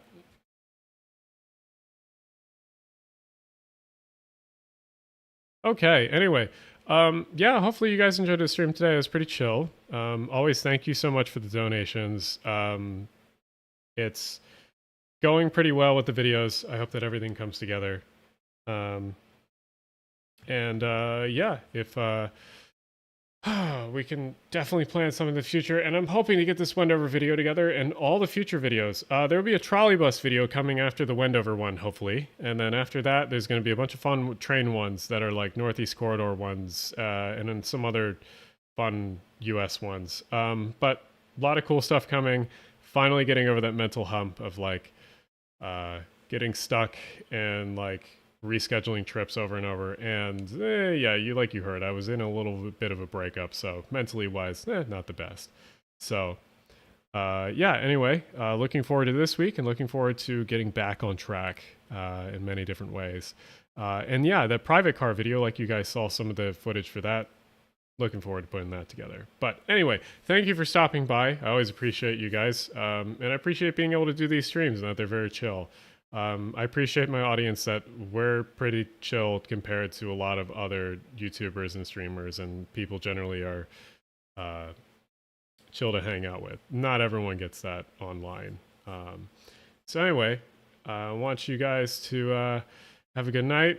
I know that in the West Coast it's not that late over there, but here on the East Coast it's almost midnight. So we're gonna try to wrap things up. But yeah, like I said, no, I'm so glad that we have the community we have, and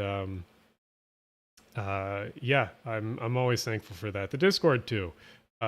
It's we have a community that runs very smoothly compared to a lot of others that I've run into. And granted, that's a lot of work from the mods and many good people that help keep it how it is and how cool it is. So I'm always thankful for that. And also, you guys have a ton of cool hobbies that you're into and you always post about, including model train stuff, which is a cool channel. But yeah, anyway, want y'all to have a good night. And I'll probably be posting on the Discord sometime, but we'll figure something out. Anyway, we'll see you guys. Have a good night.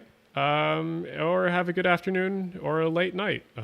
So yeah, I hope to do a stream later this week or maybe midweek. We'll figure it out. But yeah, see you around.